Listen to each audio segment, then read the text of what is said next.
Your subordinate is leaving. Following that, Wang Yang turned and left the yard. Meanwhile, Lu Shuyun continued to test the power of the piercing cloud bow. Wang Yang's letter arrived at the Dongfang family in less than half a month, and Dongfang Yi went straight to Dongfang Longyu's courtyard after reading it. At this moment, Dongfang Longyu was holding a small porcelain bottle to her nose, sniffing it repeatedly. Upon seeing Dongfang Yi enter her courtyard, Dongfang Longyu put down the porcelain bottle and asked, "Father, is there something you need from me?" Dongfang Yi handed over the letter. Wang Yang has written, saying the crown prince plans to first confirm the engagement with you. As for the wedding, there's no rush, wait until the crown prince has married the crown princess consort. Given the Sum Emperor's personality, he probably won't grant the crown prince a marriage anytime soon. Dongfang Longyu took the letter from Dongfang Yi's hand, glanced at it, and smiled slightly before saying, "Father, I plan to take a trip to North Country." Hearing this, Dongfang Yi was startled, then asked, "What are you going to do in North Country?" The Crown Prince and the North Prince have a very poor relationship. If he finds out you've run off to North Country, he will probably be very angry. Dongfang Longyu said indifferently, "This is exactly how we can let the Crown Prince know that the daughter has completely fallen out with the Dongfang family, then you can comfortably tell the Crown Prince that all of this was my own decision. The main reason for my trip to North Country is for those goods at the North Prince Mansion. Surely you've heard about the North Prince Mansion's white liquor." Upon hearing this, Dongfang Yi paused, then said, "Of course, now you can't even buy the North Prince Mansion's white liquor in Sufeng City with money." Dongfang Longyu said, "I plan to do business with the North Prince Mansion, transporting their goods to sell in Sufeng City, especially the North Prince Mansion's white liquor. The Dongfang clan is already a commercial family. If the Crown Prince gets angry over this, he will instead fall out with the Dongfang family. Therefore, I believe that even if the Crown Prince is uncomfortable, he won't say anything." After thinking it over, Dongfang Yi said, "That's true. However, once you're in North Country, be as cautious and prudent as possible. After all, we are part of the aristocratic family of the South, and in the eyes of the North Prince, we are the Crown Prince's people. He might not welcome people from the South aristocratic family into North Country." Dongfang Longyu said, "Don't worry, father, I know the limits." At this point, Dongfang Longyu suddenly thought of something and asked, "Father, is there any news about that matter?" Dongfang Yi sighed, shook his head, and said, "No, I asked your great-grandfather, and he also said he hasn't received any news. It's hard to say whether our generation will be able to wait for it. Alright, let's not talk about this. Since you are going to North Country, start preparing early. I will arrange for a Grand Master to protect you." In the blink of an eye, a month passed. In the past month, there had been constant strife within several dynasties, but the Great Shah dynasty suddenly became exceedingly tranquil, as if all internal conflicts had vanished, and the Sum Emperor's temperament had mellowed a great deal, as though he had completely capitulated to the aristocratic family. The main struggle on the Great Shah imperial court now was between the factions of the various princes and the Crown Prince's party. The Sum Emperor seemed to have become irrelevant, essentially remaining as a spectator, as if nothing had to do with him. Lu Chen was in his study organizing recent intelligence. Reviewing the reports delivered by the Brocade Guard, Lu Chen was somewhat bewildered. What exactly is his father the emperor doing? Not only did he establish Lu Shuyun as the crown prince, but he even went on to deregulate the salt industry, which had always been government-run, and lately, he had completely withdrawn from court disputes, as if ready to wash his hands of it all. Lu Chen knew this was the calm before the storm, but he couldn't quite understand what the Sum Emperor was planning. Now that every major dynasty had their own internal issues to deal with, it was the perfect opportunity to tackle the aristocratic families. Lu Chen couldn't believe that the Sum Emperor had no intentions regarding those aristocratic families at such a time. The Sum Emperor's attitude of apparent decline was clearly an act. What mattered was what he had done while pretending to neglect affairs. According to intelligence gathered by the Brocade Guard, the Sum Emperor seemed not to be busy with any serious matters. He was simply biding his time, waiting for the various princes' factions and the crown prince's supporters to fight among themselves. Lu Chen even suspected his imperial father intended to swoop in and reap the benefits once they inflicted serious damage on one another. While Lu Chen was staring blankly at the reports on the table, the voice of a maid rose at the doorway. Prince, Commander Qin is seeking an audience. Lu Chen indifferently responded, come in. The next moment, Qin Yushan entered the study. Your subordinate pays respect to your highness, long live the prince. Lu Chen looked at the intelligence on the table and nodded slightly as he asked, what brings you here, Commander Qin? Qin Yushan answered, reporting to your highness, the cannons have been made. Moreover, the craftsmen have discovered a material that easily ignites. In the future, the heavenly thunder bombs will no longer need to be lit manually. One will only need to pull out the safety plug and strike the bottom to directly ignite the internal fuse. Upon hearing this, Lu Chen was astounded. Were the craftsmen of Great Yu so skilled? They had so quickly created a bomb that did not require manual ignition. Didn't this mean that the North Country had officially entered the age of firearms? Following that, Lu Chen said, prepare the cannons and the thunderous bombs immediately. I want to test them personally. Seeing Lu Chen's urgency, Qin Yushan took out an envelope with intelligence from his sleeve and said, Your Highness, here is some more intelligence. Perhaps you would like to look at it first. Lu Chen took the intelligence from Qin Yushan's hand, glanced over it after opening it, and then smiled. Piercing Cloud Bow. Piercing Cloud Arrow. The names are somewhat interesting. Saying this, Lu Chen folded the intelligence in his hand and placed it on the table. With firearms, these types of cold weapons pose no significant threat to the North Country. However, I am more concerned about the materials used to make the piercing cloud bow. Try to procure some of the bows and arrows. Qin Yushan said, these bows and arrows are strictly controlled. Commander Liang is already trying to figure out a way. As he said this, Qin Yushan shifted the topic. Additionally, there's another matter. On my way here to the North Prince Mansion, the Jinyue guards reported that the eldest daughter of the Dongfang family recently arrived at Yan County. The Dongfang family has already reached an engagement agreement with Prince Lu Shuyun not long ago. Dongfang Longyu is considered to be Prince Lu Shuyun's fiancé, despite not yet being married. Hearing Qin Yushan's words, Lu Chen looked at Qin Yushan with a peculiar expression. Then he asked, Commander Qin, why do I feel like you have another purpose for telling me this? Qin Yushan quickly said, Your Highness is mistaken. I only wanted to ask whether Your Highness would want to pay special attention to Dongfang Longyu to prevent her from doing anything that might harm the North Country. After thinking for a moment, Lu Chen then said, Indeed, we should pay special attention to her. Let me know if there's any news about her. Let's drop this matter for now. I want to go test the cannons invented by the Mo brothers. Qin Yushan promptly said, Yes, Your Highness. Immediately after, Lu Chen, with Qin Yushan leading the way, went to the important military area to the east of Yan County. The military area in the east was protected by two layers. The outer layer was guarded by the Black Cavalry and the inner by the Brocade Guard. Not even the ordinary armies of the North Country could enter this military spot, for it was an arsenal, currently the most significant military secret of the North Country. After Lu Chen entered the arsenal, Mo Xing immediately put down his work to greet him.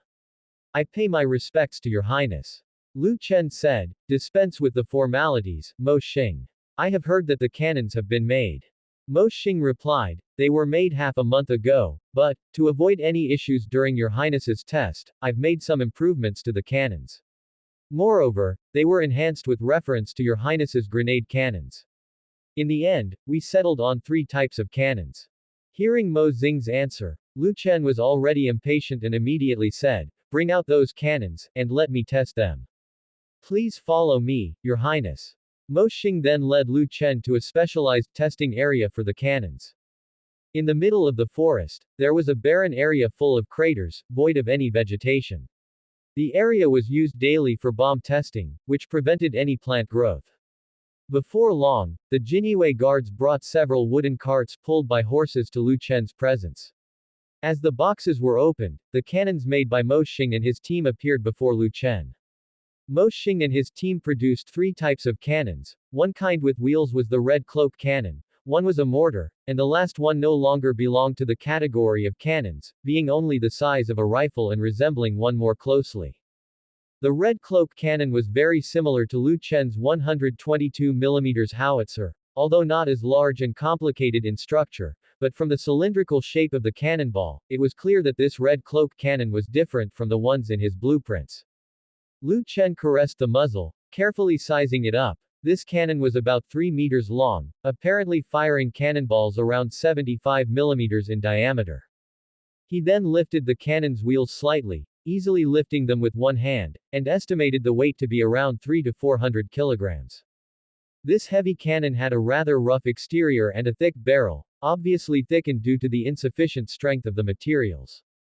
In the North Country, which had no industrial foundation whatsoever, creating such a cannon was quite an accomplishment, and Lu Chen wasn't the least bit bothered by the cannon's unsightly appearance.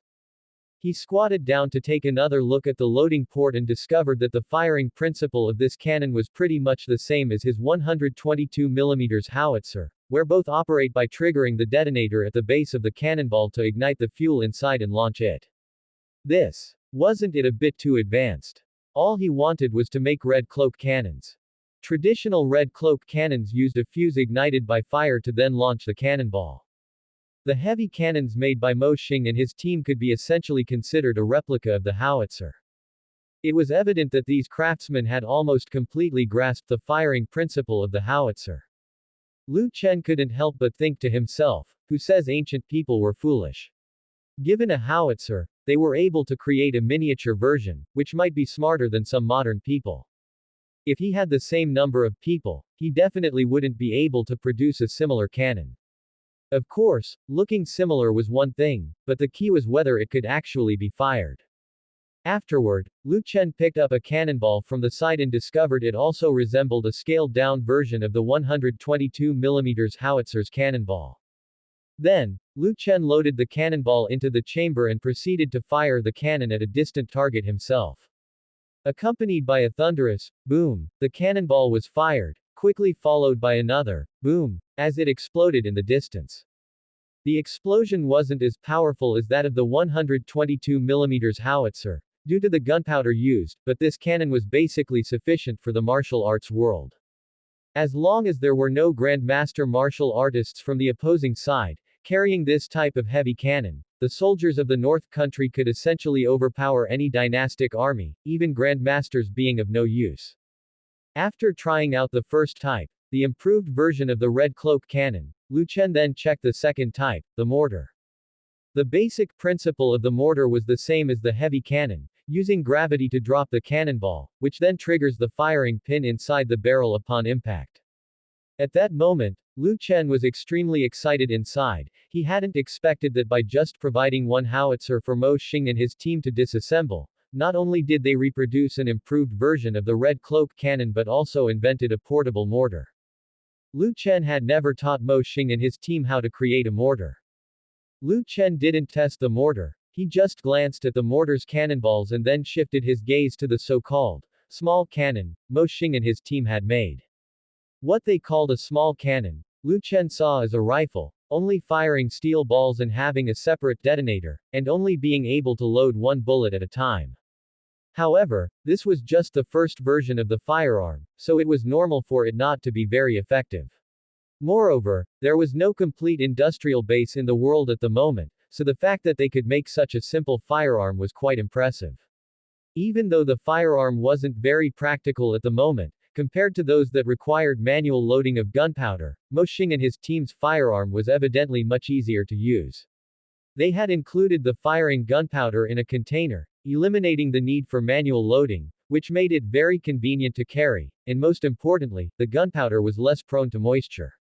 Lu Chen picked up the small cannon, loaded it with bullets and priming powder, and then personally tested the firelock. Bang! As the gunshot sounded, steel pellets propelled by the exploding gunpowder shot out and, the next moment, bore directly into the trunk of a tree dozens of meters away. The power was quite decent. If it could be further improved, transforming the steel pellets into pointed bullets, the power could be enhanced even more.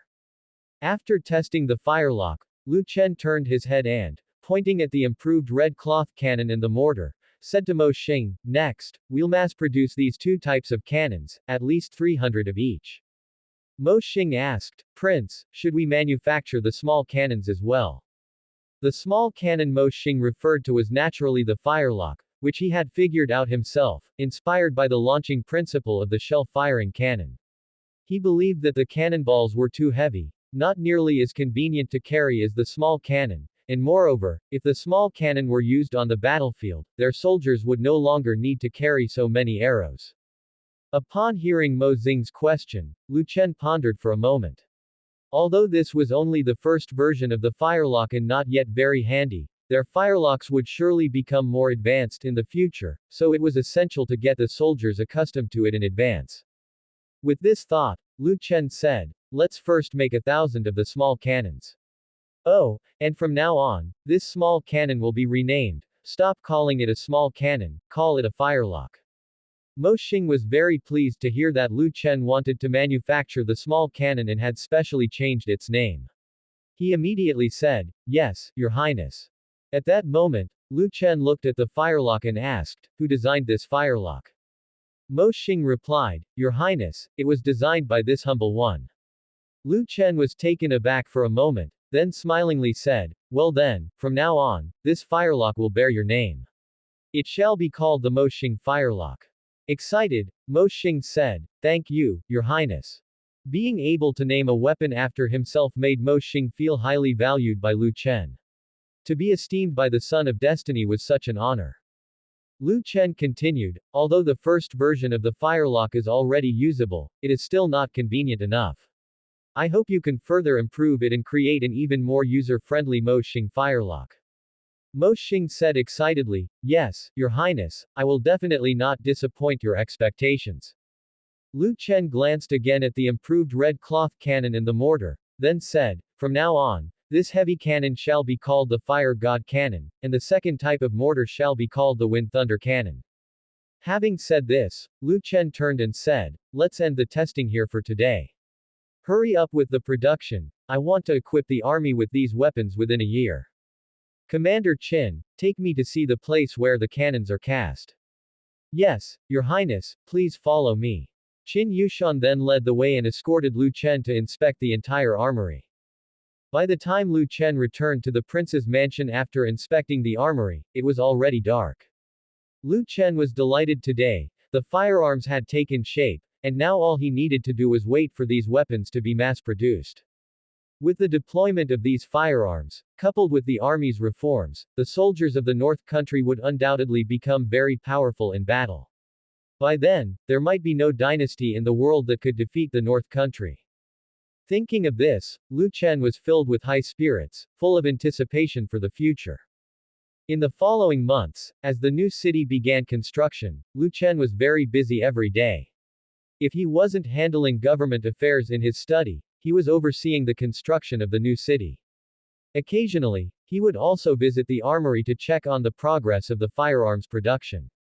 Lu Chen's 3 consorts were also showing more each day. In the blink of an eye, it was Mu Zixuan's time to give birth. North Prince Mansion. Outside the main courtyard, the women of Lu Chen waited anxiously at the doorway. Chu Yukan glanced at Zhou Xiaoxiao and Zhou Yuyu, both with prominent bellies, then said, Xiaoxiao, Yuyu, with your own pregnancies, there's no need for you to stand here waiting. Better go back and rest. Zhou Xiaoxiao said, Madam Chu, we're fine. No sooner had Zhou Xiaoxiao finished speaking than a pained cry came from within the room. Hearing Mu Zixuan's cries, Chu Yukan quickly turned to a female guard at the courtyard door and asked, has the prince not returned yet? Though Mu Zixuan could give birth with the help of a midwife, childbirth was a very painful process.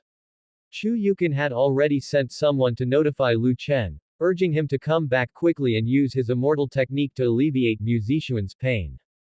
The female guard at the door replied, Madam Chu, the prince has gone to the new city. I have sent a brocade guard to inform him, and he should be back soon. At this, Chu Yukan sighed. Without Lu Chen, Mu Zixuan had no choice but to endure the pain. They, who did not know immortal technique, could only stand outside and wait helplessly. At this moment, Mu Zixuan's heartrending screams came from the birthing room again. However, just then, a tall and majestic figure appeared at the entrance of the courtyard. Seeing Lu Chen's return, the people outside the birthing room quickly made way.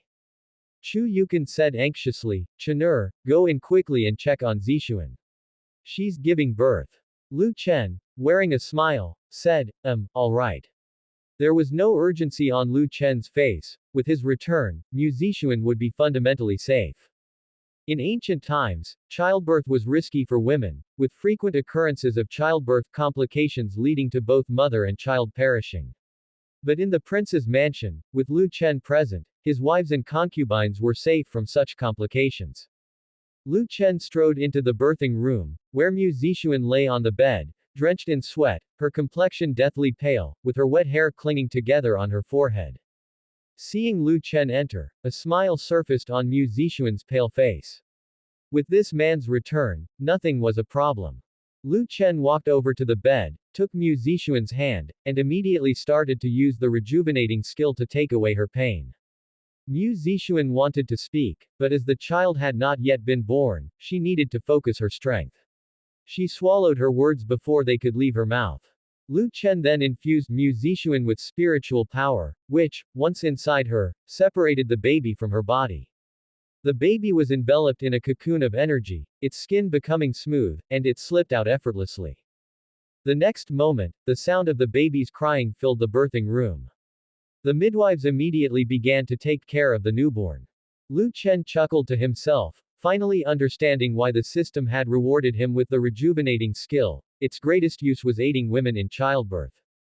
After the child's birth, Lu Chen continued using the rejuvenating skill to treat Mu Zixuan until she regained her strength and her complexion became rosy. Now, Mu Zixuan gazed into Lu Chen's eyes and said, "Prince, thank you." Hearing this, Lu Chen smiled slightly, raised his hand to caress her forehead, and brushed aside the messy strands of hair. "We are husband and wife, there's no need for such formalities. Let's take a look at the child instead." By this time, the midwives had finished caring for the baby. Hearing Lu Chen's words, one of them immediately brought the child over. Lu Chen sat on the bed, laid the baby down, and looked him over carefully.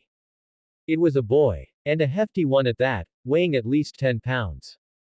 Mu Zixuan also slowly sat up and looked down at the male infant on the bed. "Prince, the child has no name yet. Give him a name," she said. Lu Chen was about to speak when suddenly the system's voice resounded in his mind. "Congratulations to the host for gaining an heir, rewarded with 1 Grand Master Literature Saint and 5,000 talents of civil officials." Lu Chen paused. His guess was right. Months before, he had pondered whether not only his children rested in their mother's wombs but also the talents he desired. It turned out the system did indeed reward him with civil officials. The governance of North Country desperately needed talent. In recent months, Lu Chen had been overwhelmingly busy, handling everything personally to the point of frustration. By nature inclined towards enjoyment, he suddenly found himself bogged down with numerous responsibilities, with his only leisure being the cultivation of relationships with his women in the inner court. Over time, even that grew tedious. Now, with the addition of 5,000 talented civil officials, there were finally others to handle affairs of state, freeing him from having to attend to everything personally.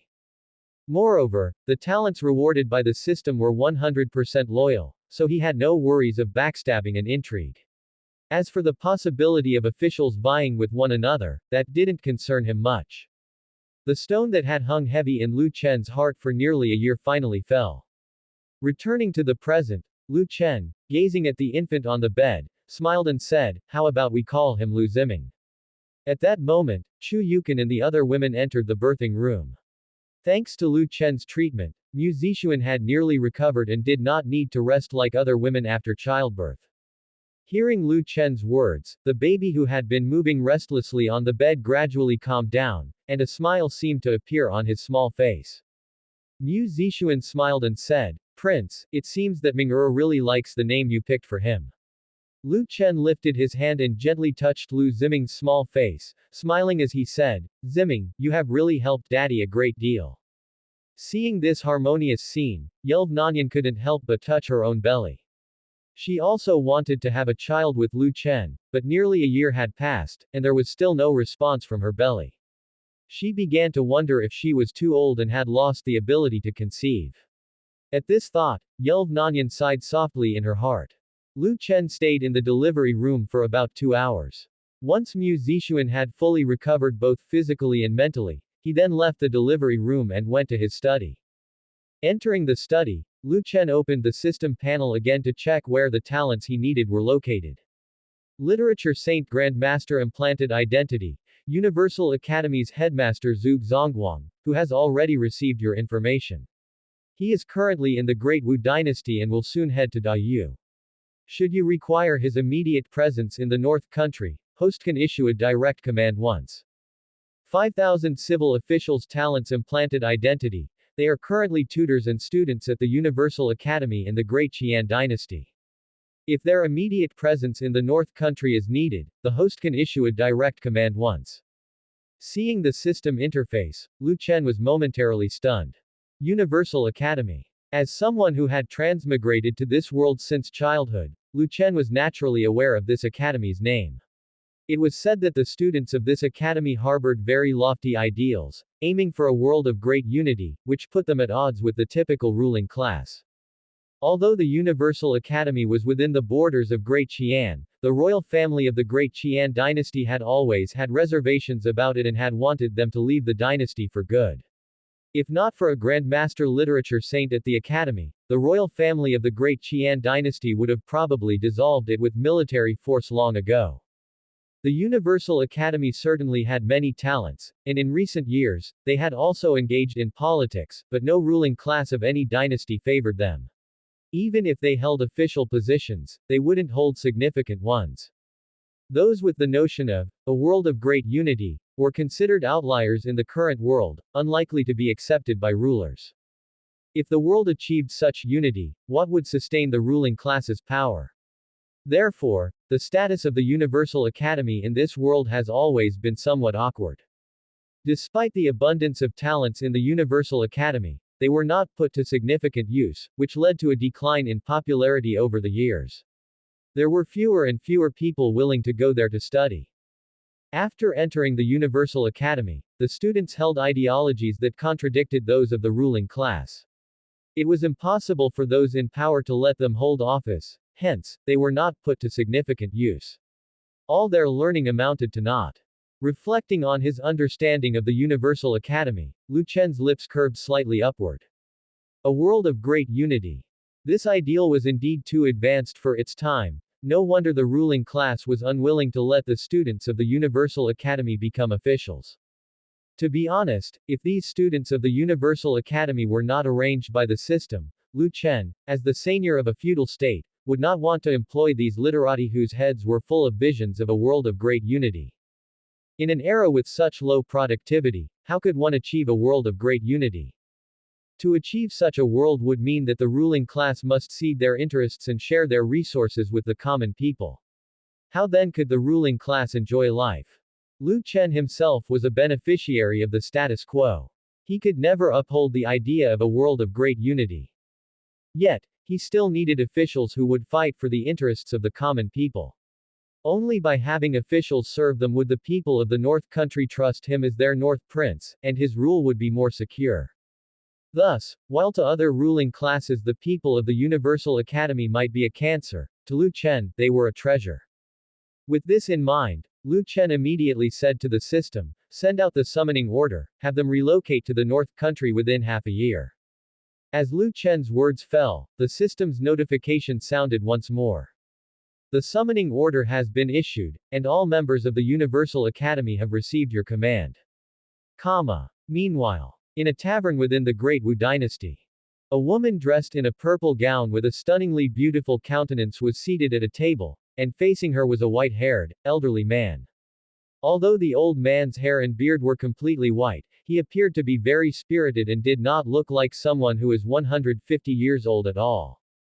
At this time, the woman spoke, "Grandmaster Zhuge, since the Great Qian Dynasty cannot accommodate you, why not move the Universal Academy to the Great Wu Dynasty? The doors of the Great Wu Dynasty are always open to the Universal Academy." Hearing Wu Junwan's words, Zhuge Zongguang smiled faintly, stroking his snow-white beard. How could Zhuge Zongguang not know what Wu Junwan was plotting? Wu Junwan had no interest in the Universal Academy. What she truly wanted was to use it to garner the support of him, the literature saint and grandmaster. Zhuge Zongguang then replied, I appreciate Princess Junwan's kindness, and I take it to heart. However, the Universal Academy advocates peace, and the Great Wu dynasty wages war every year, which is inconsistent with the Academy's ideology. If the Universal Academy were to move to the Great Wu dynasty, there could be conflicts between the scholars of the Academy and some people of the Great Wu due to ideological disagreements. Seeing Zhuge Zongguang's polite refusal, Wu Junwan was still somewhat unreconciled and continued, Grandmaster Zhuge, as far as I know, the situation at the Universal Academy is quite bad at the moment. There are rumors in the Great Qian dynasty that the Academy is not abiding by rituals and respect for the rites, leading to heavenly calamities, and the common people are all calling for its abolition. If the Universal Academy does not move out of the Great Qian dynasty, it will eventually be abolished one day. Why does Grandmaster Zhuge insist on staying in the Great Qian dynasty? Upon hearing these words, Zhuge Zongguang's face still bore a smile. As he was about to speak, suddenly, his mind blanked, and he paused as if he had remembered something important. Wu Junwan naturally noticed the change in Zhuge Zongguang's expression and tentatively asked, Grandmaster Zhuge. Zhuge Zongguang quickly regained his composure and once again revealed a benevolent smile, and this time, his smile was even more pronounced, indicating he had indeed recalled something pleasant. Again, I thank the princess for her invitation, but I have made up my mind and will not be leaving the Great Qian dynasty for the time being. As for whether the Universal Academy will move out of the Great Qian in the future, that is a matter for another time. Having said this, Zhuge Zongguang stood up and continued, Princess Junwan, I will now be heading to the Dayu dynasty and will no longer delay in the Great Wu. Upon hearing this, Wu Junwan immediately said, in that case, I shall not keep you any longer. Safe travels, Grandmaster Zhuge. Afterwards, Zhuge Zongguang left the tavern and led the disciples of the Universal Academy straight to the Dayu dynasty. Watching the hurried carriage downstairs, Wu Junwan furrowed her brow slightly. She indeed wanted the Universal Academy to move to the Great Wu dynasty for the sake of winning over Zhuge Zongguang, the literature saint and grandmaster, but it seemed that he was unlikely to come to the Great Wu dynasty. With this in mind, Wu Junwan sighed and said, it seems that Zhuge Zongguang has no interest in the Great Wu at all. Hearing Wu Junwan's words, her protector Pei Hong reminded her from behind, Your Highness, Zhuge Zongguang broke through to the Grandmaster realm decades ago, and he must be close to reaching the heavenly human realm by now. A powerhouse like him tends to have a stubborn personality and is not so easily swayed. Wu Junwan calmly said, That's true. Well, it's not necessarily a good thing for the Universal Academy to move to the Great Wu anyway. If we can't win them over, then so be it. He just mentioned going to the Dayu dynasty. From the look of it, he probably plans to move the Universal Academy there. I have a good relationship with the Yu Emperor. If the Universal Academy really moves to the Dayu, I still might have a chance to win him over in the future. With these thoughts, Wu Junwan's mood improved somewhat. Ever since Mu Zixuan gave birth to her child, Lu Chen has hardly ventured outside for a while, neither inspecting the new city's construction nor visiting the armory, spending most of his time in the prince's mansion handling state affairs. The construction of the new city was proceeding methodically, and the first batch of weapons produced by the armory was about to be completed. Lu Chen was mainly waiting for the arrival of the Grandmaster Zhuge Zongguang. Of course, in addition to Zhuge Zongguang, Lu Chen was also waiting for the children in the bellies of the two Xiaozhou to be born. He was eager to find out what kind of surprises these two children could bring him.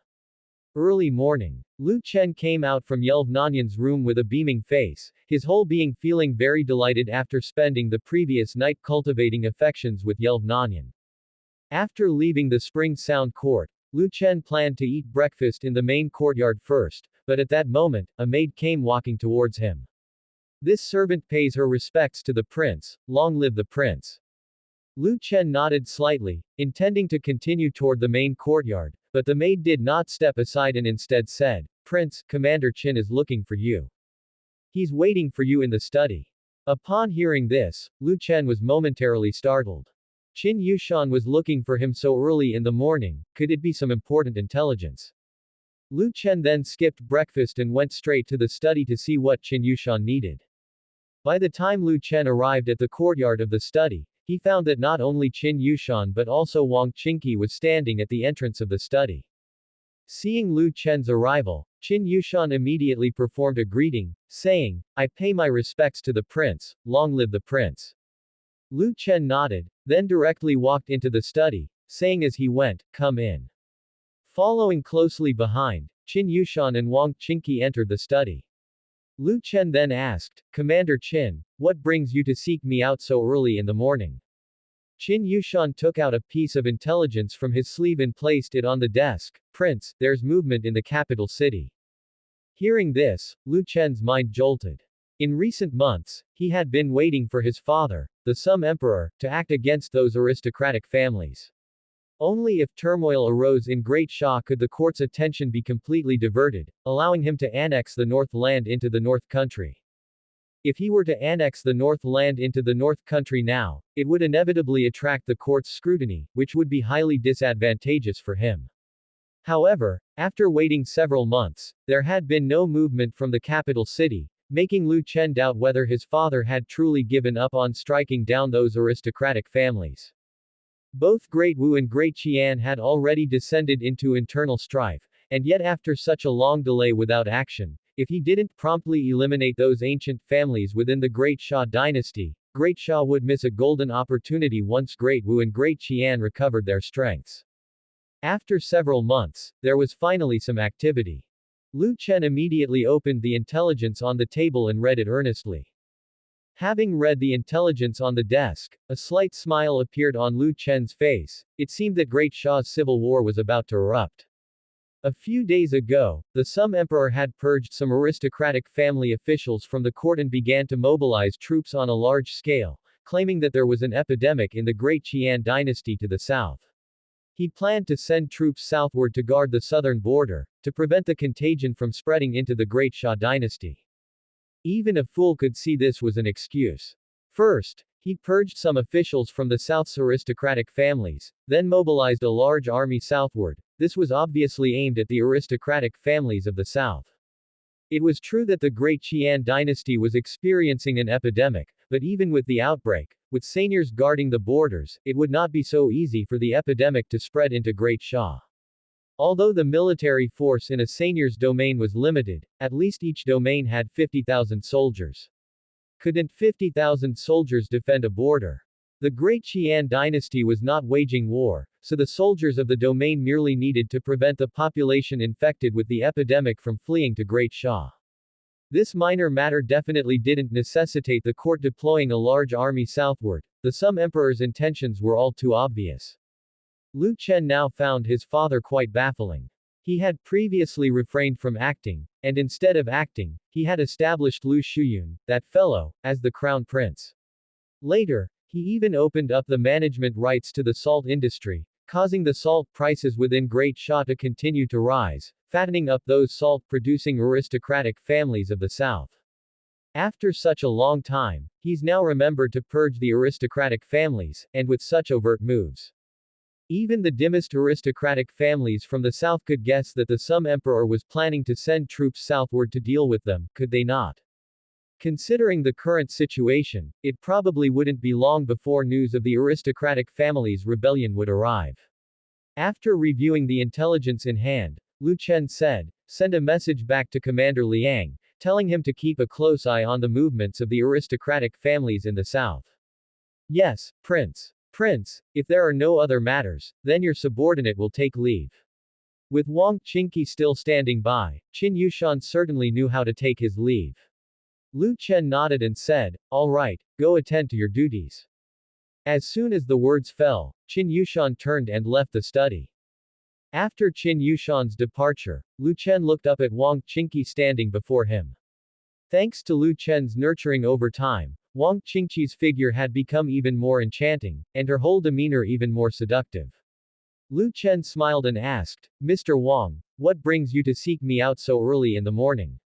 Wang Qingqi took out a piece of intelligence and placed it on Lu Chen's desk, speaking lightly, Prince, there is a rumor that the Grand Master from Universal Academy has gone to the Da Yu dynasty, and has privately met with the Yu Emperor about something. It seems they might be planning to relocate Universal Academy to the Da Yu dynasty. Hearing this, Lu Chen gave a faint smile. He picked up the intelligence report from the desk and glanced over it.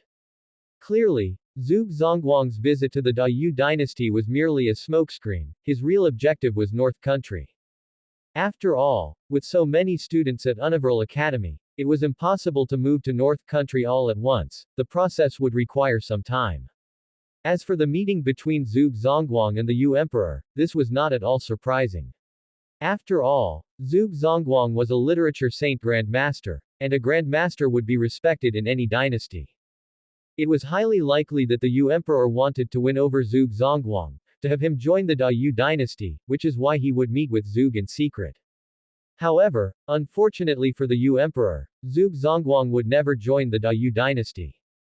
At this moment, Wang Qingqi reminded, recently, the situation for Universal Academy in the Great Qian dynasty has been poor. Some say that the reason the Great Qian dynasty is suffering from the plague is because the students from Universal Academy do not abide by rituals, nor respect gods and spirits, hence, the heavens have sent down the plague as a punishment for the Great Qian dynasty. As the head of Universal Academy, Zhuge Zongguang visiting other dynasties at this time is likely in search of a new location for the academy. Prince, don't you think this is an opportunity? Wang Qingqi could also see what North Country was lacking the most right now.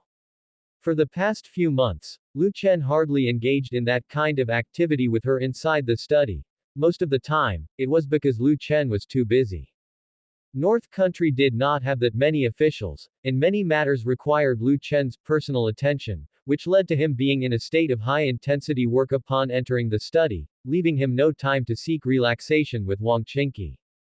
It used to be Lu Chen who took care of Wang Qingqi in the study, but ever since Lu Chen's workload increased, it had been Wang Qingqi who went back to the inner court by herself, luring Lu Chen to her room on his way to Spring Sound Court at night. Not cultivating feelings with the young prince for a long time, Wang Qingqi would pine for him, so she would occasionally return to the inner court to find Lu Chen for relief. Although every time she returned, she would wake up the next day with her head in a fog, it wasn't too much of a problem as long as it wasn't a daily occurrence. What Wang Qingqi was thinking now was that, since Universal Academy was so unpopular, why not take advantage of this opportunity to attract Universal Academy to North Country? Putting aside the fact that Universal Academy's students were all fit to be officials, having Zhuge Zongguang, a literature saint Grand Master, alone was worth Lu Chen welcoming the entire Universal Academy.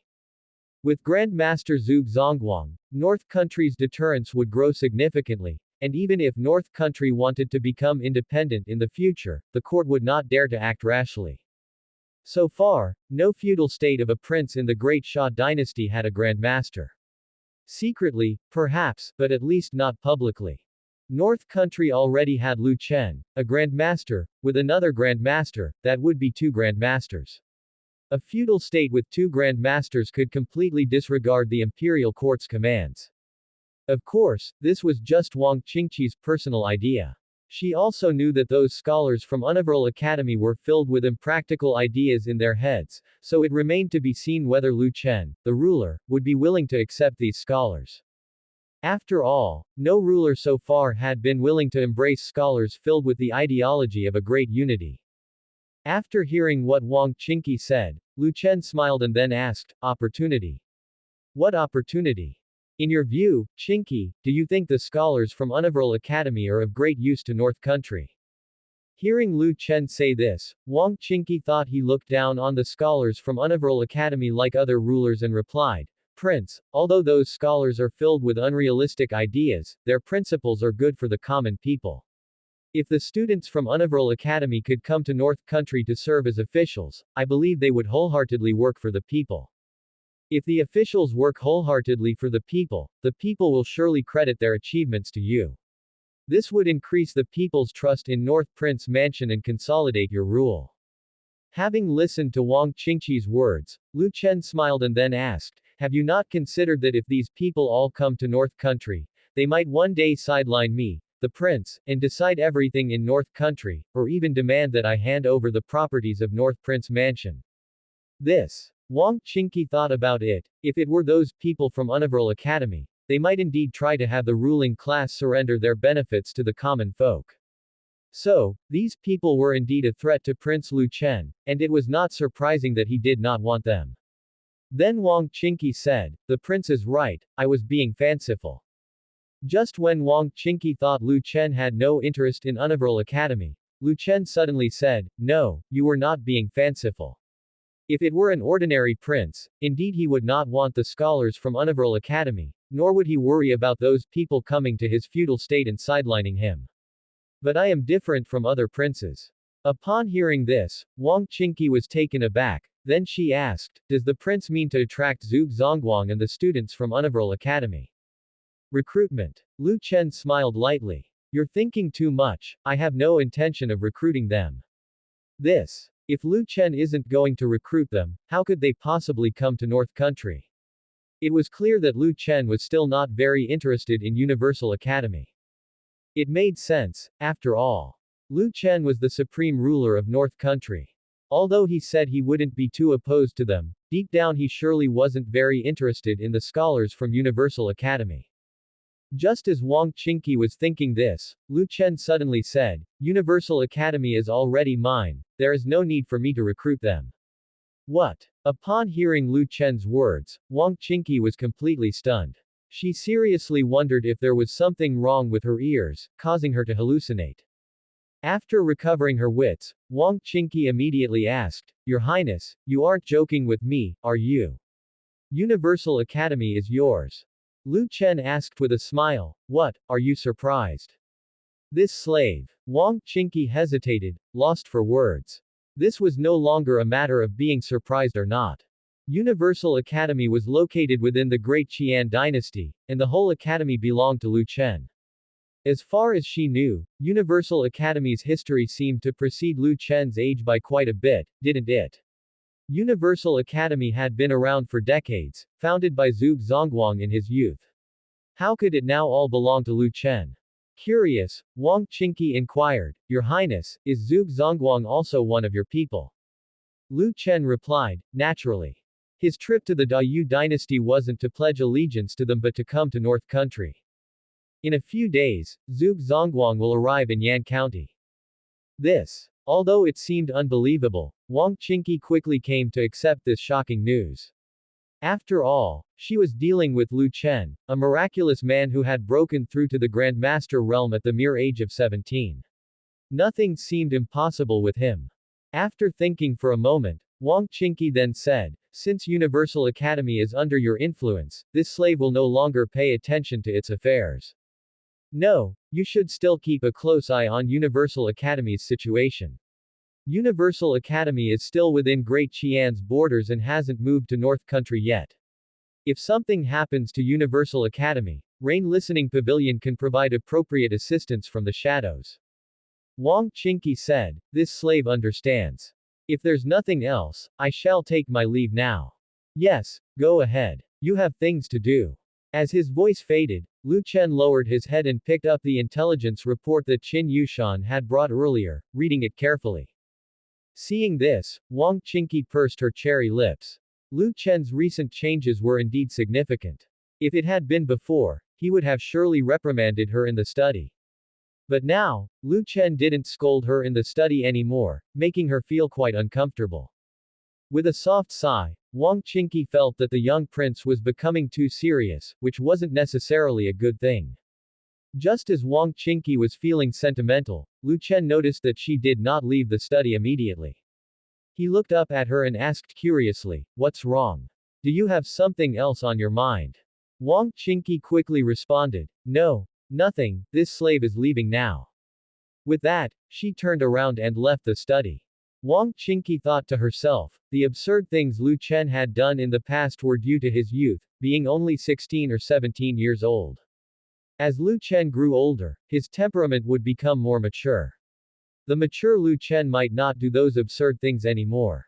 For some reason, she didn't want Lu Chen to grow up. In the past, she could act like an older sister in front of him, then provoke him, spurring him to give her a good punishment.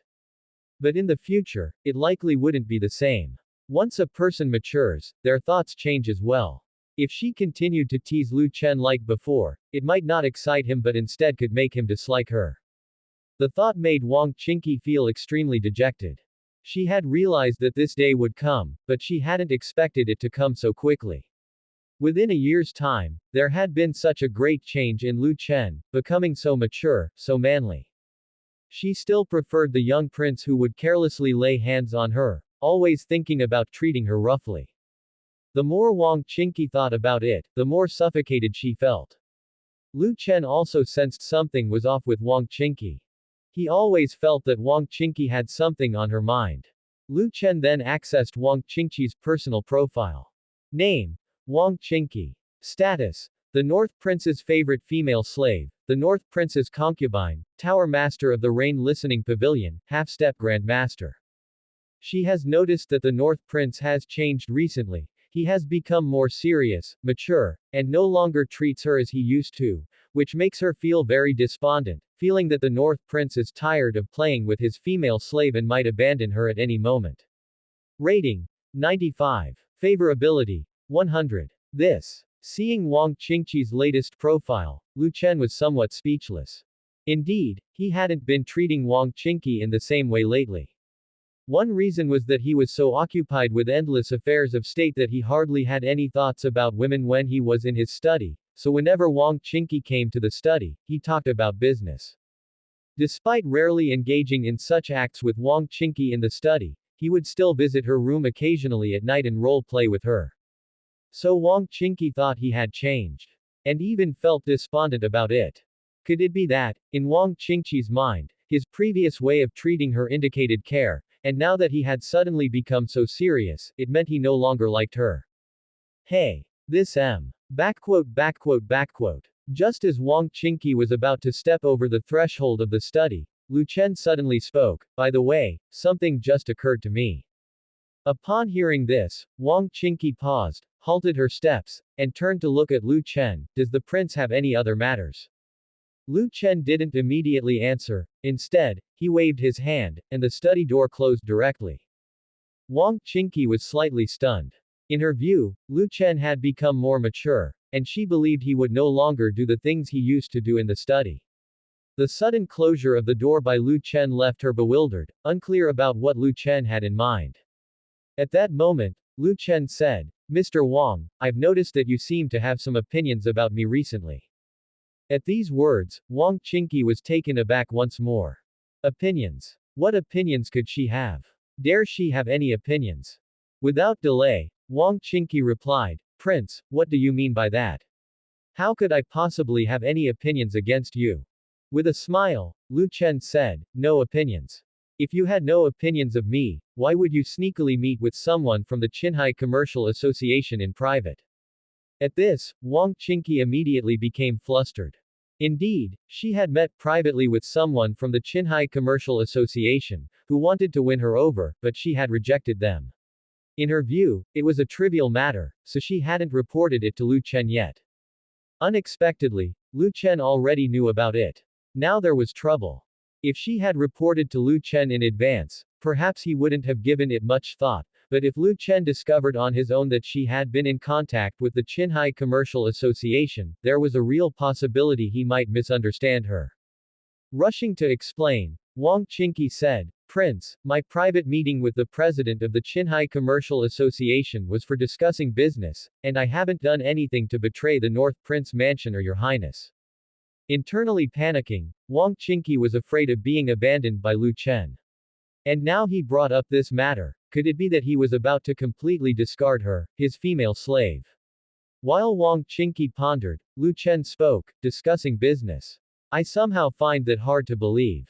According to the Brocade Guard's report, you left the Rain Listening Pavilion quietly at dusk without anyone accompanying you.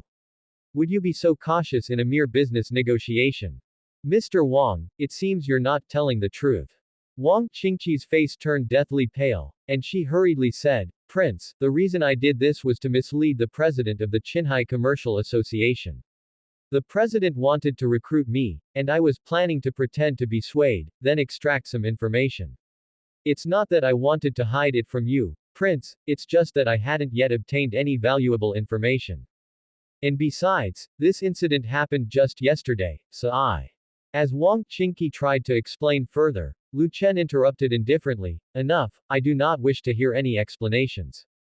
It seems Mr. Wang has grown complacent. Meeting men in secret is bad enough, but the fact that you did so alone and stealthily, shows you completely disregard me. Unless you are severely taught a lesson, you probably won't learn. Come here. As he spoke, Lu Chen lifted his palm, and the next moment, a force promptly drew Wang Qingqi into his embrace. Lu Chen wrapped his arms around Wang Qingqi's waist and pressed her onto the desk, and as she turned her head about to offer an explanation, she heard the sound of tearing, and then her red lips were sealed. MMMPH. In that instant, a mixture of complex emotions intertwined in Wang Qingqi's heart: fear, conflict, shame, surprise, excitement, and worry. In such a state, Wang Qingqi's entire body became incredibly hot, offering Lu Chen a completely different sensation. Lin Wanyan was on patrol early in the morning when she passed by the study and heard some noises inside. Say it, do you desire to betray me by meeting men alone? Ying, this slave, won't dare again. Won't dare again. Does that mean you actually had such thoughts to begin with? HMPH. You're quite bold. Oh no, this slave absolutely didn't entertain such thoughts. Alive I am your highness's person, and in death I'll be your highness's ghost. I don't believe your words, I won't let you off until I've punished you thoroughly today. Prince. Your highness, spare my life, I realize my mistake. Hearing the conversation coming from within the study, Lin Wanyan stood perplexed. What was Lu Chen doing in the study so early in the morning? The voice sounded like it belonged to that Wang woman who had come back. Thinking of that Wang woman, Lin Wanyan frowned. There was a time when Lu Chen would daily visit Chen Wanrong's quarters in the evening to listen to her play the zither, but then he suddenly stopped. To this day, it's been almost 2 months since Lu Chen last visited Chen Wanrong's quarters for her music, and just when the love worm was prepared, Lu Chen stopped coming, which once again foiled their opportunity to implant the love worm in him. Although it's possible to directly affect Lu Chen with a worm, both being in the inner courtyard and needing only to get close to him, the love worm is somewhat unique. It won't affect Lu Chen unless he harbors affections for Chen Wanrong. If Lu Chen doesn't have feelings for Chen Wanrong, then the love worm will be ineffectual. The reason they hesitated for a few more months before daring to implant the love worm in Lu Chen was precisely due to Lu Chen's sudden absence from the musical gatherings, which left Chen Wanrong uncertain whether Lu Chen had truly fallen in love with her or not. If Lu Chen had really fallen for her, it wouldn't make sense for him to suddenly stop attending her music sessions for over 2 months. Lin Wanyan frowned upon hearing Wang Qingqi's voice primarily because she felt Wang Qingqi had diverted Lu Chen's attention away from herself. Lu Chen's original method of relaxation was listening to Chen Wanrong play the qin, but lately, his way of unwinding had turned to doing that sort of thing with a woman in the bedroom. Lin Wanyan had heard sounds coming from Wang Qingqi's room several times. Lin Wanyan could tell that Lu Chen had a particular fondness for Wang Qingqi, whom he treated like a so-called female slave. Almost every time the two of them were together, they would spend a long time without parting. Thinking this, Lin Wanyan felt that this situation could not continue. That Wang's surnamed woman was too annoying, always monopolizing Lu Chen's time. Now, she even prevented Lu Chen from visiting the palace master to listen to the palace master play music. A plan was needed to redirect Lu Chen's gaze back to the palace master. After what seemed like an eternity, the noise inside the study gradually ceased. Lu Chen sat in the chair with Wang Qingqi straddling his legs, embracing his neck. At that moment, Lu Chen said with a smile, "Mr. Wang, now do you realize what kind of consequences betrayal brings?" Hearing this, Wang Qingqi chuckled and then spoke in a coquettish tone, "The prince is really mean, always bullying me. I really thought the prince was angry with me." By this time, Wang Qingqi had basically come to understand that Lu Chen had never doubted her, nor did he believe that she had betrayed him. Lu Chen had simply used it as an excuse to unnerve her and then confront her.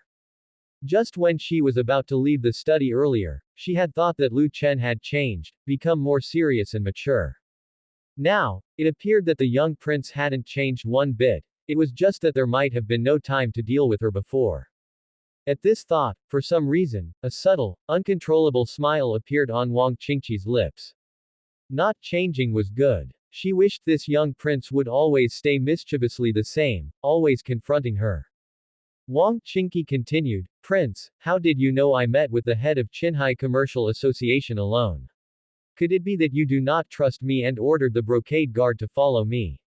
Lu Chen said, that's not the case. However, the Qinghai Commercial Association has been a bit too active in Yan County lately, and I worried they might act against Yan County's interests. So, I had the brocade guard keep an eye on them, especially their chairman Qian Dahai. I never expected that yesterday, the brocade guard who was watching Qian Dahai would spot you meeting with him alone. Wang Qingqi said, so, that's how it was. I thought the prince had stopped trusting me. Lu Chen breathed into Wang Qingqi's ear and said in a deep voice, Darling, your body and soul have long been branded with my mark. How could I possibly not trust you? Upon hearing this, Wang Qingqi felt her whole body involuntarily shudder, and goosebumps rose all over her skin. Shifting the subject, she said, recently, that Qian Dahai has sent me quite a few gifts. He is desperately trying to win me over, and I've noticed he seems to be very interested in North Prince Mansion's affairs, constantly trying to glean information about it. Yesterday, he even praised you in my presence, calling you a virtuous prince, friendly to merchants. He wants to move the entire Qian family to North Country and then stay in North Country for good after that. I wasn't sure if he was testing my relationship with North Prince Mansion with those words. Since I haven't obtained any useful information, I haven't thought to report this matter. But it turns out the prince already knew I met with him alone. At this point, Wang Qingqi's tone clearly carried a hint of grievance. Lu Chen slapped Wang Qingqi's buttocks and said, What, Mr. Wang, are you dissatisfied with the punishment I just gave? Do you want me to continue punishing you? Hearing this, Wang Qingqi tightly wrapped her arms around Lu Chen's neck and subtly moved her waist as she said, How dare I be dissatisfied with the prince? Thunder and rain are all your graces. Lu Chen chuckled and then said, Good, you understand. Next time you dare to meet alone with another man, see if I don't kill you when you return. Wang Qingqi pouted and said, Prince, you're so domineering. I'll pay more attention from now on. Lu Chen said, You little enchantress, if this prince doesn't keep you in line, who knows how many cuckolds you will make for me. From today onwards, you must return to the prince's mansion every 5 days. I need to personally check your body. Wang Qingqi coyly responded, This humble woman understands. I will cooperate fully with the prince's inspection. Although her tone seemed somewhat reluctant, deep down Wang Qingqi felt extremely happy. The young prince was still the young prince, the same man with an intense possessive desire over her.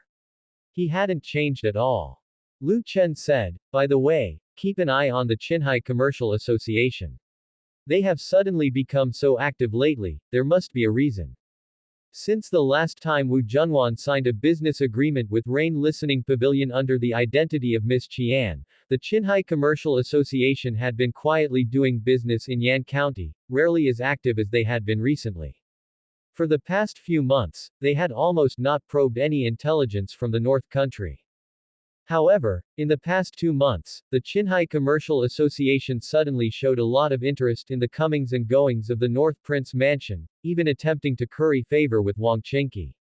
Lu Chen couldn't help but suspect that the Qinghai Commercial Association was planning to stir up trouble in North Country.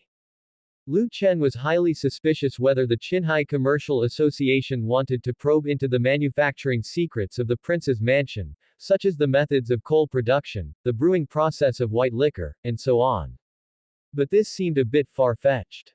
If the Qinghai Commercial Association really wanted to probe the secrets of the North Prince Mansion, winning over Rain Listening Pavilion would seem useless. After all, Rain Listening Pavilion seemingly had no open ties with the North Prince Mansion, unless the Qinghai Commercial Association already knew that Rain Listening Pavilion was the intelligence agency of the North Prince Mansion. While Lu Chen was speculating about what the Qinghai Commercial Association might be up to, a shy voice of a maidservant came from outside. Prince. Prince, General Mu and the others have arrived. Hearing the maidservant's voice, Lu Chen then remembered that today was the day the army would display their firearms. Lu Chen immediately responded, "Let them go to the Hall of Political Affairs first. I'll be there shortly." The maidservant at the door responded, "Yes, Prince." Afterward, Lu Chen gave Wang Qingqi's buttocks a pat, then said, "All right, get up. I've fed you well, now it's time for me to attend to serious matters."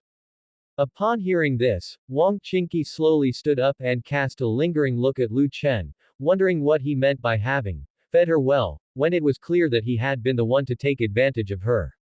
After they parted, they quickly adjusted their clothes. Once Wang Qingqi had straightened herself out, she said, "Then this humble woman shall take her leave." Lu Chen gave a hum of acknowledgement. The next moment, as Wang Qingqi turned to leave, Lu Chen said, "From now on, don't be so full of wild thoughts. You are my woman, I detest others touching my belongings the most. I would rather confine you in the mansion than abandon you. I am not the type of man who likes to wear the green hat." Wang Qingqi was stunned upon hearing Lu Chen's words. Although she didn't know what wearing the green hat meant, she understood that Lu Chen had figured out what she had been thinking about. No wonder he had been so fierce with her just now. Thinking about what had just happened, Wang Qingqi's face grew hot. She had not expected her little schemes to have been so transparent to Lu Chen. This little man was truly formidable. With him, she had no privacy at all. At that moment, Wang Qingqi's heart was wildly thumping. She suddenly realized that this man cared about her more than she had imagined. In an instant, Wang Qingqi's love for Lu Chen deepened again. If it weren't for the system's upper limit of favorability set at 100, the favorability displayed for Wang Qingqi and Lu Chen's system interface would likely be skyrocketing. In this life, she no longer had any ambitions, she just wanted to stay by this man's side, doing things for him. Wang Qingqi then said, "This humble woman understands." As her words fell, Wang Qingqi left the study. After Wang Qingqi departed, Lu Chen went to take a bath and changed into fresh clothes before heading to the Hall of Political Affairs. When Lu Chen arrived at the Hall of Political Affairs, apart from those responsible for patrols, nearly all important military figures were already present. Upon seeing Lu Chen's arrival, everyone uniformly saluted and said, "Greetings to the prince, long live the prince." After the salutations, Mu Jingwu immediately spoke up, "Prince, the artillery camp has already completed its assembly."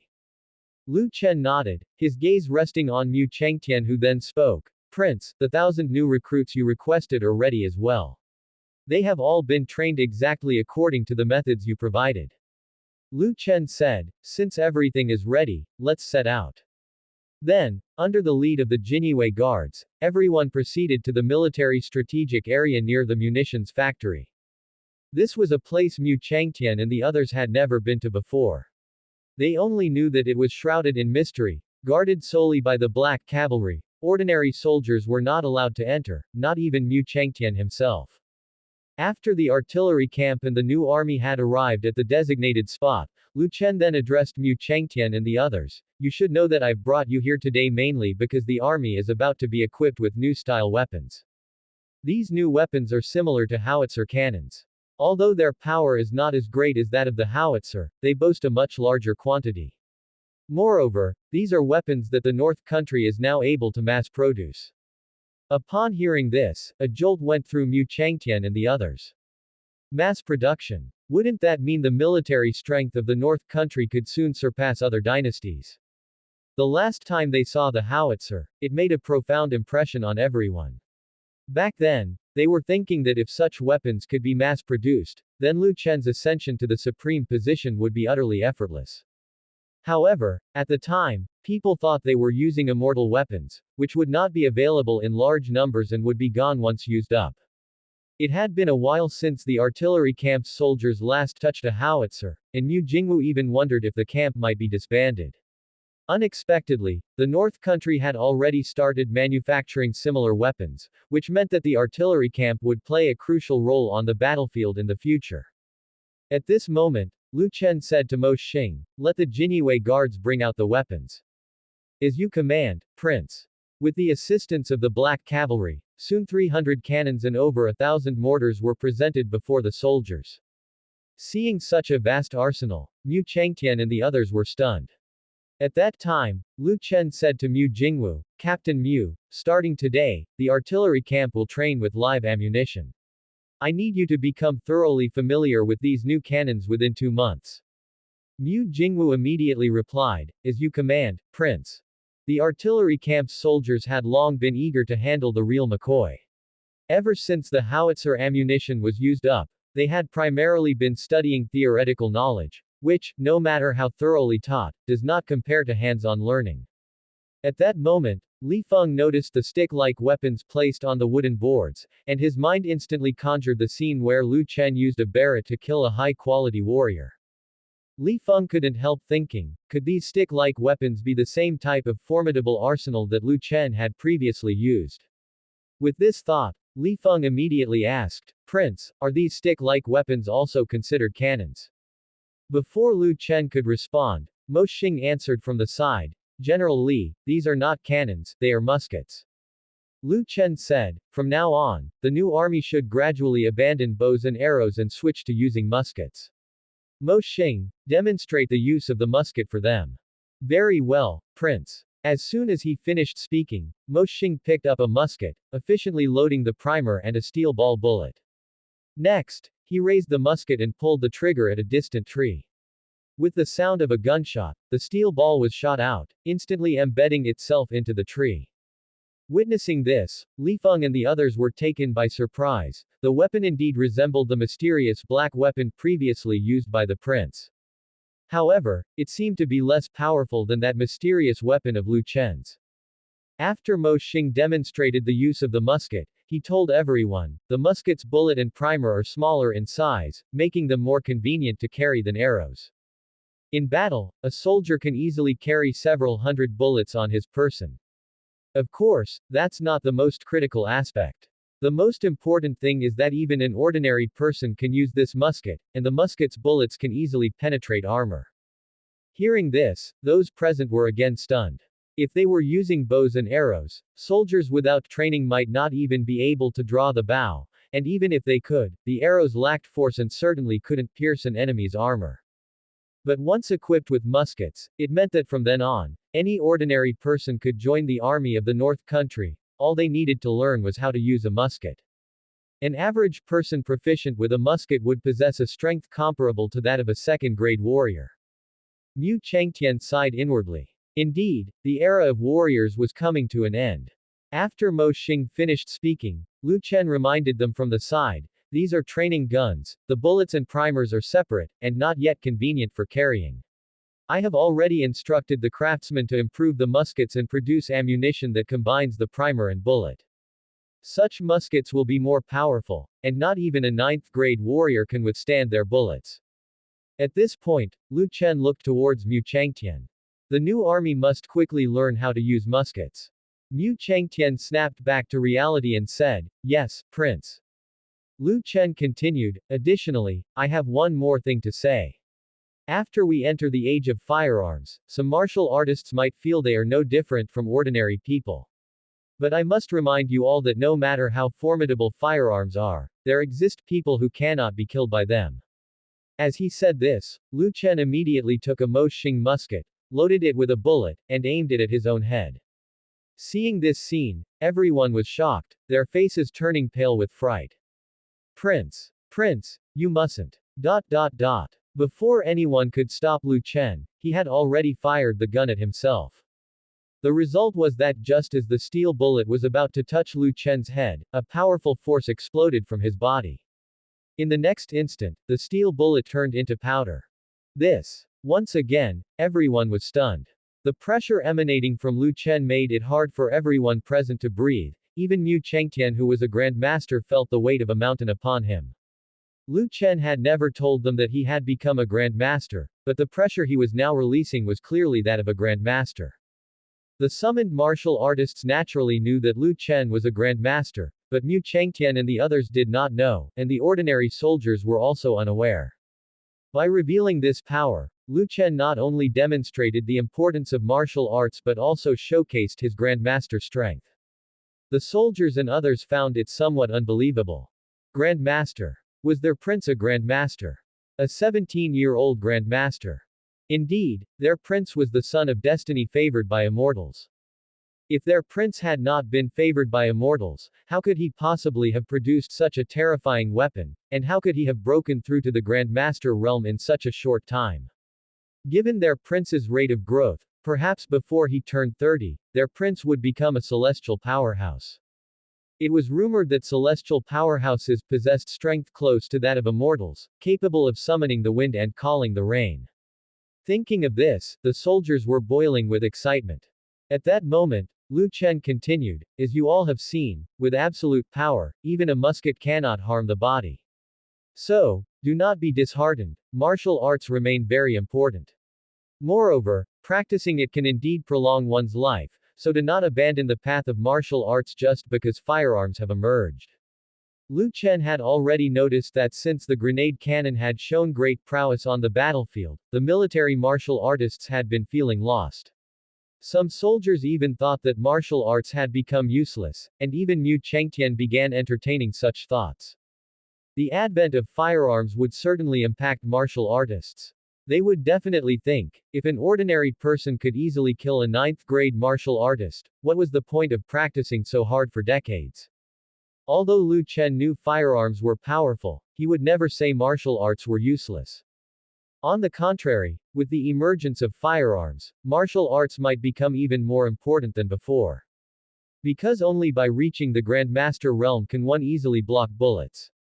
In order not to be threatened by firearms, people will inevitably strive to improve their own realm, ensuring they won't be easily taken down by an ordinary person with a musket. Lu Chen glanced over the soldiers and then said, "All right, take these weapons away with your men. Great sum will fall into chaos, and we must prepare." Upon hearing Lu Chen's words, Mu Chengtian and the others felt a jolt of apprehension. Great sum will fall into chaos. Why would the North Prince say such a thing? Could it be? Was the North Prince planning to take up arms directly? While Mu Chengtian and the others were lost in their wild thoughts, Lu Chen had already gone to inspect the armory. Since he was there, he might as well check the progress of the new gun's research. The development of the new gun was going smoothly. The bullet and primer had been combined, no longer steel projectiles, and the tip of the bullet had turned into a cone shape. Mo Xing and his team were able to finalize the bullets so quickly mainly because Lu Chen had provided them with the Desert Eagle and Barrett bullets for reference. However, their bullets had a significant issue. In this era of extremely weak industrial foundations, the bullets they manufactured were too rough and prone to barrel explosion. To prevent barrel explosions from causing trouble for the users, Mo Xing thickened the gun barrel so that even if the bullets did explode, they wouldn't destroy the firearm and wouldn't harm the user. But this led to a major problem. As the barrel thickness increased, so did the weight. The weight of an ordinary rifle had already caught up with Lu Chen's Barrett.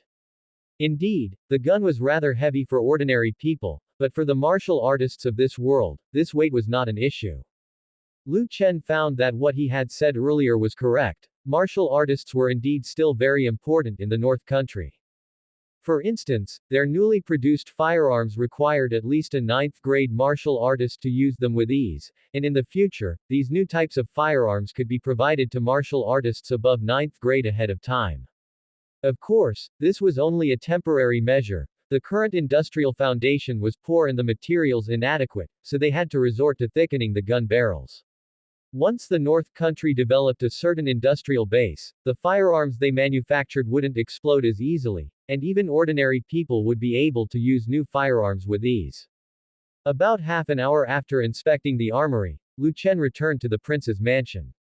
No sooner had he arrived at the prince's mansion than a brocade guard commander hurriedly approached Lu Chen. "Prince, something terrible has happened." Seeing the anxious look on the brocade guard commander's face, Lu Chen immediately asked, "What happened?" The brocade guard commander answered, "A grandmaster has arrived at the southern gate of Yan County. Now, the merchants passing by are all gathered outside, watching. It is said that this grandmaster is the literature saint of the great Qian dynasty." Hearing this, Lu Chen was taken aback for a moment. He had arrived in Yan County so soon. Lu Chen thought that Zhuge Zongguang would stay in the Dayu dynasty for a while and then come to Yan County quietly to avoid detection. The Brocade Guard commander continued, the Grand Master had just arrived at the gates of Yan County when he was recognized by the people. Now, the southern gate is completely blocked, as everyone wants to catch a glimpse of the Grand Master. Hearing this, Lu Chen frowned. Was Zhuge Zongguang making too much of a stir? But on second thought, it made sense. After all, Zhuge Zongguang was known as the literature saint, and he was the person most likely to break through the heavenly human realm in the last few decades. It was normal for him to be so popular. Lu Chen said, take me there to have a look. Afterward, Lu Chen rode his horse directly to the south of the city. Zhuge Zongguang was the literature saint and also a grand master. Even the emperors of various dynasties had to show him some respect, so it was only proper for Lu Chen, as prince, to personally go to greet him. It wasn't long before Lu Chen arrived at the southern gate. By then, the inside and outside of the city gate were crowded with people, all eager to see the legendary literature saint Grand Master. At that moment, guards from the prince's mansion shouted loudly, the prince has arrived. Hearing this, the frenzied commoners reluctantly made way. With the appearance of the North Prince himself, the commoners became much more subdued. Shortly after, Lu Chen on horseback arrived in front of a carriage drawn by 4 horses. In the next moment, under the watchful eyes of everyone, an old man with white hair slowly descended from the carriage. Nowadays, Yan County had become a commercial hub, with merchant convoys from all the major dynasties coming to do business, especially goods from the North Prince Mansion, which were their most important trade items. The merchants had broader knowledge, many of whom had seen Zhuge Zongguang, especially those from the great Qian dynasty. Look everyone. It's really the literature saint. Why has the literature saint appeared in the North Country? What is he doing in Yan County? Wasn't he supposed to move the Universal Academy to the Dayu dynasty? Does the North Country have something that attracts him? Dayu and the North Country are close, maybe he just came to the North Country to have a look. While people were discussing fervently, Zhuge Zongguang approached Lu Chen. At that moment, Lu Chen also dismounted from his horse. Then Zhuge Zongguang, bending at the waist, bowed and said, Zhuge Zongguang, headmaster of the Universal Academy, pays respects to the prince. Upon hearing Zhuge Zongguang's words, the scene instantly buzzed with discussion. A greeting. Did I hear that wrong? Why would the literature saint pay respects to the North Prince? Did the literature saint misspeak? The term, to greet, should not be used lightly. It is generally reserved for when someone of lower status presents their respects to someone of higher status, yet Zhuge Zongguang is the literature saint. Wherever he goes, emperors of every dynasty personally receive him. As for the status, the North Princes cannot possibly be higher than Zhuge Zongguang's. Although the North Prince is a prince, at most he is but a seigneur. It is well known that Zhuge Zongguang does not need to pay respects in the presence of the emperors of dynasties. And yet today Zhuge Zongguang was actually taking the initiative to pay respects to a seigneur. What was going on? Was this elder truly Zhuge Zongguang? Just as people were puzzled as to why Zhuge Zongguang would offer a greeting to Lu Chen immediately stepped forward, took Zhuge Zongguang by the arms, and said, Dean Zhuge need not be so courteous. At that moment, Zhuge Zongguang spoke, if the prince does not mind, how about we share a carriage? Even though Lu Chen had come on horseback, if he, a prince, rode back on a horse while his subject, Zhuge, took a carriage, it would seem disrespectful. Lu Chen said with a smile, then the younger generation shall humbly accept the offer. Afterward, Lu Chen followed Zhuge Zongguang onto the carriage. Seeing this scene, the surrounding common folk were immediately shocked. The literature saint not only paid his respects to the North Prince but even treated him so courteously. Were they seeing things? After all, the literature saint is a grand master and, moreover, an entity on the verge of breaking through to the heavenly human realm. Was there any need for him to be so polite to the North Prince? He even invited him to share a carriage. Under the astonished gazes of the crowd, Lu Chen boarded Zhuge Zongguang's carriage, and afterward, the carriage slowly headed into the city, leaving behind a stunned crowd. Within the crowd, a fat middle-aged man clad in gold-threaded brocade watched the carriage as it gradually receded into the distance, then muttered to himself, "It appears that the North Prince might truly become my future lord." The man was still uncertain about whom to pledge his allegiance to, but considering the recent events of the past 2 years, only the North Prince seemed to stand out as an anomaly in this world, as if he didn't belong. The more unique the North Prince's existence seemed, the more it indicated that he might be the son of destiny the man was to serve. The son of destiny was bound to be unlike ordinary people. With this in mind, the middle-aged man revealed a slight smile, his chubby cheeks creasing and his eyes narrowing into slits. Indeed, coming to the North Country had been the right decision. He just needed to wait in the North Country from then on. He believed that it wouldn't be long before the son of destiny gave him his orders. At this very moment, inside the carriage, Zhuge Zongguang said, "Prince, a part of the students from Universal Academy is already on their way to the North Country. By now, they should have reached Great Sha territory. I wonder how you plan to arrange for them." Lu Chen replied, "The North Country is currently in dire need of officials. I plan to have some of the learned students take office. In addition, I have already had someone build a new academy in the city. Once Universal Academy moves to the North Country, they can immediately begin their scholastic activities." Hearing this, Zhuge Zongguang expressed his thanks. "Thank you, Prince." At that moment, Lu Chen contemplated that Zhuge, who was a literature saint and a sage granted to him by the system, had lived for so many years and must be an extremely intelligent person. He had recently been troubled by some doubts. Since Zhuge was so clever, perhaps he could shed light on the matters that had been puzzling him. With this in mind, Lu Chen directly asked, "Dean Zhuge, there are a few questions in my heart. May I ask if you can help me find the answers?" Zhuge Zongguang then responded, "Prince, there's no need to stand on ceremony. If you have any questions, do not hesitate to ask. I shall spare no effort in answering to the best of my knowledge." Lu Chen immediately asked, "You must be aware of some recent events that have taken place in the Great Sha dynasty, aren't you?" Zhuge Zongguang answered, "I have heard a bit." Lu Chen continued, "At first, my father, the emperor, did not take action against the aristocratic families of the south, but instead waited until now to dispatch the troops southward. In your opinion, is this troop deployment for the purpose of dealing with the aristocratic families of the south or to prevent the plague from the Great Qian dynasty from spreading into the Great Sha dynasty?" Zhuge Zongguang replied, "In my view, it is very likely that the Sum Emperor intends to take action against the aristocratic families of the south."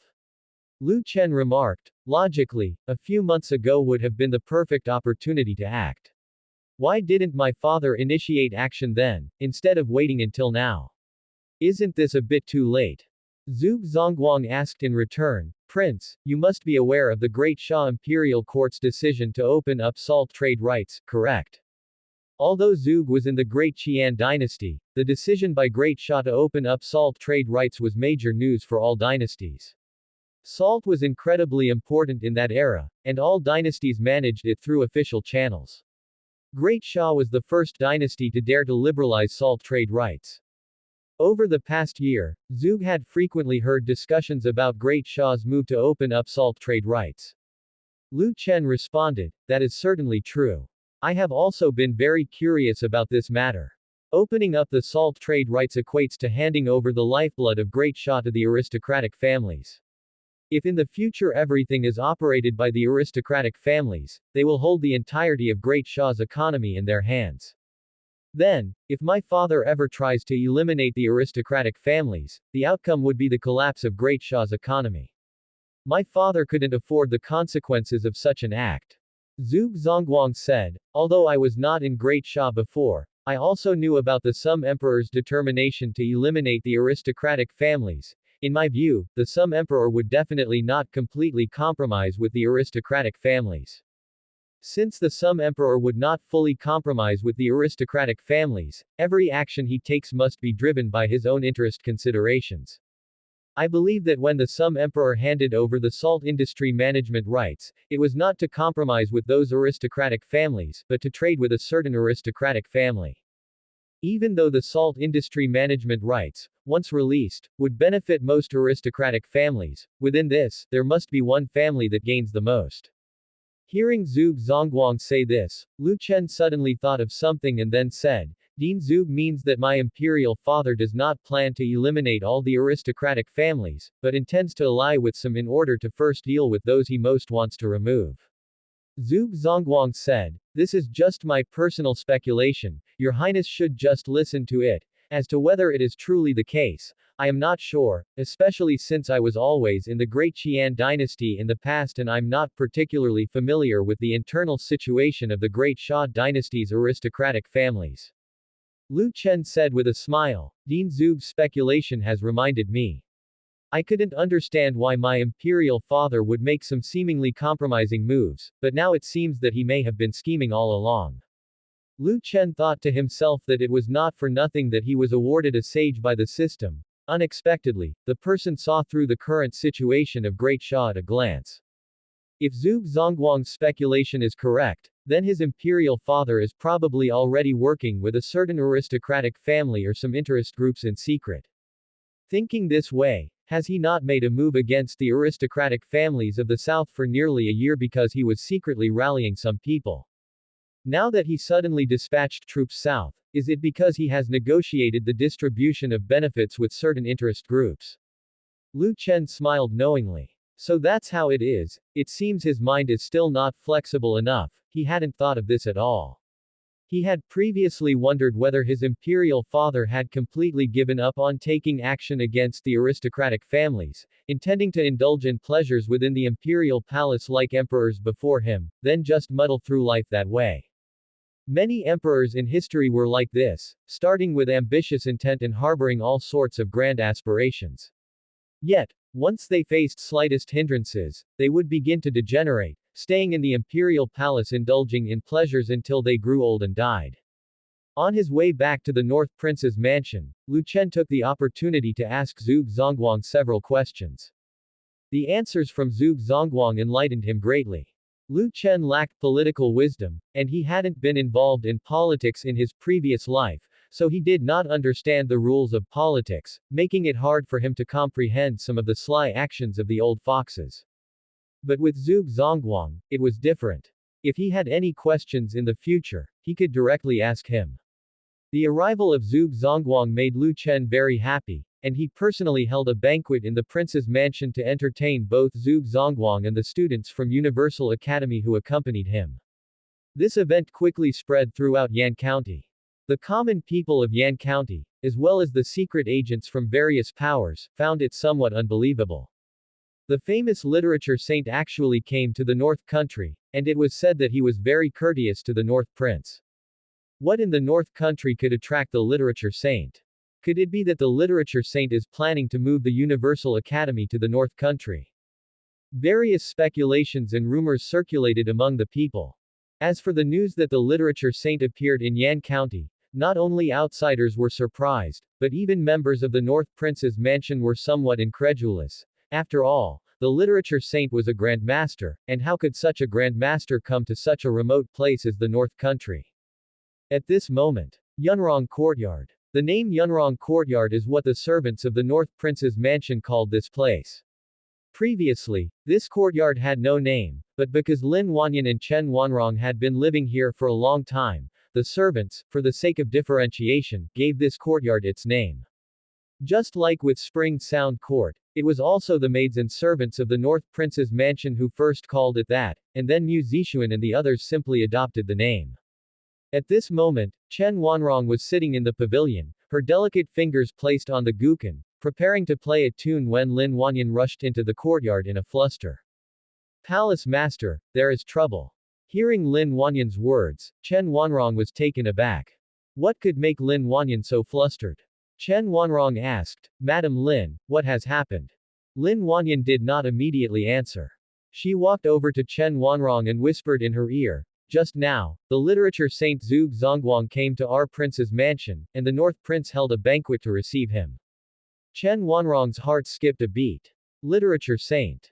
If she remembered correctly, her master once told her that among all the known Grand Masters in the world, literature saint Zhuge Zongguang was the most likely to break through to the heavenly human realm. It wasn't because Zhuge Zongguang was older that he was most likely to be the first to break through to the heavenly human realm, but because the cultivation technique Zhuge Zongguang practiced was not an ordinary martial arts technique. According to her master, Zhuge Zongguang could no longer be considered merely a martial artist. Among those who were grandmasters, several of them together might still not be a match for Zhuge Zongguang. How could such a formidable person come to the North Country, this remote place? Wasn't Zhuge Zongguang in the Great Qian dynasty? With the distance from the Great Qian dynasty to the North Country, what was a grandmaster like him doing here, seemingly finding nothing better to do? Chen Wanrong's eyebrows knitted slightly, and she instantly understood why Lin Wanyan said it was bad news just now. Zhuge Zongguang was no ordinary person. If they used the love worm on Lu Chen at this time, it was very likely Zhuge Zongguang would discover it, and if Zhuge Zongguang had not left the North Prince mansion by then, it would ruin their big plan. This was indeed a big problem. With the limited forces of Mysterious Moon Palace in the North Country, they had no way to shake a grandmaster, let alone one who was about to break through to the heavenly human realm. Chen Wanrong asked perplexed, Madam Lin, why has he appeared in the North Country? Lin Wanyan replied, I just eavesdropped on the conversation between him and the North Prince. It seems he plans to relocate the Universal Academy to the North Country, and he will reside in the North Country from now on. At these words, a chill immediately emanated from Chen Wanrong's body. This was the last thing she wanted to see. If Zhuge Zongguang stayed in the North Country, then everything Mysterious Moon Palace had done there would have been in vain. Why would a Grandmaster, who could stay in the Great Qian dynasty and enjoy their offerings, come to this secluded North Country to run a school? Lin Wanyan looked at Chen Wanrong and said, Palace Master, what should we do next? If we continue to wait, I'm afraid all of our efforts over this past year will have been wasted. Zhuge Zongguang is not an ordinary person, and if we use the love worm on the North Prince by then, he is very likely to detect it. Chen Wanrong did not immediately answer Lin Wanyan's question. She sat in the pavilion, falling into deep thought. After a while, Chen Wanrong took out a small porcelain bottle from her sleeve, then said to Lin Wanyan, Madam Lin, find a way to get the powder inside this bottle into the water that Lu Chen drinks. Chen Wanrong decided she could not wait any longer. Initially, she did not want to resort to this method, but there was no alternative. If they continued to delay, all their efforts might come to nothing. After Lin Wanyan took the bottle from Chen Wanrong's hand, she asked puzzled, Palace Master, what is in this bottle? Chen Wanrong replied expressionlessly, it's powder from the wings of pear-wing butterflies. Hearing this response, Lin Wanyan was momentarily stunned. The pear-wing butterfly was a rather special butterfly, whose female powder from the wings could attract male pear-wing butterflies to mate. After men come into contact with the powder from the pear-wing butterfly wings, they would develop strong feelings for the women who had been in contact with the female pear-wing butterfly powder. Chen Wanrong then continued, add a little at a time, try not to let him notice. This powder was not poisonous and wouldn't harm the human body, so it would be difficult to detect. Of course, pear-wing butterflies were extremely rare, and powder from their wings was even harder to collect. Even members of cults rarely used pear-wing butterflies for misdeeds. Chen Wanrong had managed to collect so much powder because her master had raised a group of pear-wing butterflies. As a member of the Mysterious Moon Palace, Lin Wanyan was naturally aware of the effect of the pear-wing butterfly. It was just that she hadn't expected Chen Wanrong to actually resort to using this tactic. This was a desperate move that injured the enemy while causing self-harm. Once Chen Wanrong consumed the powder from the female pear-wing butterfly, she would likewise develop a strong interest in the man who had taken the male pear-wing butterfly powder, which was why Chen Wanrong initially refrained from this approach. Of course, another major reason she hadn't used it before was that it had taken the disciples of the Mysterious Moon Palace a considerable amount of time to collect the powder from the pear-wing butterfly. Only recently had the disciples sent over the collected pear-wing butterfly powder to the North Prince mansion. Although the pear-wing butterfly powder could influence people, with Chen Wanrong's strength, she was fully capable of using her skill to expel the consumed pear-wing butterfly powder from her body. However, by doing so, she would lose her allure to Lu Chen. Therefore, in order for the pear-wing butterfly powder to be effective, she had to endure the strange sensations in her body and also ensure that the powder from the wings of the pear-winged butterfly remained inside her. Once Lu Chen could no longer endure it and came seeking her out, she would take that opportunity to directly implant the love worm into Lu Chen's body. Lin Wanyan looked at the vial in her hand, then glanced at Chen Wanrong again, and asked with certainty, Palace Master, are you sure you want to resort to this method? Once the pear-winged butterfly powder is used, you too might develop feelings for the North Prince. Chen Wanrong replied expressionlessly, we're out of time. Even if we can't control him for a long time, we must refine the subtle dragon spell before Zhuge Zongguang discovers our intentions. Great Sum will be in chaos, this is my last chance. Lin Wanyan sighed and said, all right, I will seize the opportunity to serve him tea and water to slip the pear-winged butterfly powder into his drink. Having said that, Lin Wanyan turned around and left the courtyard. After Lin Wanyan departed, Chen Wanrong took out another small porcelain bottle and looked at the female pear-winged butterfly powder in her hand. A faint change came over Chen Wanrong's frosty expression, as if she had made some determinations. The Imperial Army of Great Sum was about to head south, and the internal war was about to begin. She needed to hurry and refine the subtle dragon spell, then take advantage of Great Sum's internal strife and the weakened defenses of the capital city to strike directly at the Imperial Palace and seek revenge for her parents' death by killing the Sum Emperor. After the Sum Emperor's death, the common people from the former territories of Chen Nation would surely be invigorated, and then she would reveal her identity as the princess of Chen Nation and lead the old officials of Chen Nation to restore the country. All plans had already been fermenting in the heart of Chen Wanrong. This plan had been brewing for nearly a year, and now it was time to implement it. The incident today in Yan County quickly spread to other dynasties, and the people from the various dynasties were very surprised when they heard about it. North Country was clearly just a remote feudal state. Why would Zhuge Zongguang, the literature saint, go there, and why was he so courteous to the North Prince, a mere seigneur? Could it be that Zhuge Zongguang was planning to move the Universal Academy to North Country? While the Universal Academy was indeed not well liked, Zhuge Zongguang was nevertheless a Grand Master, and securing the Universal Academy would mean gaining the allegiance of Zhuge Zongguang. Now that the Grand Master Zhuge Zongguang had gone to North Country, it made the rulers of the Great Qian dynasty very uncomfortable. Even though the Qian Emperor disliked those self-righteous scholars of the Universal Academy and the court ministers had been wanting to shut it down, the Qian Emperor had refrained from taking action against the Universal Academy for the sake of the Grand Master Zhuge Zongguang. And now, Zhuge Zongguang had actually gone to the Great Xia dynasty, and he seemed to be considering moving the Universal Academy there, which made the Qian Emperor very uncomfortable inside. This was all the fault of those ministers who spread rumors among the populace every day, offending the Grand Master Zhuge Zongguang. To win back Zhuge Zongguang, the Qian Emperor quickly sent envoys to North Country, wanting to persuade Zhuge Zongguang to stay in the Great Qian dynasty, and he also promised that in the future he would provide opportunities for the scholars of the Universal Academy to hold official positions. At this moment, the Qian Emperor still thought that Zhuge Zongguang had left in a huff and was completely unaware that Zhuge Zongguang had already sided with Lu Chen. The Great Wu Dynasty. The Green Cloud Palace. The breathtakingly beautiful Wu Junwan, dressed in a gold-trimmed bright red robe, lay half reclining on the phoenix chair, seeming somewhat listless. In the grand hall, a middle-aged man was speaking, and after hearing the man's words, Wu Junwan yawned indolently before saying, Prime Minister Chai, as a chancellor you are not very competent, are you? Almost a year has passed, and yet the civil unrest in the southwest has not been settled. My father granted you a chance. If it still cannot be resolved soon, he will have to deploy the army to suppress the rebellion by force. I have heard that Great Shah has already sent troops southward to target the aristocratic families in the south. At this time Great Shah has no leisure to come and trouble Great Wu. After the uprising broke out in the Great Wu dynasty, the martial emperor quickly dispatched a large army to suppress it.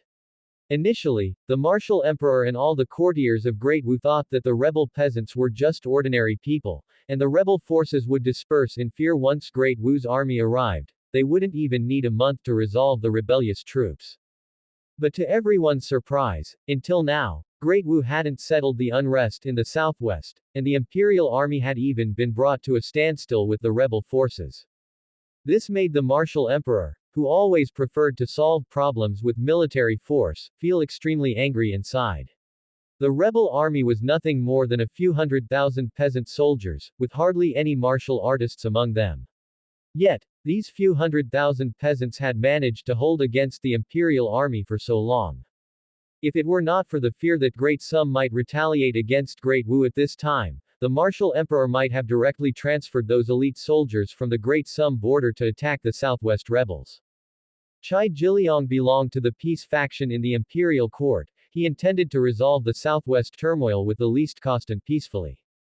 In his view, the reason why those commoners rebelled was because the martial emperor had been waging wars abroad for years, making life difficult for the common people. This allowed some schemers to exploit the situation, stirring up the commoners' hatred towards the imperial court. Therefore, if the martial emperor wanted to resolve the civil unrest, the best way would be for him to first issue a self-incriminating edict and make some promises to the commoners, pacifying those among the rebels and persuading some who were on the fence about rebelling to abandon their cause. However, it was very unfortunate that the martial emperor would absolutely not publish a self-incriminating edict.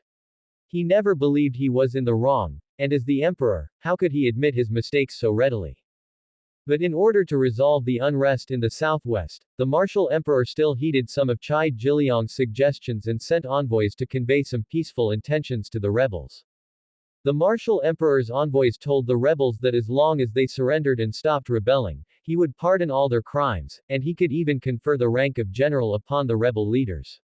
It was a common method to quell rebellions by using interests to entice the leaders of the rebels and then persuade them to lay down their weapons.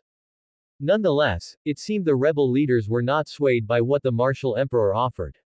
They had greater appetites and wanted much more, which resulted in many envoys being sent to negotiate with them without reaching a satisfactory result for both sides. This made the martial emperor somewhat impatient. As an emperor, he had already made such significant concessions, yet these obstinate people were still not content, still wanting even more. If negotiations failed, then it was simply time to fight. Just then, they received news that Great Sum had deployed troops to the south. Anyone could see what Great Sum intended by sending troops southward. It was evident that Great Sum would soon be in great turmoil, and at that time, Great Wu would not need to worry about retaliation. Moreover, Great Qian was currently impacted by an epidemic and could not spare the effort to trouble Great Wu. As for Great Ju, the relationship between the Yu Emperor of Great Ju and Wu Junwan was like that of sisters, very close. And with the barbarian tribe putting pressure on from the north, it was unlikely that Great Ju would take advantage of someone's predicament at this time. Since there were no external threats, the martial emperor had nothing to worry about. He planned to recall those elite soldiers guarding against Great Sum and resolve the Southwest Rebellion within 2 months. The martial emperor's decision put Prime Minister Chai very much in an awkward position, since he had initially advocated for a peaceful resolution to the turmoil in the southwest. After dragging on for half a year, it had come down to a military solution in the end.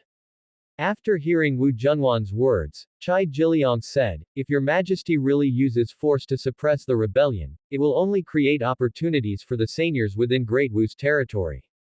The ones who most want to revolt are not the commoners, but those seigneurs with control over substantial forces. The reason the southwest turmoil remains unresolved is precisely because someone is causing trouble in the shadows. If your majesty cannot keep his composure and sends troops now, it's very possible that those seigneurs will also choose this moment to rise." Wu Junwan gave a soft laugh, then said, "My father the emperor isn't burdened with as many concerns as Prime Minister Chai. Anyone who dares to make a move, their end will surely be heads rolling on the ground." Just as Wu Junwan's voice fell, Chai Jiliang was about to say something when a maid entered the hall. "Princess Junwan, intelligence from North Country." Upon hearing this, Wu Junwan immediately stood up, straightened her body, "Bring it here." The next moment, the maid presented the intelligence from North Country to Wu Junwan, who took it and quickly glanced over the document. Her brows furrowed, and she muttered to herself, "I thought Zhuge Zongguang would go to Great Ju, but he unexpectedly went to North Country." Seeing Wu Junwan's expression darken, Chai Jiliang asked, Princess, what has happened? Why does your face look so troubled? Without responding, Wu Junwan folded the intelligence in her hand and sent it flying towards Chai Jiliang. Chai Jiliang caught the intelligence that came flying from Wu Junwan, and after quickly scanning it, he sunk into contemplation. Wu Junwan said with a smile, Prime Minister Chai knows so much, so why don't you analyze for this palace why Zhuge Zongguang refused me and didn't stay in Great Ju but went to North Country instead? Hearing Wu Junwan's question, Chai Jiliang regained his focus and directly said, this official does not know. The current situation in North Country is very peculiar. Not only might there be a mysterious superpower there, but mysterious Moon Palace is also in North Country, and nobody knows how long the palace master has stayed there. Now that literature Saint Zhuge Zongguang has also gone to North Country, nobody knows what they want to get from it. Wu Junwan said teasingly, it's unexpected that there's something in the world that Prime Minister Chai doesn't know about, this is indeed surprising to this palace. At this point, Wu Junwan stood up and walked slowly to the center of the hall. Looking out at the sky beyond the hall, she said, with Zhuge Zongguang added to the equation, there are now 2 Grand Masters in North Country. It wouldn't be surprising to me if the North Prince declared independence, but I am curious, what exactly is it about North Country that makes them come one after another? Having said this, Wu Junwan told the maid, write to Qinghai Commercial Association immediately, and tell them they may get a bit more active. Hearing Wu Junwan's words, Chai Jiliang expressed his dissatisfaction, Princess, the rebellions within Great Wu have not yet been resolved, is there a need to concern ourselves with the affairs of North Country? Wu Junwan asked with a smile, aren't you the least bit curious, Prime Minister, about what North Country has? Chai Jiliang said, if there truly is something in North Country that attracts all the major powers, it won't be long before news leaks out. The most important matter for Great Wu at the moment is to quell the rebellion. If the princess desires that position, quelling the rebellion is the best opportunity. Unless enemy nations invade Great Wu, what happens in other countries right now isn't important. Listening to Chai Jiliang's words, Wu Junwan stated indifferently, Prime Minister is right, then I will trouble you to come up with a way for this palace to get involved in this matter. Chai Jiliang said unhurriedly, please don't worry, Princess, the opportunity will present itself soon. After Zhuge Zongguang arrived in the North Country, Lu Chen directly appointed him as the Minister of the Ministry of Education, to oversee the entire education work of the North Country, and also conferred upon him the title of Great Scholar, allowing him to participate in discussions of any major military or state affairs in the future. Although Zhuge Zongguang obtained such a high position upon his arrival in the North Country, not a single official within the North Country had any objections, including Li Rui, who was acting as the de facto prime minister with the powers of a vice minister over state affairs. The authority of great scholar Zhuge Zongguang far surpassed that of Li Rui. His status was clearly above Li Rui's, and yet Li Rui showed no temper whatsoever. Zhuge Zongguang was a literature saint Grand Master, and moreover, he was one who had the potential to break through the heavenly human realm, who would dare vie with him for power. If they couldn't surpass him in literature, and he was still a Grand Master in the martial realm, Li Rui had no choice but to concede most of his power. Having a Grand Master in the small court of the North Country brought much harmony to the official scene, since everyone knew that beneath the prince, Zhuge Zongguang wielded the greatest power. No matter how hard they tried to climb, it would be futile, as the Grandmaster's status was set in stone. Moreover, Lu Chen did not only arrange for Zhuge Zongguang to hold an official position. He also made arrangements for each of the scholars who had followed Zhuge Zongguang to the North Country. However, most of them started at the grassroots level. Lu Chen did not immediately arrange very important positions for them, even if the students from the Universal Academy were his own people. For Lu Chen, loyalty was indeed important, but capability was equally vital. If he only wanted loyalty without requiring others to have abilities, then the North Country would not be currently in need of officials. Lu Chen's idea was simple. He first wanted to send the scholars from the Universal Academy down to the grassroots to temper them and rectify their predisposition to idle talk. Once they had accumulated a certain amount of experience, he would then promote them. Fortunately, their loyalty was 100%. With the students from the Universal Academy placed at the grassroots level, Lu Chen could easily grasp the situation at the lower levels, even from a high position. Additionally, with the surveillance of the Brocade Guard, his control over the grassroots far exceeded that of other rulers. The construction of the new city was booming, and nearly half of the construction of the main roads was completed. Now, the politics, economy, and military of the North Country had entered a stage of stable development. After firearms were integrated into the army, the troops of the North Country began to practice new tactics relentlessly. Still, the North Country was most lacking in food supplies.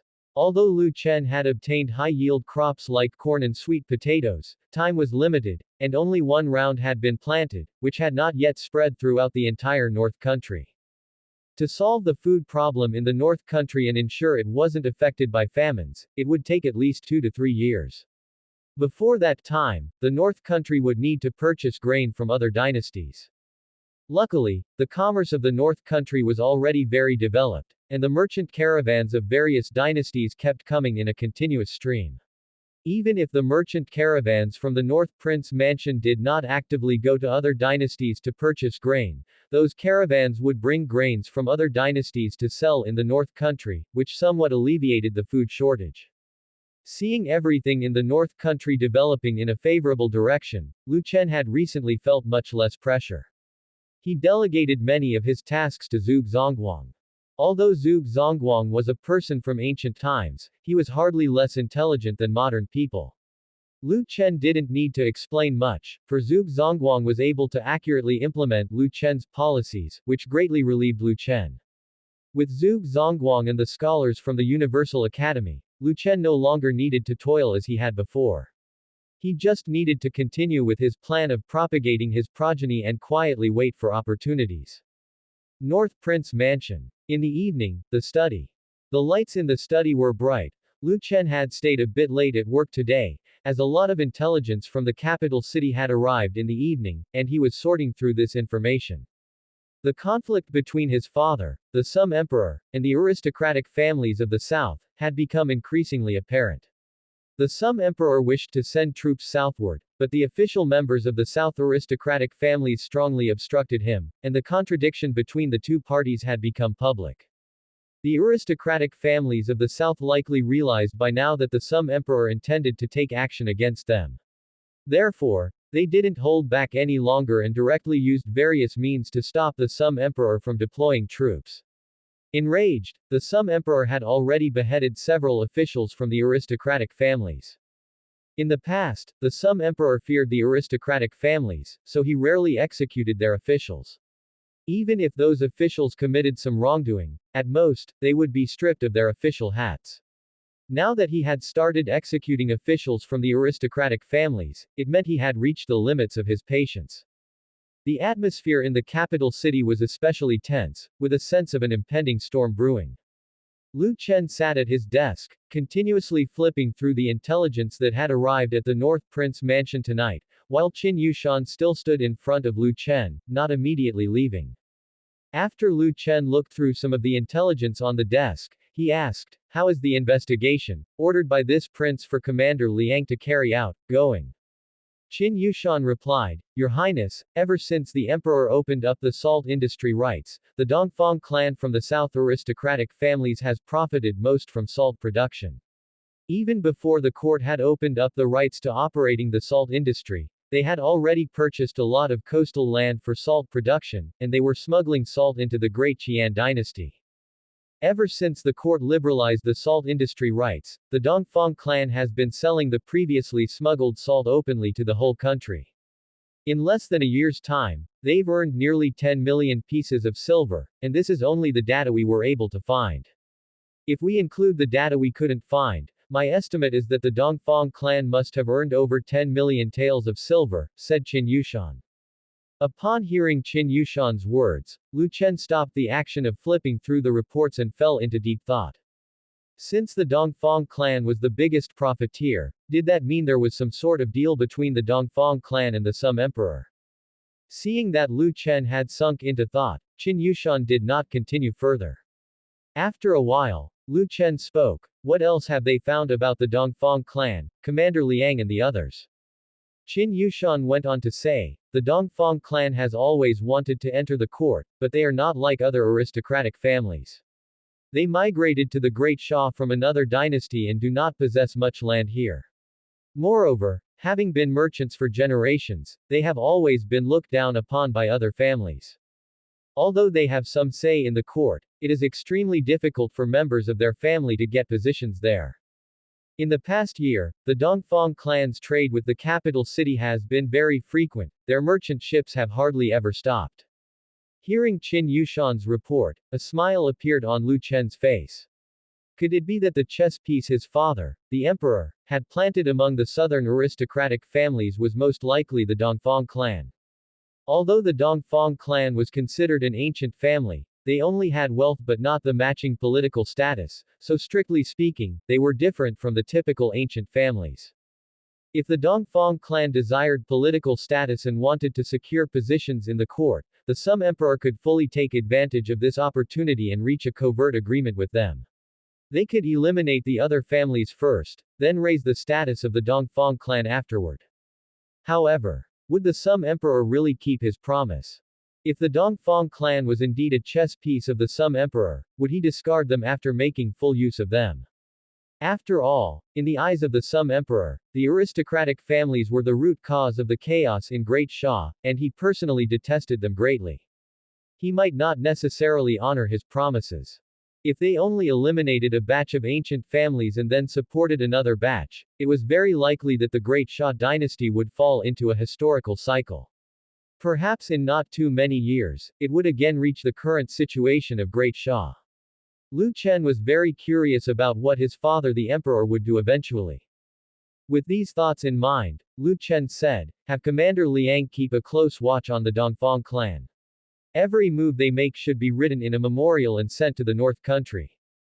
Qin Yushan replied, yes, Prince.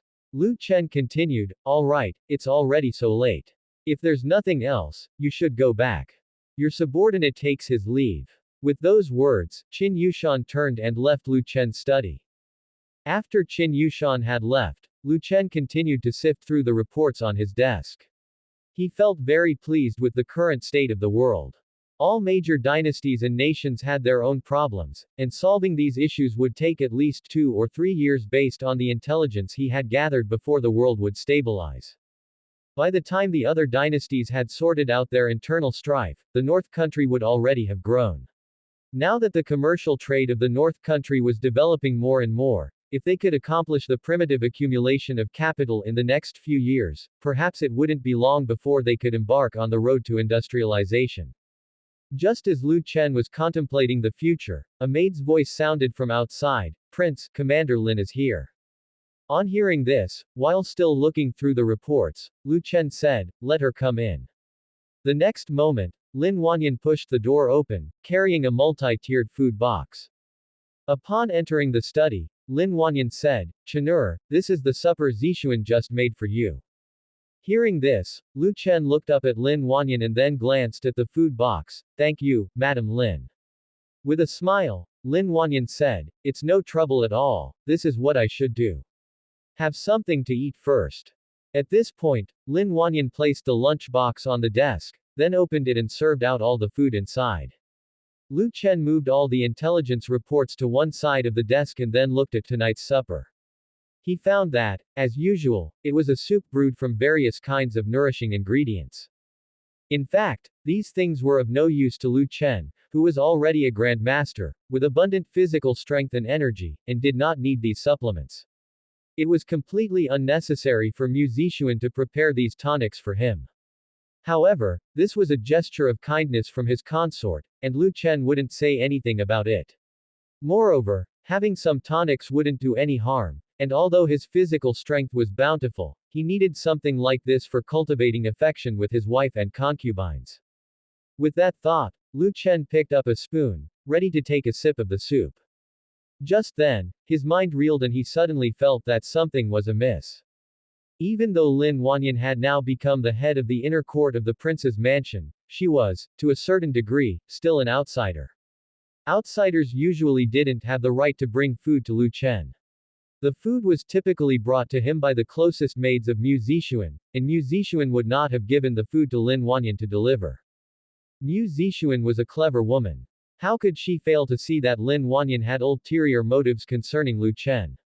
Moreover, Mu Zixuan had already told Lu Chen that Chen Wanrong and Lin Wanyan might have some purpose in choosing to stay at North Prince Mansion.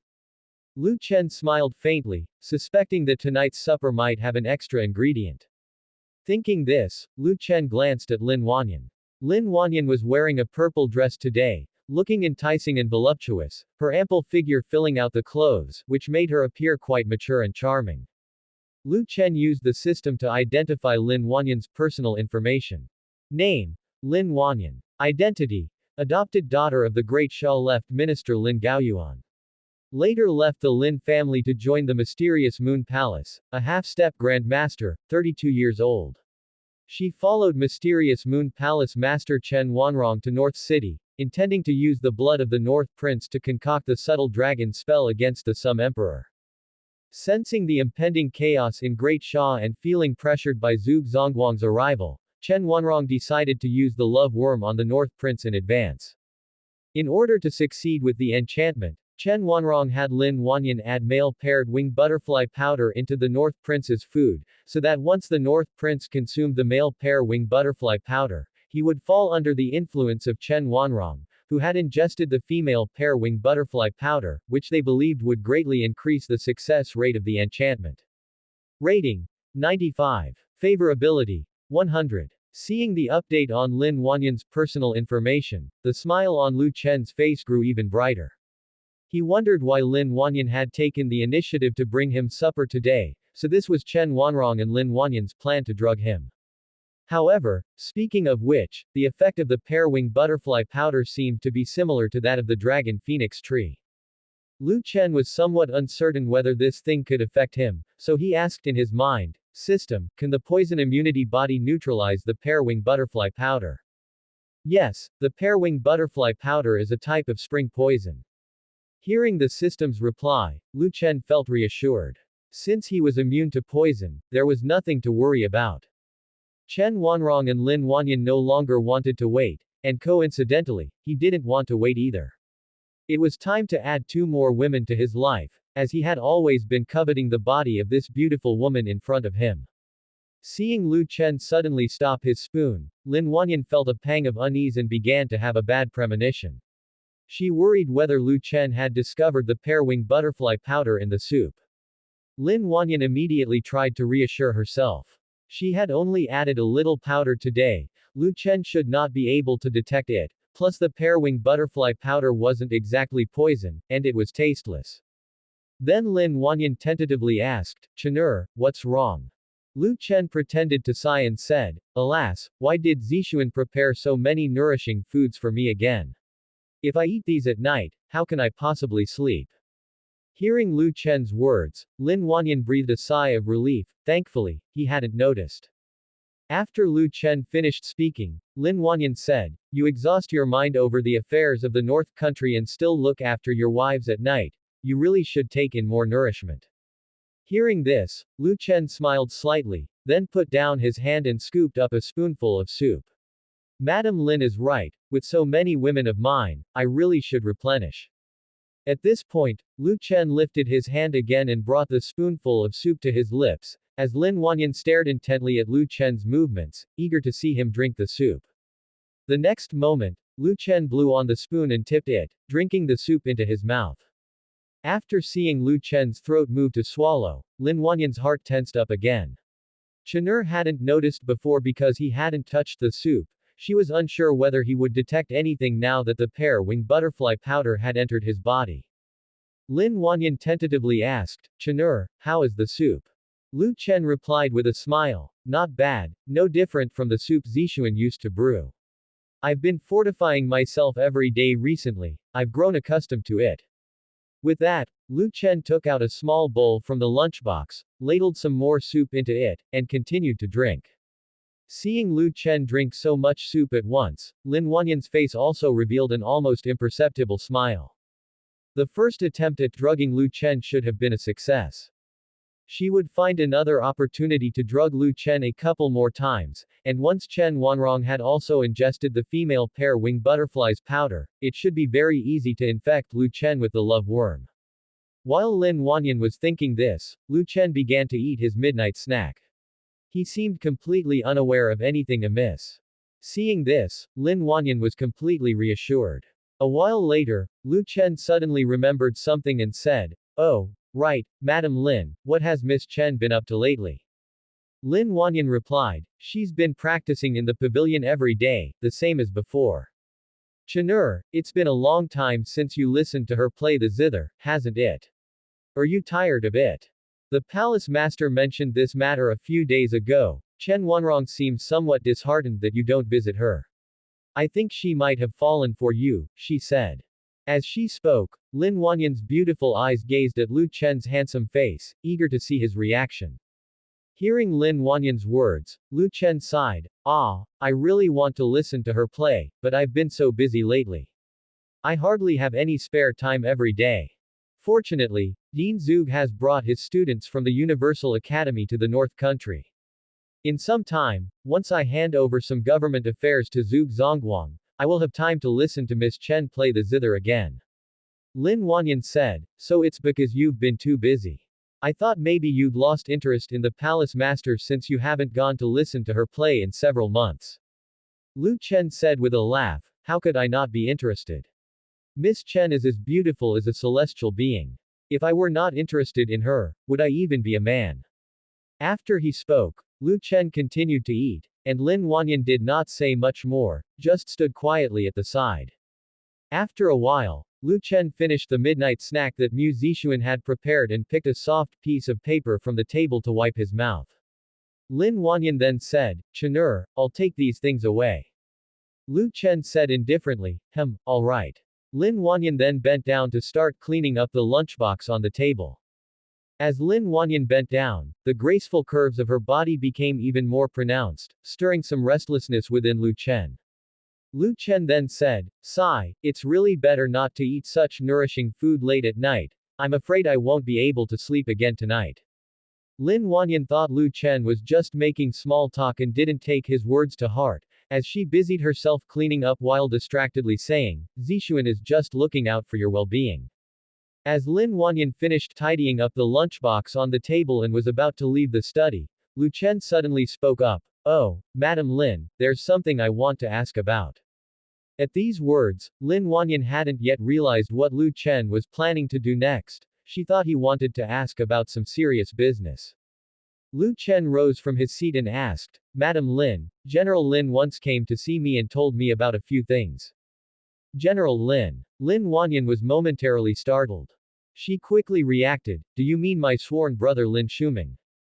Lu Chen nodded, "Yes, him." Lin Wanyan's eyebrows knit slightly, sensing this was probably not going to be good news. After all, Lin Shuming had previously discussed Lin Mansion's intentions with her.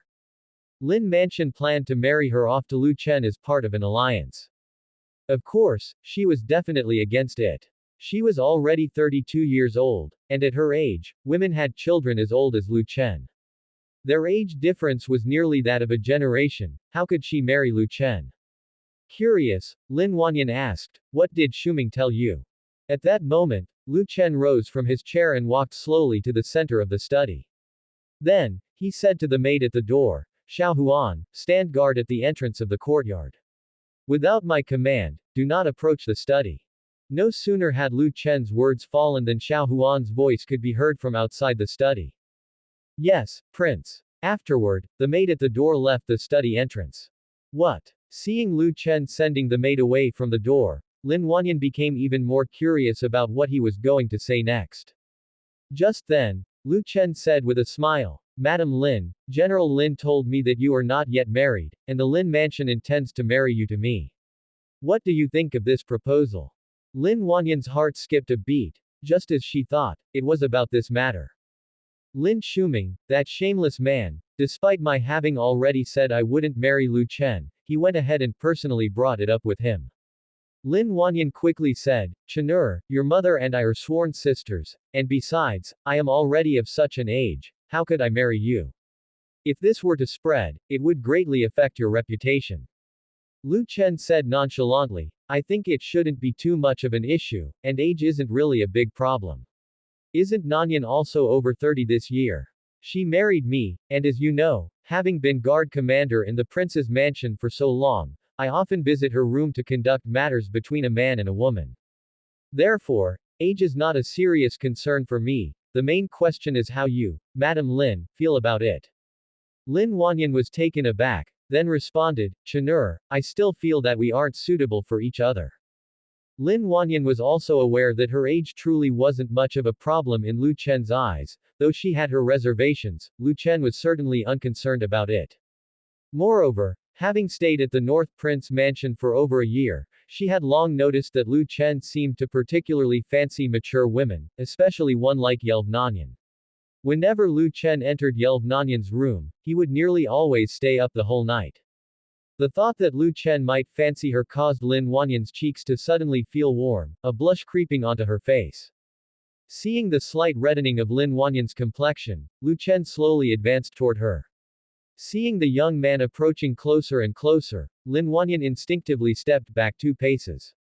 Lin Wanyan again said, Chenur, you needn't listen to Shuming's words, he's ignorant and speaks nonsense. Plus, don't you still wish to pursue our palace master? If she knew you harbored such thoughts about me, she might take a disliking to you. Since age was no barrier for Lu Chen, Lin Wanyan had to use the connection with Chen Wanrong as her defense. She was still in the North Prince mansion, so she couldn't flatly reject Lu Chen, she had to use all kinds of methods to gently dissuade him. If she outright rejected Lu Chen without giving face, she definitely wouldn't be able to stay at the North Prince mansion anymore. Without the support of the prince's mansion, relying solely on Chen Wanrong could easily lead to the failure of their plans.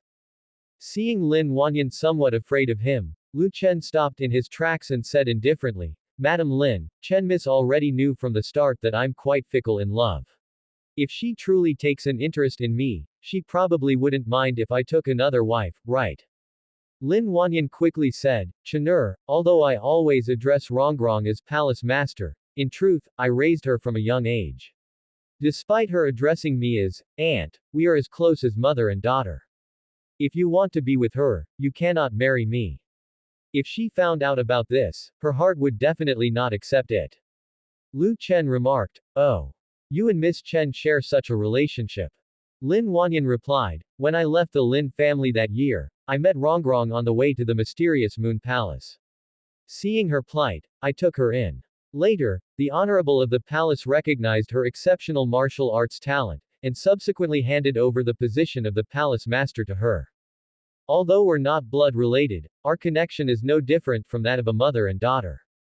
If you were to marry me and yet wished to be with her, wouldn't our relationships become hopelessly entangled? Hearing Lin Wanyan's words, Lu Chen fell into contemplation.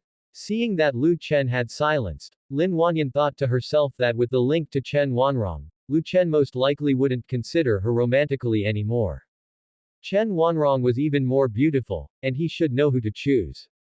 As Lin Wanyan pondered this, Lu Chen suddenly spoke up, Madam Lin, since Miss Chen means so much to you, akin to a mother-daughter relationship, wouldn't that imply she holds an extremely important place in your heart? Hearing his question, Lin Wanyan was startled, she didn't understand why Lu Chen was suddenly asking this. Lin Wanyan responded, of course, I have no other desires in life than to always protect her and help her achieve her ambitions. Lu Chen's lips curled slightly upward, his smile looking quite sinister, as if he were a major villain from a television drama. Then Lu Chen continued, Madam Lin, since Miss Chen is so vital to you, I presume you also wouldn't want to see her become my forbidden delight, a female slave for the rest of her life, right? What? Lin Wanyan was instantly bewildered. What did Lu Chen mean by that? After coming back to her senses, Lin Wanyan asked, Chenur, what do you mean by this? Lu Chen chuckled, then looked at the food box on the table before continuing, Madam Lin, did you really think I didn't know you put pear-wing butterfly powder in the food box? At these words, Lin Wanyan's mind went blank. She hadn't expected Lu Chen to have already discovered her little trick. How could this be? Had she not just put a tiny bit? Could such a small amount really be detected? With a panicked look, Lin Wanyan defensively said, Pear-wing butterfly, what is that? Chenur, what are you talking about? I don't understand. Lu Chen continued to approach Lin Wanyan, who nervously kept backpedaling, soon finding herself against a wall with no more room to retreat. Lu Chen, gazing at Lin Wanyan's flustered face, said, Madam Lin, are you now thinking that pear-wing butterfly is colorless and tasteless, and just by putting such a tiny amount, how could I have possibly discovered it? This. Lin Wanyan's heart became filled with intense horror. Lu Chen not only knew that she had put pear-wing butterfly powder in the meal, but he also seemed aware of her inner thoughts. How did he do it? Could he possibly read minds? Impossible. How could there be a person in this world capable of reading minds? Yet Lin Wanyan still stubbornly said, Chenur, I don't know what you're talking about. Lu Chen said indifferently, I not only know that you put pear-wing butterfly powder in my food, I also know why you came to North Country, to North Prince Mansion, and I'm also aware of why you always pushed me to pursue Miss Chen. Hearing Lu Chen's words, Lin Wanyan's heart pounded wildly. She was uncertain whether Lu Chen was deceiving her or if he genuinely knew everything. As Lin Wanyan wondered whether Lu Chen was just bluffing to trick her, he bluntly stated, You came to North Country initially intending to use my blood to create the subtle dragon spell against my father, the Emperor. Upon hearing this, Lin Wanyan's eyes widened and her pupils shrank. She had thought Lu Chen was only bluffing before, but now, to her dismay, she realized he actually knew their purpose for coming to North Country. How did Lu Chen know? What else was he aware of? Then, Lu Chen continued, later, seeing that my skills were extraordinary, you harbored the thought of using the love worm to control me, and then use North Country as a springboard to help Miss Chen reclaim her throne. Oh, and by the way, I've known for a long time that Miss Chen is the princess of Chen Nation. Lin Wanyan clenched her fists slightly, her skill circulating involuntarily within her. This was the greatest secret between Chen Wanrong and her, a secret scarcely known even in mysterious Moon Palace, yet Lu Chen was aware of it. If this secret got out, the Sum Emperor would certainly go to great lengths to eliminate Chen Wanrong. The secret could not be revealed at any cost. But then, the young man before her was her dear sister's son, she couldn't bring herself to harm him. Lin Wanyan looked coldly at Lu Chen and stopped pretending, asking bluntly, what else do you know? Lin Wanyan felt that continuing the charade was pointless, since Lu Chen knew the secret that Chen Wanrong was the princess of Chen Nation, it meant he had thoroughly investigated their backgrounds. Seeing that Lin Wanyan seemed prepared to resort to violence against him, Lu Chen smiled faintly and continued, I also know that Miss Chen has grown impatient, which is why she had you put the pear-wing butterfly powder in my food, intending to swiftly infect me with the love worm, so I would cooperate with you in crafting the subtle dragon spell.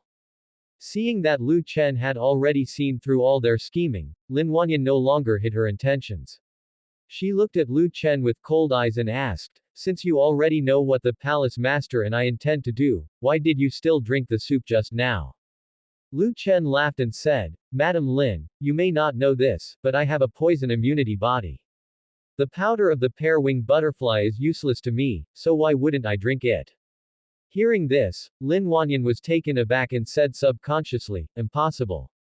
She refused to believe that anyone in this world could be immune to all poisons. Lu Chen said with a smile, believe it or not, that's up to you. Lin Wanyan also stopped discussing this topic. Her beautiful eyes stared straight into Lu Chen's as she asked, what do you plan to do with us? At this point, Lin Wanyan was ready to take action. She planned to rush out immediately and then take Chen Wanrong away from North Prince Mansion. Now that their plans had been exposed, there was no longer any reason for them to stay at North Prince Mansion. Just as Lin Wanyan was thinking this, Lu Chen laughed and said, deal with you. Why should I deal with you? Hearing Lu Chen's words, Lin Wanyan was slightly stunned. They had planned to use the love worm on Lu Chen, then control him, and also intended to use his blood to refine the subtle dragon spell. Could it be that Lu Chen wasn't the least bit angry? Lin Wanyan found it hard to believe what Lu Chen was saying, as she didn't think he was so magnanimous. Lu Chen continued, Madam Lin, you've been in North Prince Mansion for over a year now. Don't you understand what I am like yet? Lin Wanyan's eyebrows knit slightly as she asked coldly, "What do you mean?" Lu Chen smiled and explained, "You wanted to enchant me with the love worm because you thought I was a lecher who could be seduced by a beauty, didn't you? How come you don't know now what I want to do?" When Lu Chen said this, Lin Wanyan immediately understood his meaning. Lu Chen wanted to keep the two of them and make them his women. Lin Wanyan snorted lightly and said, "Chenur, if you want to keep us to have your children, you'll have to see if you have the ability." As she spoke, Lin Wanyan swung a palm toward Lu Chen. An invisible palm force struck directly at him. Knowing she might not be able to defeat Lu Chen, she didn't plan to engage in battle. As long as she could leave the study and let Chen Wanrong know that their plan had been exposed, they should be able to escape North Prince Mansion easily. Although Chen Wanrong was a grandmaster, she was no ordinary grandmaster. Even if North Prince Mansion had several grandmasters, they wouldn't be able to keep them there. Lin Wanyan was very confident in Chen Wanrong's strength. After all, she was the disciple of an honorable and did not practice ordinary martial arts skills. Just as Lin Wanyan thought she could repel Lu Chen, she found that her palm force had no effect on him upon contact with his body. Her palm force seemed to disappear into thin air. Seeing this, Lin Wanyan was startled for a moment, then she struck again, aiming another palm at Lu Chen. Currently a half-step grandmaster, although her skill was nearly at the master realm, she was not well versed in the use of spiritual energy. Since relying on palm force was ineffective against Lu Chen, she had no choice but to confront him directly. Watching the jade palm coming straight at him, Lu Chen also made no attempt to dodge. Lin Wanyan was slightly stunned. She couldn't understand why Lu Chen wasn't defending himself, even though his skill was at the master realm, and she was after all a half-step grandmaster. If she, a half-step grandmaster, struck him, even a grandmaster would be injured. Just as Lin Wanyan's hand was about to touch Lu Chen's chest, he suddenly reached out and grabbed her wrist. Then, with blinding speed, Lu Chen twisted Lin Wanyan's hand behind her back, pinning her. Lin Wanyan's left hand slapped out towards Lu Chen in an attempt to break free. However, Lu Chen easily caught her left wrist and then pressed both of her hands down on her buttocks. Now, Lin Wanyan's hands were under Lu Chen's control. With her back against Lu Chen, Lin Wanyan tried to kick backwards, only to discover that the skill within her body had suddenly vanished, and her body had softened. Lin Wanyan was stunned. How could this be? Lin Wanyan couldn't remember eating anything that day that would dissipate her skill. All of this must have something to do with the young man controlling her from behind. Lin Wanyan hurriedly twisted her waist, attempting to break free from Lu Chen's grasp. Lu Chen held her jade hand tightly against her backside, and no matter how much she struggled, it was useless. Feeling Lu Chen's body pressing tightly against hers, Lin Wanyan became immensely panicked. She quickly said, "Let me go. I was just trying to escape. I didn't really mean to hurt you." With one hand holding Lin Wanyan's wrist, Lu Chen used his other hand to encircle her slender waist, and rested his arm on her neck, whispering in her ear, "I knew all along what you were planning to do. Did you really think I was unprepared?" Lin Wanyan's body was exceptionally soft, and Lu Chen found holding her waist quite comfortable. Coupled with the mature scent of a woman coming from her, this made Lu Chen's heart grow even more restless. He had been coveting Lin Wanyan, this beautiful woman, for some time, but due to the numerous reforms in the North Country, he hadn't had the opportunity to make a move on her. To his surprise, she took the initiative to come to him today. Since she had presented herself to him, there was nothing more to say. When a delicacy is delivered to your door, there's no reason not to indulge. Feeling the scorching heat of Lu Chen's body, Lin Wanyan's heart became even more frantic. She exerted all her strength to continue twisting her waist and said, "Chenur, stop this. I never intended to harm you. I only wanted to help Rongrong refine the subtle dragon spell for revenge." Lin Wanyan's heart pounded faster and her body felt hotter. For some reason, she faintly smelled a very particular scent that enlivened every cell in her body. She felt that if this continued, she might get lost in it. Feeling Lin Wanyan's soft and increasingly hot body, Lu Chen felt as though he was holding a soft, burning piece of cotton, his own rationality becoming more difficult to maintain. However, Lu Chen took a deep breath at that moment, then circulated the spiritual power within his body to soothe the restlessness inside. Lu Chen blew a breath by Lin Wanyan's ear, then said in a low voice, "Do you remember what I said to you earlier?" Lin Wanyan's face felt unbearably hot, and her body had become completely soft, but she was still trying to twist her waist, trying to break free from Lu Chen's control. Hearing Lu Chen's words, Lin Wanyan absent-mindedly asked, What words? Lu Chen said with a smile, "Surely you don't want Miss Chen to become my forbidden delicacy, my female slave for life, do you?" At Lu Chen's words, Lin Wanyan felt a shock, and her body stopped struggling. Lu Chen continued, "Sometimes the hunter appears in the form of the prey.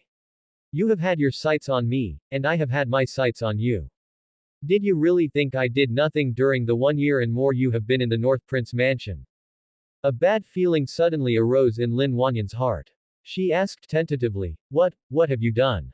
Lu Chen leaned in close again to her ear and whispered, "Haven't you felt the dissipation of your skill within your body?" Lin Wanyan said, "It really was your doing." Lu Chen said, "You wanted to use the love worm on me and even drain my blood. Isn't it quite normal for me to take some small measures to protect myself? You had not been in the North Prince Mansion for long when I poisoned you. With a slight exertion of my skill, your skill can be suppressed. Most importantly, this poison can never be removed. Once poisoned, you will never be able to advance your realm in the future, and there might even be a risk of deviation during your practice.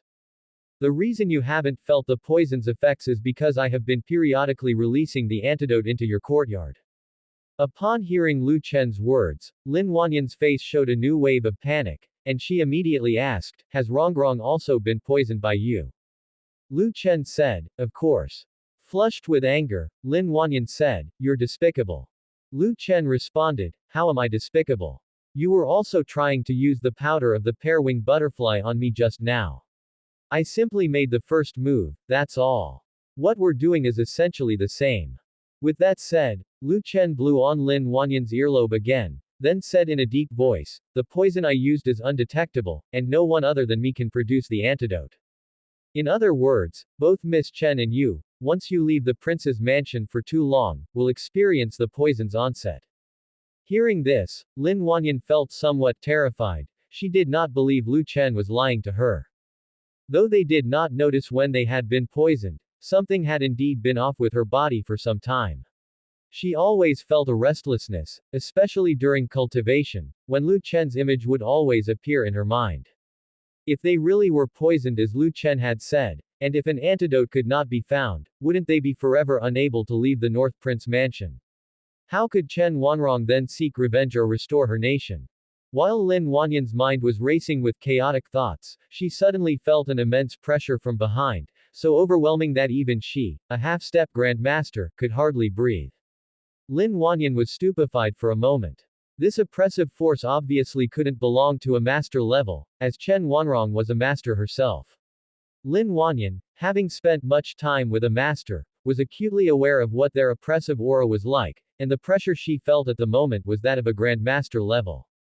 How could this be? Lu Chen was actually a grandmaster. Wasn't he just 17 this year, and even if he was to turn 18 in a few months, at most he would still be considered a youth. How could it be possible for him to break through to the grandmaster realm at such an age? At this moment, Lu Chen continued to speak in Lin Wanyan's ear, "I forgot to tell you, I am now a grandmaster. Even if you got someone from Mysterious Moon Palace, it would be impossible for them to take the antidote from me." Hearing Lu Chen's words, Lin Wanyan snapped back to reality and said with feigned calm, "Rongrong is the junior of your mother's teacher, do you really intend to harm her?" Lu Chen said with a smile, "Since she is the junior of my mother's teacher, I should take even better care of her. The best way to take care of her is to make her my woman." Lin Wanyan said coldly, "Rongrong's master is an honorable who has surpassed the celestial realm. If you dare harm Rongrong, she will surely kill you. Do you really want to throw away your life for a fleeting pleasure?" Lu Chen said carelessly, "To die under the peony flower, even as a ghost I would be romantic." Seeing that Lu Chen was not afraid to die, Lin Wanyan panicked completely. She twisted her waist again, trying to break free from Lu Chen's control, and as she struggled said, "If you touch us, you won't end well." Lin Wanyan writhed against Lu Chen's body, which greatly enraged him. Lu Chen immediately said, let's be direct then. If you want me to spare Miss Chen, it's not impossible, but you will need to pay a price. Lin Wanyan stopped struggling and asked, what price? Quite simple. Become my woman, and bear my children. Lin Wanyan immediately said, impossible, I will never marry you. Lu Chen said with a smile, then there is no way around it. If you don't agree, then both you and Miss Chen will stay in the North Prince mansion to bear my children. Lin Wanyan hesitated. At this point, Lu Chen once again whispered temptingly, didn't you say earlier how important Miss Chen was to your heart? Now that she's about to be harmed, don't you want to protect her? It seems that what you said before was all to deceive me, she is not at all important to you. Since you won't agree, then forget it. Having just broken through to the Grandmaster level, I have energy to spare. After I make you my woman, I'll go find her and make her mine too. Hearing Lu Chen's words, Lin Wanyan said in panic, no, don't. Lu Chen's words, like the whispers of a devil, kept seducing Lin Wanyan's heart. Lin Wanyan clenched her teeth, trying once more to feel the skill within her body, only to find that it had completely disappeared. No matter how she tried to sense it, there was nothing. It seemed she was now unable to escape Lu Chen, the devil, and Lin Wanyan thought to herself, she must not let Lu Chen harm Rongrong. Rongrong hadn't yet gotten her revenge, hadn't yet restored her country, and there were still so many things left undone. She could not be trapped in the North Prince mansion as a female slave. This time, it was her turn to protect Rongrong. With that thought, Lin Wanyan steeled her resolve to sacrifice herself. Then Lin Wanyan said, how can I know you won't go back on your word? What if, after you have taken me, you still don't intend to spare her? Lu Chen asked with a smile, do you think you still have the right to choose? Feeling frustrated and defiant, Lin Wanyan said, you. Lin Wanyan knew that nothing she said now would make a difference, then like a deflated balloon, she said listlessly, fine, I agree to your terms, to be your woman, as long as you're willing to let her go. You can ask me to do anything. Chen Wanrong was picked up by Lin Wanyan, and she had always treated Chen Wanrong as her own daughter, therefore, she did not want to see Chen Wanrong get hurt. Although she didn't know if Lu Chen would go back on his word, she had no other options now, as both she and Chen Wanrong had been poisoned by Lu Chen's toxins. Moreover, she had no way to get away from Lu Chen. In this situation, she could only choose to sacrifice herself. She thought to herself, even if Lu Chen reneged in the end and was unwilling to hand over the antidote, it was alright, she could take advantage of their intimate encounter to search for the antidote to the poison they had been afflicted with. Lu Chen had previously said that they hadn't suffered from the effects of the poison because he occasionally sprinkled the antidote around the courtyard where they lived. Lu Chen would likely continue to do so, and as long as she stayed near Lu Chen for a long enough time, one day she would be able to find where Lu Chen kept the antidote hidden. As Lin Wanyan thought this, she suddenly felt Lu Chen's hands tugging at her waistband. The thought of becoming Lu Chen's woman filled Lin Wanyan's heart with an immense sense of shame. While she had a good impression of Lu Chen and would often sneak glances at him, appreciating his handsome appearance. Lu Chen was still a generation younger than her, she was already 32 years old, while Lu Chen was at most 18 years old. There was a full 14-year gap between them. In her eyes, Lu Chen had always been a big boy, not yet a man. This wasn't because Lu Chen was too immature. Lu Chen, now a grandmaster, had a physique and presence that far surpassed those of his peers. He was already quite mature. It was just that Lin Wanyan often viewed him from the perspective of an elder, as Lu Chen was the son of her sworn sister, Jin Lan. Now, being held by this big boy, Lu Chen, Lin Wanyan's face was flushed, her body burning hot, and a strange sensation echoed in her heart. Right then, she could hear her own heart pounding wildly. Her blood felt like it was boiling, causing an itchy feeling in her chest. This feeling was very peculiar, something she had never experienced before, as she had never been so close to a man. At that moment, Lu Chen whispered in her ear, since you've agreed, let's begin. Upon hearing these words, the foggy-headed Lin Wanyan instantly sobered up. Begin. Begin what? Could it be that Lu Chen wanted to engage in intimate acts with her right here in the study? No. Absolutely not. This was the study, after all. At night, the patrol would surely pass by the study. What if someone saw them? She did not want Chen Wanrong to find out about this. With that thought, Lin Wanyan immediately started to struggle again, saying while struggling, "Not here." Lu Chen said, "If not here, then let's go to your room." Upon hearing this, Lin Wanyan felt a shock in her heart. If they truly went to her room, Chen Wanrong would notice immediately. Lin Wanyan bit her silver teeth. If it had to be done here, so be it. As long as she didn't make a noise, the patrolling person might not notice what was happening inside the study. With that thought, Lin Wanyan snorted coldly and said, "If you go back on your word later, I'll self-detonate my Dantian and perish together with you." Lu Chen didn't seem to care about Lin Wanyan's threats at all. He rested his head on Lin Wanyan's fragrant shoulder, deeply inhaling her body scent. Lu Chen's heart was already in turmoil, but he didn't immediately act, merely holding Lin Wanyan in his embrace. Lin Wanyan felt uncomfortable in her body and started to move slightly again. She wasn't trying to escape, as she could no longer escape at this point. After a while, she realized that Lu Chen was just holding her, continuously sniffing the scent from her neck, which made Lin Wanyan confused. What was Lu Chen doing? Why wasn't he making a move? Lin Wanyan dared not speak. She wondered if perhaps Lu Chen's conscience had kicked in and he had decided to spare her. Thinking about it, she was, after all, more than a decade older than Lu Chen. Past her prime, he probably didn't have much interest in her body. The words he spoke before might have just been to scare her. Moreover, she and Lu Chen's mother were very close friends. Perhaps Lu Chen would spare her for the sake of Chu Yu. At that moment, Lin Wanyan still harbored a bit of hope, but she quickly felt something amiss. The hot breath from Lu Chen on her neck made her nerves extremely sensitive, awakening every cell in her body.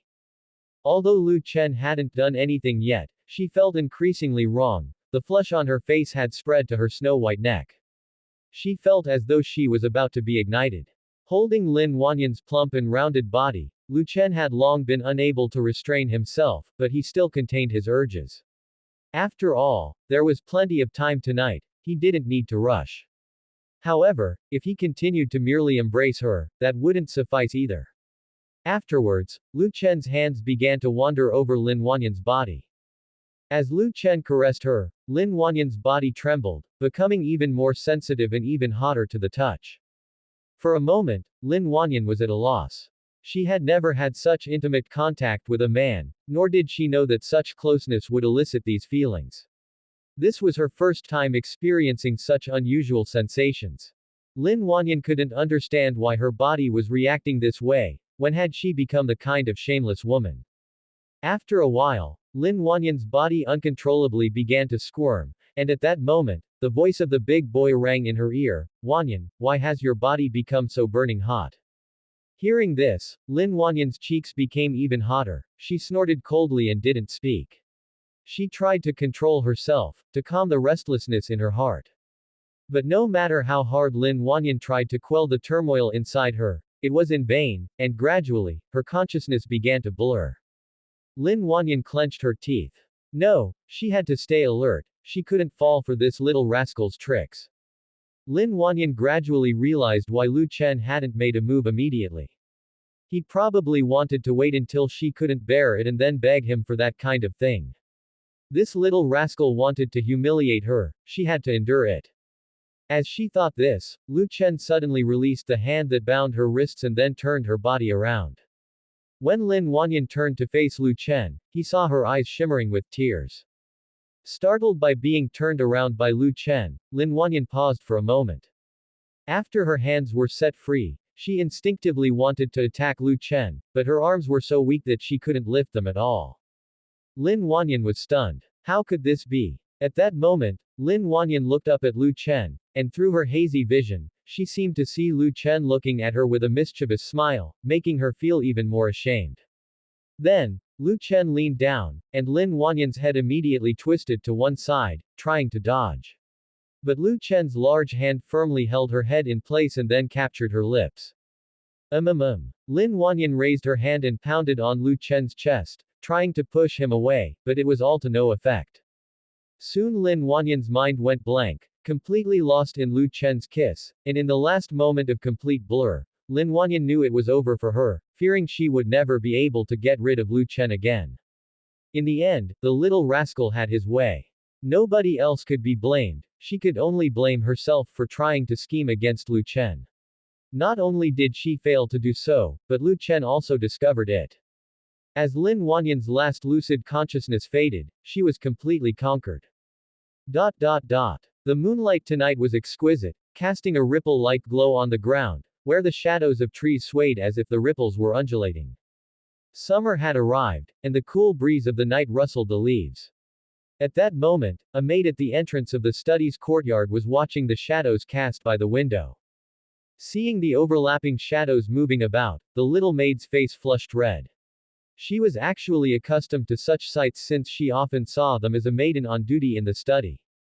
However, it was her first time seeing Lin Wanyan appear in the study, which surprised her. She had previously thought Lin Wanyan was just a guard commander of the inner court and hadn't expected Lin Wanyan to have such duties as well. As the little maid was engrossed in her thoughts, suddenly a figure appeared behind her. Xiao Huan, has Chen'er returned yet? Startled by the voice, the maid quickly turned around to find Chu Yukan standing there, and she breathed a sigh of relief. Madam Chu, the prince is still handling affairs in the study. Upon hearing the maid's words, Chu Yukan immediately prepared to head toward the study, but before she had taken 2 steps, she heard the sound of an animal crying out. Chu Yukan was taken aback for a moment. Then she looked towards the window, only to see 2 overlapping shadows clearly visible. She realized then, Lu Chen clearly wasn't handling state affairs, he was busy doing something naughty. Chu Yukan glanced at the 2 shadows, scoffed coldly in her heart, and thought it must be that bitch returning. She could have just gone back to her room at night, why did she come to the study to do this? What did she take the study for, such shamelessness? Chu Yukan stood still, watching the writhing shadows for a while. At that moment, a confusion rose in Chu Yukan's heart. The voice coming from inside the study was not that of the infamous bitch, she was very familiar with that woman's voice, and her tone wasn't like this. The current voice sounded deeper, and it seemed as if the woman was deliberately suppressing her own voice, not allowing it to carry outside. If it were Wang Qingqi, that shameless bitch, she wouldn't care about these minor details. Wang Qingqi would be shouting loudly, as if afraid others wouldn't hear her. Could it be that the person in the study wasn't Wang Qingqi? With this thought, Chu Yukan turned her head towards the little maid with a flushed face and began to ask, inside the study is. Before Chu Yukan could finish, a woman's voice came from behind her, is it Madam Chu's turn on duty tonight?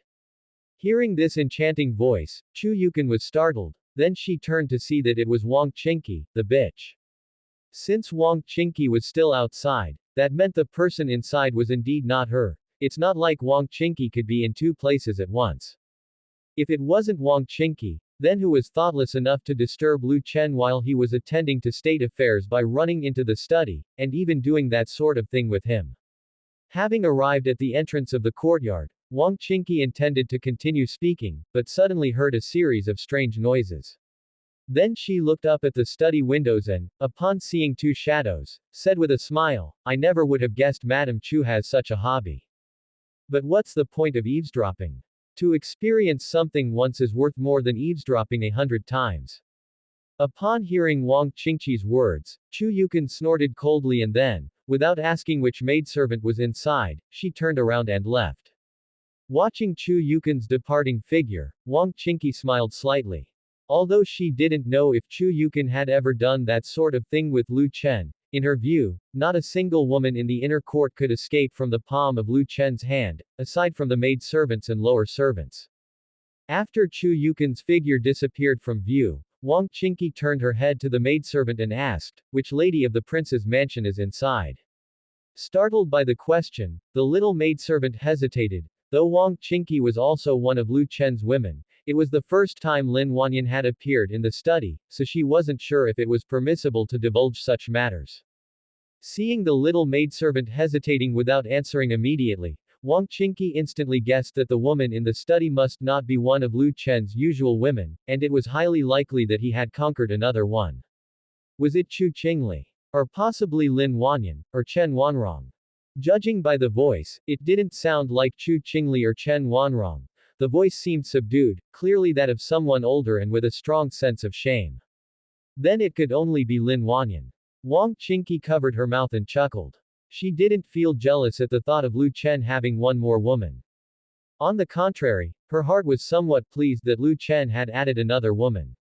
Her feelings towards Lu Chen were always complex. She was afraid both of Lu Chen not seeking her out, and of him seeking her every single day. It was better for Lu Chen to have more women. That way, he wouldn't have to watch her, a mere female slave, all the time.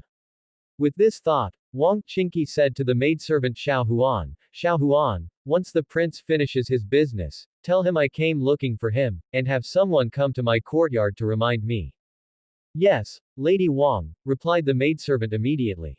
Subsequently, Wang Qingqi turned and left. At dawn, the crowing of roosters sounded over and over, yet Lu Chen was still savoring the delectable encounter from yesterday. At that time, Lu Chen felt somewhat regretful. He thought he should not have done those things in the study yesterday, but rather should have found a bedroom. Lin Wanyan and Yelv Nanyan were of the same type, with extremely supple bodies. Supple bodies are the most comfortable to hold while sleeping, and since one can't sleep in the study, it felt a bit wasteful. While Lu Chen was occupied, a timid voice came from the doorway. Prince, the princess has made breakfast and brought it for you. Hearing this voice, Lin Wanyan woke as if from a dream, trying to extricate herself from Lu Chen, only to be firmly pinned down by him and unable to move. Lu Chen said with a smile, Wanyan, don't rush, we still have plenty of time. Lin Wanyan turned her head, her cheeks flushed with shame and indignation, and cursed, you devil, I will not submit. Lu Chen chuckled and then said to the maidservant outside, take the breakfast back, tell the princess I'll eat later when I come back. Yes, prince, the maidservant replied. After the maidservant left, Lu Chen bent down again and kissed Lin Wanyan's lips once more. Congratulations, host, on acquiring another wife and concubine. You've received the reward of the salt production technique. The host has bonded with a wife and concubine once. Chi refinement mantra experience value increased by 500. Rejuvenating skill experience value increased by 200. Dragon and Phoenix Yin-Yang skill experience value increased by 600, absorption technique experience value increased by 300. The host has triggered an emotional crit, tripling all skill experience values. The host and wife have achieved a spiritual connection, especially rewarding the light skill shifting shadow. Looking at the system interface before him, Lu Chen smiled slightly, then turned his head to look toward the beautiful woman who was ceaselessly fixing her clothes nearby. Lin Wanyan, her hair disheveled, her hair bun completely undone, her dress torn, and her snow-white neck bore some red marks. At this moment, Lin Wanyan also noticed Lu Chen's gaze, and with a resentful look on her face, she said, when do you plan on giving us the antidote?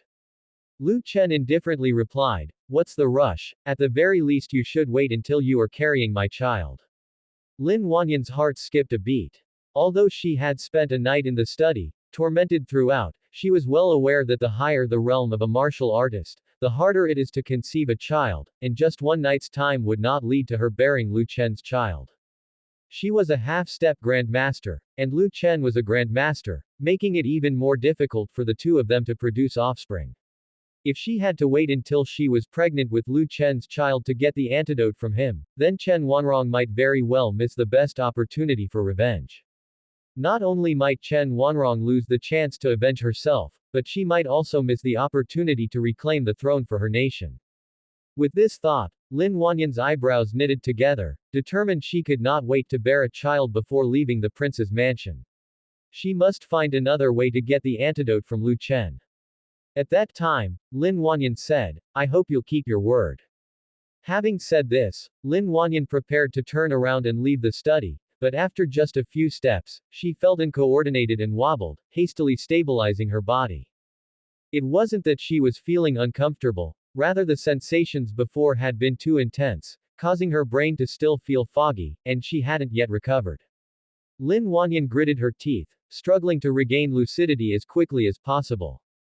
After regaining some clarity, Lin Wanyan once again stepped forward, ready to leave this place.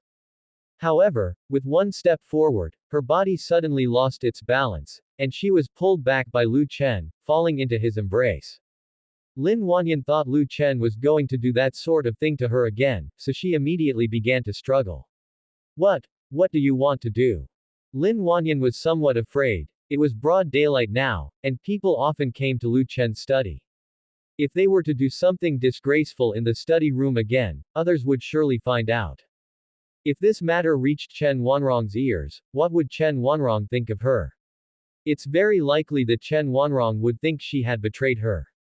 Lu Chen held Lin Wanyan's tender body tightly and whispered in her ear, "Madam Lin, the truth is I know you can't bring yourself to harm me." Hearing these words, Lin Wanyan was momentarily stunned. Indeed, she didn't want Lu Chen to get hurt. Lately, she had been dreaming about Chu Yu frequently, dreaming about Chu Yu's past care for her. But she had no choice, she too had her loyalties. Chen Wanrong was someone she had cared for since she was a child, almost like her own daughter. Compared to Lu Chen, a child of someone else, she would obviously side with her daughter. Furthermore, Chen Wanrong had stated that she wouldn't kill Lu Chen, not only that but would also have a child with him who would inherit the throne of Chen nation in the future. It was because of Chen Wanrong's intentions that Lin Wanyan didn't feel too guilty. If Lu Chen was only to lose some blood without risking his life, then she hadn't wronged Chu Yu too much. Besides, Chu Yu's death was most likely caused by the Sum Emperor. Their use of Lu Chen to concoct the subtle dragon spell was also, to some extent, seeking vengeance for Chu Yu. At that time, Lin Wanyan scoffed and said, "Don't flatter yourself." Seeing Lin Wanyan's hard stance, Lu Chen blew gently into her ear, then said, "Last night you didn't say that." Upon hearing this, Lin Wanyan's face instantly became burning hot. She had never imagined that she would one day become that kind of shameless woman, especially as she was already in her 30s. All because of this little rascal. Lin Wanyan immediately twisted her waist, trying to break free from Lu Chen's arms. However, no matter how Lin Wanyan struggled, she was still unable to break free. Her skill remained in a sealed state within her body, making her nearly as capable as an ordinary person. How could an ordinary person escape the control of a grandmaster? At this time, Lu Chen continued to whisper in her ear, "Madam Lin, although I am quite lecherous, I genuinely like you and Miss Chen. I feel there's no need for us to be so adversarial. I know Miss Chen also has some feelings for me. Since we both have feelings for each other, why can't we be together? Besides, I don't have a good relationship with my father, the emperor. He caused the death of my mother, so whatever you want to do to him doesn't concern me. Since we have no direct conflict and share affection for each other as well as a common enemy, why can't you marry me, become my woman, and bear my children?" Lin Wanyan was taken aback. Hearing Lu Chen say this, it seemed like there was absolutely no problem with what Lu Chen had said. Although they indeed wanted to use the love worm to control Lu Chen, they didn't plan to kill him, and Chen Wanrong even planned to have a child with him. The reason why they were always afraid of being discovered by Lu Chen was mainly because they felt that Lu Chen would not cooperate with them in refining the subtle dragon spell, and certainly would not let them kill his father, the Sum Emperor. After all, Lu Chen was also the son of the Sum Emperor. Seeing Lin Wanyan fall silent, Lu Chen continued to lure her with his words beside her ear, "Judging by your performance last night, you have been longing for my body for quite some time, you just didn't show it. Now that you are my woman, there's no need for us to hide anything from each other anymore. You were afraid that I would reject you after knowing your intentions, so you didn't dare tell me your plans. Now that we have had an open talk, why don't we formally start to collaborate?" With a flushed face, Lin Wanyan retorted, "You shameless scoundrel, who's longing for your body?" Lin Wanyan, having her thoughts exposed by Lu Chen, felt immensely ashamed. She had indeed been thinking about Lu Chen's handsome face lately, always unable to stop herself from looking at him, sometimes feeling strange sensations in her heart. Although she had been deliberately trying to avoid these feelings, there was no doubt in her mind that she harbored romantic feelings for Lu Chen, and she knew this well. But she stoutly denied it. After all, she was already 32 years old this year. How could she have feelings for a man much younger than herself? What Lu Chen did last night completely tore apart the facade she had kept up in her heart. Lin Wanyan continued, what collaboration? You just want mine and Rongrong's bodies, that much is clear. I will never agree to that. Rongrong has her own mission, she cannot stay in the North Prince mansion to bear your children. You'd better give up on that idea. Lu Chen, with his arm around Lin Wanyan's waist, said, you're right, I do want your bodies, but I'm also serious about the collaboration. The two aren't mutually exclusive. You don't agree now, no matter. I will give you time to think it over, and when you have made up your mind, let me know your decision. With those words, Lu Chen let go of Lin Wanyan. Lin Wanyan immediately headed towards the exit of the study room, or rather, she fled towards it. She was afraid that if Lu Chen took a fancy once more, she would be pressed against the desk again. After Lin Wanyan left, Lu Chen quickly glanced over the Qinggong technique, shadow shifting, he had just acquired. This Qinggong was very useful for him, it could allow him to move to a different place in the blink of an eye. Having mastered this Qinggong, he would easily be able to dodge others' attacks in the future. After examining the cultivation technique, Lu Chen took a quick look around his study, which was now a complete mess. The pillow he had used last night was too soft, he had lost some control, and his actions had been a bit rough, causing the desk in the study to collapse. This was the desk he had just had specially made a few days ago, in case Wang Qingqi would occasionally come to his study to relax, worrying that the desk might not withstand it. He hadn't expected that in just a short while, the desk would be ruined. It seems better not to engage in such activities in the study in the future. Thinking of this, Lu Chen straightened his clothes, then left the study as well. Meanwhile, Yunrong courtyard. Chen Wanrong woke up early in the morning and started to meditate in the pavilion. Suddenly, a disheveled figure appeared in the courtyard. Seeing Lin Wanyan with her hair in disarray, stumbling as she walked, Chen Wanrong immediately stood up and asked, Madam Lin, what's the matter with you? Although Chen Wanrong's face was expressionless, the fluctuation in her tone was obvious. She was clearly very concerned about Lin Wanyan.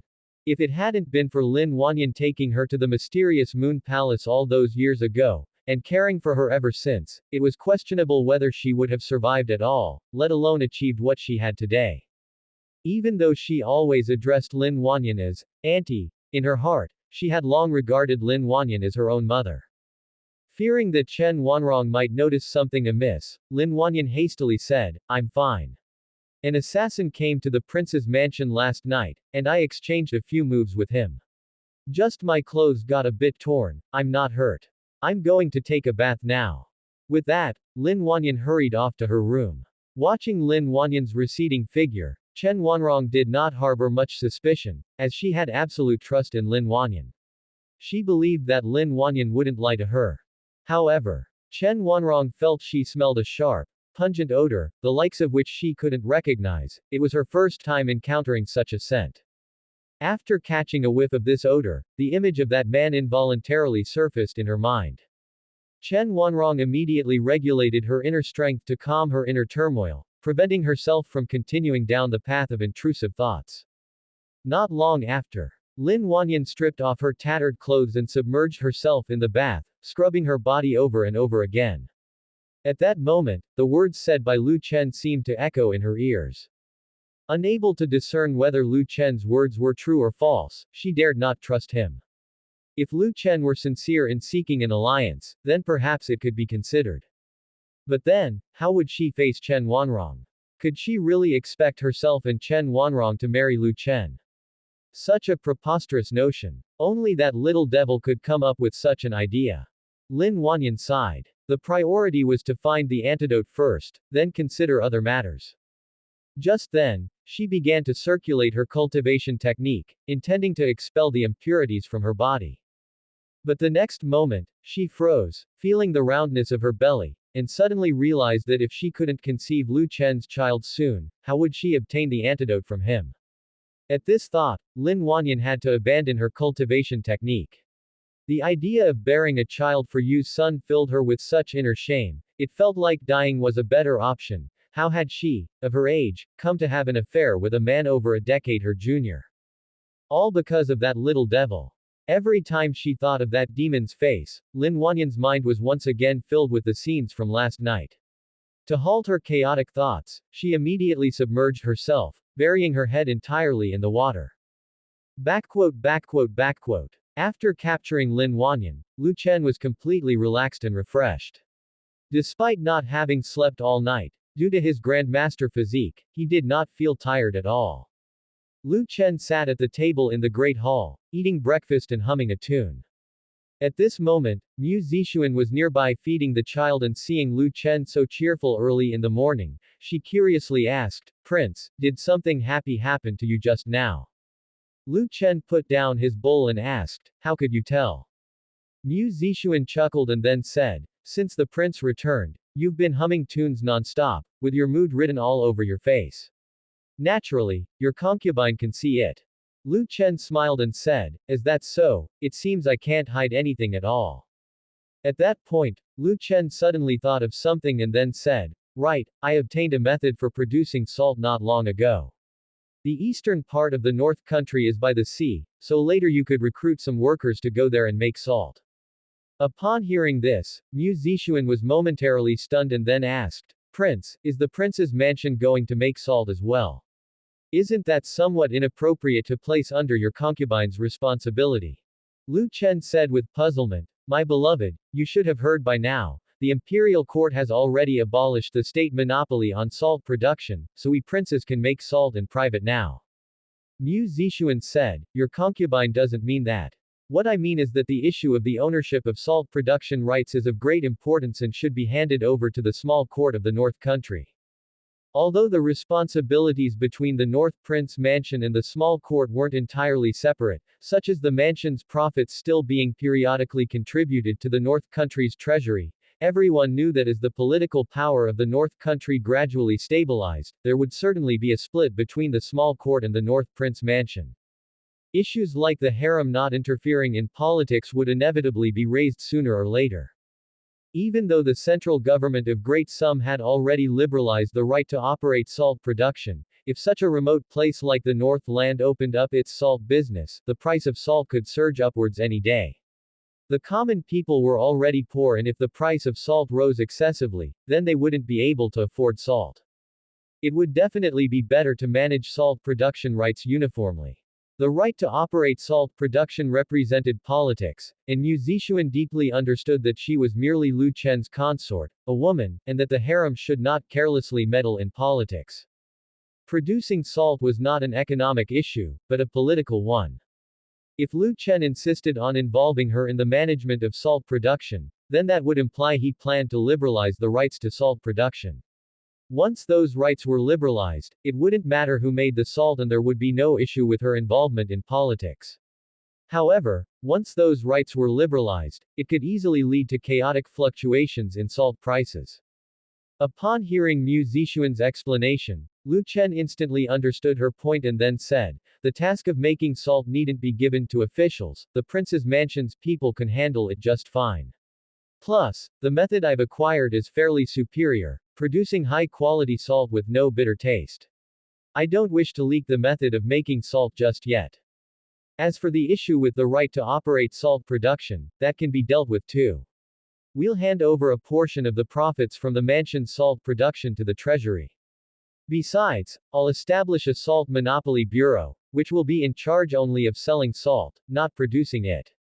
Anyway, in this era, it's like a family-owned world. The entire North Country belongs to him. His allowing the mansion to produce salt is a trifle, especially since he himself made the production technique available, and offering part of the earnings from salt sales to the treasury is quite benevolent already. For now, he was the sole decision maker in the North Country. The small court was filled with his people, so no one would have objections. With so many industries belonging to the prince's mansion, there wasn't an official in the North Country daring enough to accuse the mansion of competing with the people for profit. Of course, only Lu Chen could do this. If another prince tried, the aristocratic families would certainly jump out in opposition. Mu Zixuan said, "Your concubine understands. I will arrange for some workers to go to the seaside to make salt shortly." Lu Chen then quickly finished his meal, and after breakfast, he rose from the table and left the main hall to head to Wang Qingqi's courtyard. As he left the study earlier, a maid had mentioned that Wang Qingqi had looked for him the previous night, likely having some matter to discuss. But as soon as Lu Chen stepped out of the main hall, he saw a figure in a red dress leaning against the courtyard wall. Wang Qingqi's S-shaped figure was irresistible, accentuating her curves fully. Before Wang Qingqi had a chance to speak, Lu Chen smiled and said, "Mr. Wang, what business do you have with me?" Wang Qingqi replied with a smile, "I seek you, naturally, with important intelligence. The prince has indeed been very busy lately. Even to report intelligence to you, I had to wait an entire night," she added.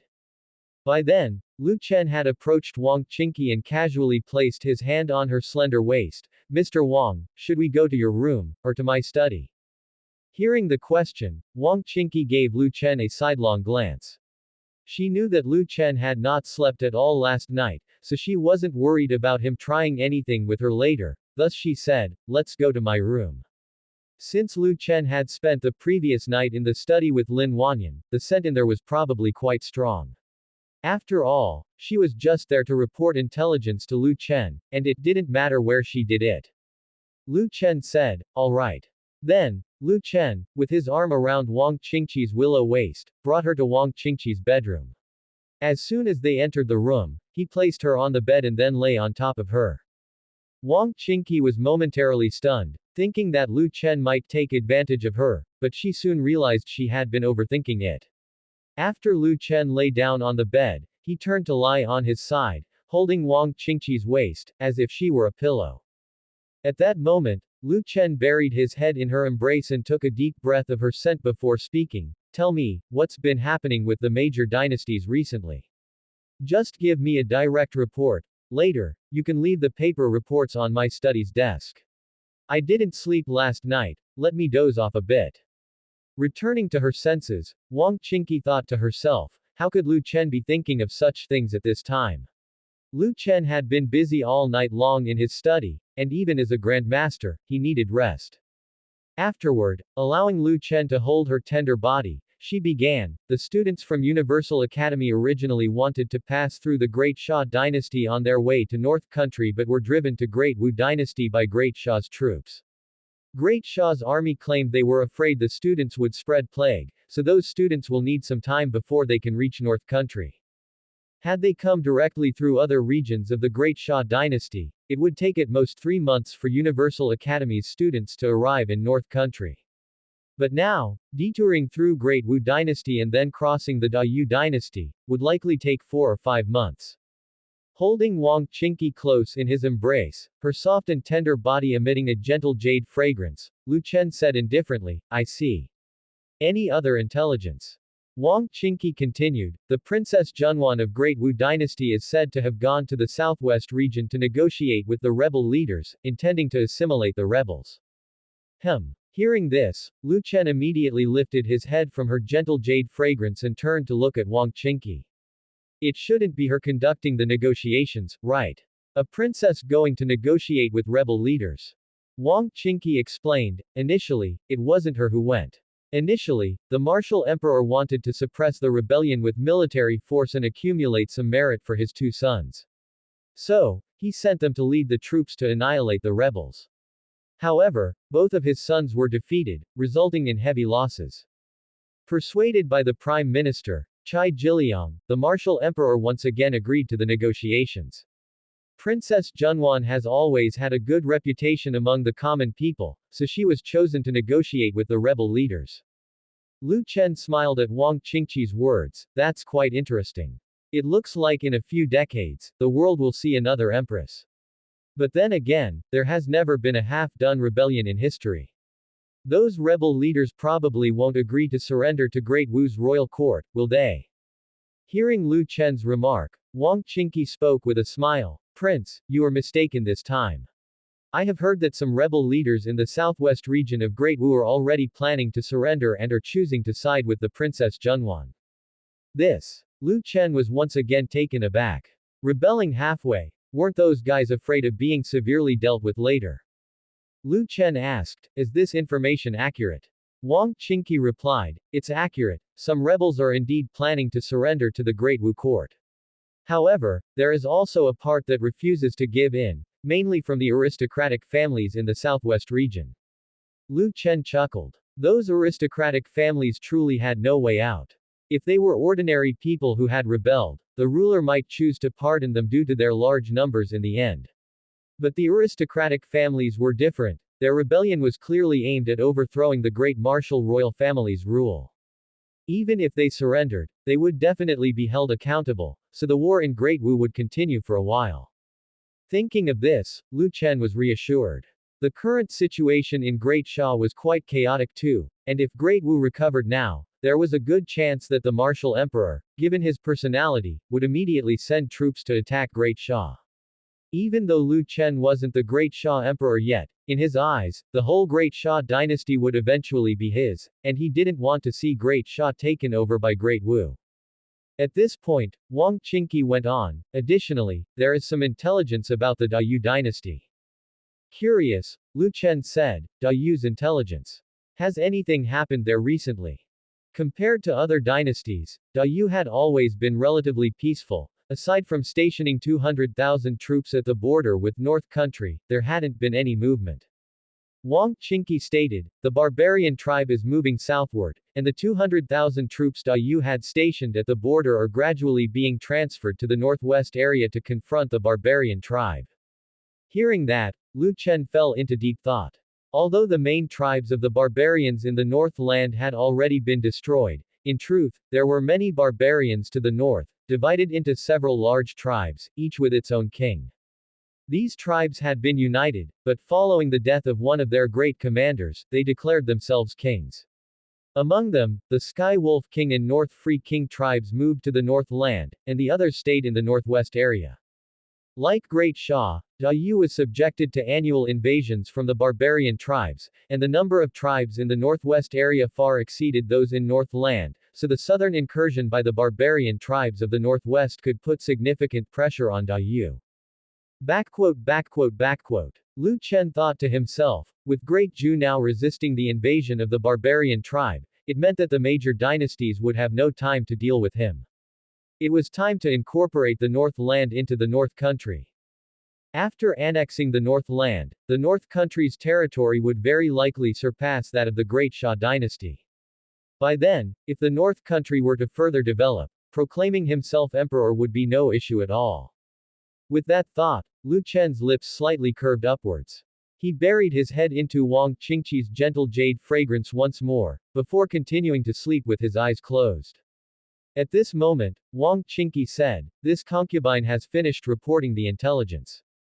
Do you have any orders, my prince? Lu Chen asked from Wang Qingqi's embrace, has the Qian family been up to anything recently? Wang Qingqi replied, the Qian family has been quite active lately, but they've been somewhat more low-key compared to some time ago. Lu Chen said, keep an eye on them. Wang Qingqi responded, yes, my prince.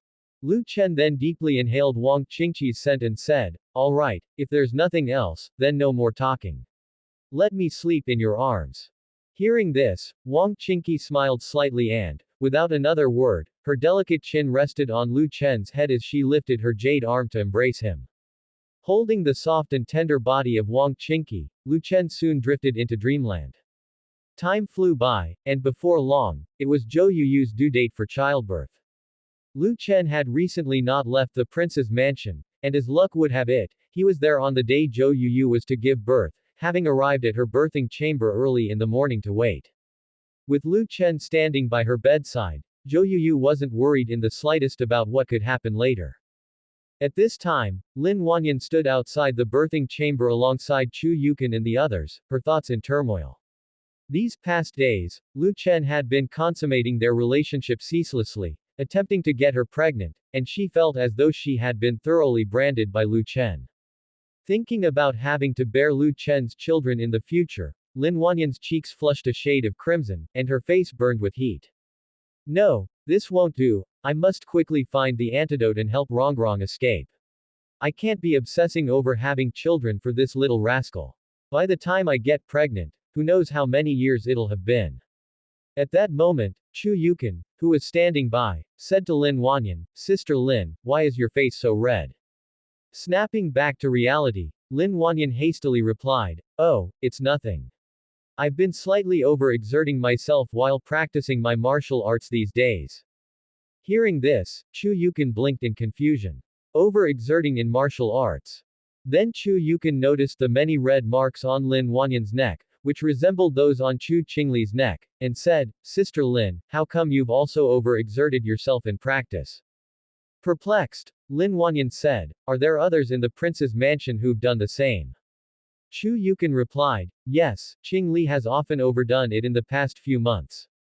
If you look at her neck, those red marks are left from overexerting in practice.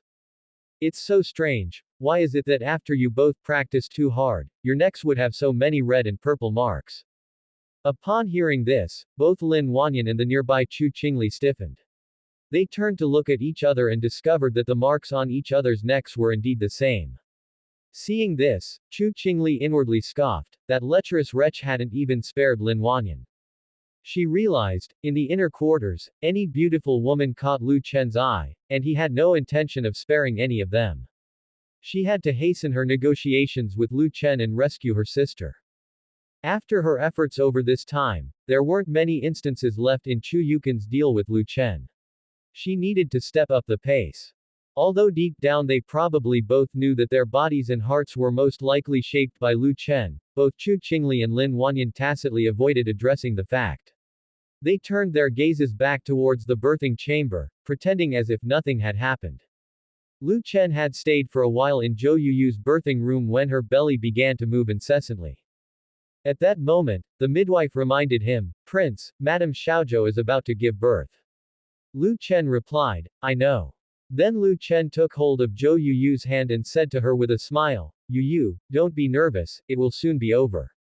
Zhou Yuyu, with a relaxed expression, said, "With the prince here, your consort is not nervous." All of Lu Chen's women knew that he was capable of using a mortal technique, and with Lu Chen's help, giving birth was not difficult for them, as was proven with Mu Zixuan's childbirth. The moment Zhou Yuyu finished speaking, a severe pain surged from her lower body. Seeing Zhou Yuyu's face suddenly change, Lu Chen knew it was about time. Immediately, Lu Chen used the rejuvenating skill and sent a stream of green spiritual power into Zhou Yuyu's body. In just an instant, the pain she had been feeling vanished. Lu Chen didn't release her hand. He continued to infuse Zhou Yuyu with spiritual power, and soon, the green spiritual power entering her body converged near the fetus and enveloped it. Before Zhou Yuyu could even react, the child shot out from her body, and the next moment, the room filled with the baby's cries of, "Wah, wah, wah." The midwives hurriedly took care of things afterward, bathing the baby, cutting the umbilical cord, and so on. Zhou Yuyu, lying in bed, was stunned. She had felt pain only briefly before her child was born. Was it really that easy? Although she knew that with Lu Chen present childbirth shouldn't be too painful, this seemed too easy, even easier than when she had given birth the last time. Put crudely, it was even easier than relieving herself, as she had hardly felt anything when the child came out. Seeing Zhou Yuyu with a bewildered look, Lu Chen asked, "What's wrong?" Zhou Yuyu replied in a daze, "Prince, my lord, has your consort given birth just like that?" Lu Chen chuckled and then said, "What? Would you have preferred our child to stay in your belly longer? It's been nearly 10 months. It was time to come out." Zhou Yuyu then, still in a daze, said, "Thank you, my lord." Lu Chen said, "What are you thanking me for? You are my woman, this is what I should do." As he said this, Lu Chen glanced at his hand, the corners of his mouth slightly curving upwards, thinking to himself that he was getting more and more proficient with the rejuvenating skill. From the moment Zhou Yuyu felt the child come out, not even 2 minutes had passed. The rejuvenating skill truly lived up to its name. In the future, naming it Saint Doctor wouldn't be wrong. It was then that the system voice echoed in Lu Chen's ears. "Congratulations, host, on the birth of a child, rewarding 2 major vassal families. From now on, these 2 families will share life and death with the North Prince Mansion. If the North Prince Mansion prospers, so will they. If the North Prince Mansion perishes, so will they. They will follow you unconditionally. The more children you have, the greater the rewards. Host, keep up the good work and strive to have descendants all over the world soon." Hearing the system's prompt, Lu Chen was momentarily taken aback. What's this? 2 families is a reward this time. Not an army. Nor talents. What use are 2 families to him? Knowing how much he despises aristocratic families, why would the system reward him with families? While Lu Chen was lost in thought, the midwife came over carrying the child. Congratulations, Prince, Madame Xiaozhou has given birth to a commandery princess for you. Everyone in the North Prince mansion knew that Lu Chen did not favor boys over girls. His fondness for them, especially for Lu Wanwan, was evident. Snapping back to reality after hearing the midwife's words, Lu Chen took the child and smiled at her. The little girl, who had been wailing loudly, suddenly stopped crying. Lu Chen then placed the baby girl on the bed. At this time, Zhou Yuyu slowly propped herself up and turned to look at her daughter on the bed. Zhou Yuyu said, Prince, please give her a name. Lu Chen answered, let's name her Lu Lingshou. Hearing this, Zhou Yuyu murmured, Lingshou, born with grace and elegance. The name the prince has chosen is so beautiful. Lu Chen smiled faintly, then placed his hand on Lu Lingshou, using the rejuvenating skill to check her for any illnesses and to treat her as necessary. Lu Chen stayed with Zhou Yuyu for about half an hour in the room before leaving for his study. Entering the study, Lu Chen immediately opened the system to check the rewards he had just received. Since these 2 families were awarded to him by the system, their loyalty to him would be 100%. It was unrealistic to expect his domain not to have any major families, and if a dynasty inevitably produced them, then why not make his own people stronger? In the future, he could use these 2 families to coordinate with him, putting on a show as if they were against the North Prince mansion, then use them as bait to lure out other families that wanted to cause trouble. Thinking about this made Lu Chen feel slightly more at ease. He then checked what these 2 families were known for. Qian family. Remnants of the Great Shang, with a population of 30,000. Located in the capital city of the Great Wu dynasty, the current family head is Qian Dahai. They have close connections with Princess Wu and are ostensibly supported by her, but in truth, they serve only the Son of Destiny. Dongfang family. Great Shang adherents, with a population of 40,000, the family is located in Sufeng city of the Great Xia dynasty. The current family head is Dongfang Yi. They secretly reached a cooperative agreement with the Great Xia Emperor, planning to eliminate the aristocratic families of the south, and thereafter, pledge loyalty to the Sum Emperor. However, in reality, they only serve the Son of Destiny. The heads of the 2 major families as well as their clan members have all received information that you are the Son of Destiny. You have one opportunity to issue a direct command to them. What command would you like to issue? Seeing the system prompt before him, Lu Chen was barely able to suppress a smirk. After all, the Dongfang and Qian families were his own people. It was likely that neither Wu Junwan nor his own father had anticipated this. What surprised him the most was actually the Dongfang family. The Dongfang family had truly reached an agreement with his father, the emperor. Although he had guessed that there were traitors among the aristocratic families of the south following reminders from Zhuge Zongguang, and he had also sensed it might be the Dongfang clan, he could not be certain it was them. Now, with the system prompt out, he could be almost 100% certain. Unfortunately for the Dongfang family, they were not his father's people, but his. He wondered what expression his father would have if he knew the Dongfang family was on his side. With this in mind, Lu Chen said to the system, have them hold their positions, and tell the people from both major families to contact me as soon as possible. As Lu Chen's voice fell, the system prompt sounded again. The Dongfang family and the Qian family have received your command. Meanwhile, Rain Listening Pavilion. On the loft above, Wang Qingqi, dressed in a red gown, was gazing at the distant scenery, with a portly middle-aged man seated in front of her. Wang Qingqi said, President Qian, I'm somewhat curious. Since you are interested in the North Prince mansion, why not make direct contact with them? Why seek out Mr. Wang to inquire about the affairs of the North Prince mansion instead? Hearing Wang Qingqi's words, just as Qian Dahai was about to reply, a surge of information flooded into his brain. Qian Dahai was taken aback, then a smile appeared on his face. He had long suspected it might be the North Prince, which is why he had been actively inquiring about him. To his surprise, it was indeed the North Prince. Now that he was certain of who his master was, there was no need to continue dragging out discussions with the rain listening pavilion. Qian Dahai got up and said, Mr. Wang, I suddenly remembered I have urgent matters today, so I'll take my leave. As for what I just mentioned, please pretend you never heard it. With that, Qian Dahai walked directly down from the loft. Seeing Qian Dahai hastily leaving, Wang Qingqi paused, puzzled. What was going on? She didn't recall saying anything that could have made him sensitive. Why did he suddenly leave? She had been planning to learn more about the Great Wu dynasty from Qian Dahai by reversing the flow of the conversation. But their talk had only just started, and he was already on his way out. Wang Qingqi frowned slightly. Qian Dahai's rush to leave the rain listening pavilion must be due to some extremely important matter. She needed to relay this information to Lu Chen without delay. Thinking this, Wang Qingqi also promptly got up, preparing to return to the prince's mansion. At this very moment, with a courtyard, Dongfang Longyu was in a pavilion painting.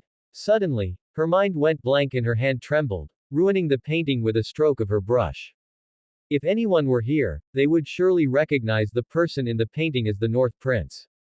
Dongfang Longyu remained frozen in place for a long time, not snapping back to reality. She never imagined that simply to avoid the crown prince and casually expand the Dongfang family business, she would actually encounter the Son of Destiny. The Son of Destiny turned out to be the North Prince. This didn't seem all that surprising, actually. Since arriving in the North Country, the North Prince not only defeated the barbarians of the North Land but also brought so many novel and strange things to the North Country. Most importantly, the reforms in the North Country were out of sync with this world. As Dongfang Longyu came back to her senses, she glanced at the portrait before her. She had simply felt like painting today, and it was just a casual attempt, yet the man she ended up painting was none other than the North Prince. It seemed that the heavens indeed had their own intentions. Dongfang Longyu told her maid, "Get ready, I'm going to the North Prince's mansion." "Yes, miss." Lu Chen had been in the study for only a short while when the maid's voice rang out at the door of the study. "Prince, the president of the Qinghai Commercial Association wishes to visit you." Hearing this, Lu Chen indifferently said, "Bring him to the study." Not long after, Qian Dahai appeared in Lu Chen's study. Upon seeing Lu Chen, Qian Dahai quickly knelt down and greeted him. "Lowly merchant Qian Dahai pays homage to the prince. May the prince live for 10,000 years, 10,000 years." Lu Chen said, "Stand up." Qian Dahai then stood up and said, "Thank you, prince." Lu Chen did not intend to waste time and directly said, "President Qian, I've heard that you are particularly skilled in commerce. I have a government position here, and I wonder if you might be interested." Upon hearing this, Qian Dahai said with a smile, "Prince, you are our Qian family's master. Whatever you ask me to do, that I shall do." Lu Chen said, "All right, then the position of Minister of Commerce will be yours in the future. However, how do you plan to resolve the situation with Great Wu?" Qian Dahai replied, "Your Highness, you might not be aware that Princess Wu has actually been very keen for the Qinghai Commercial Association to infiltrate the North Country and gather intelligence.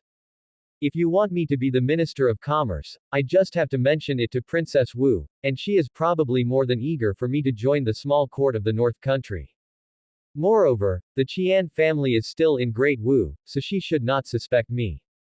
After thinking for a moment, Lu Chen then said, "That's still not safe. Your Qian family should still find a way to relocate to the North Country first, and after that, I will hand over the position of Minister of Commerce to you." Lu Chen worried that in time, Wu Junwan would sense something and directly take action against the Qian family. At this time, Lu Chen asked, "Is there any difficulty for the Qian family to move to the North Country?" Qian Dahai continued, "Prince, there is not the slightest difficulty for the Qian family to leave Great Wu. Princess Wu, in order to earn the North Country's trust in the Qinghai Commercial Association, has actually been wanting the Qian family to move to the North Country for a long time." Lu Chen, with a smile, said, "She has such confidence in you, isn't she afraid that you will betray her?" Qian Dahai replied, "Although she will agree to the Qian family's relocation to the North Country, it's likely that my two sons will still remain as hostages at the Qinghai Commercial Association in Great Wu. Moreover, Princess Wu has an extremely formidable assassination organization at her disposal, so she is not worried at all that we will betray her. Although the Qinghai Commercial Association appears to belong to the Qian family, in reality, the person in control is Wu Junwan, and the headquarters of the Qinghai Commercial Association is also in Great Wu.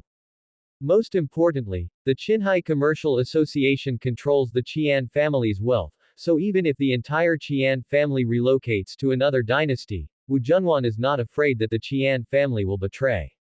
She does not believe that the wealth-loving Qian Dahai will abandon his riches in the Qinghai Commercial Association. Furthermore, with his two sons kept as hostages by the Qinghai Commercial Association in Great Wu, she is very confident in Qian Dahai and the Qian family.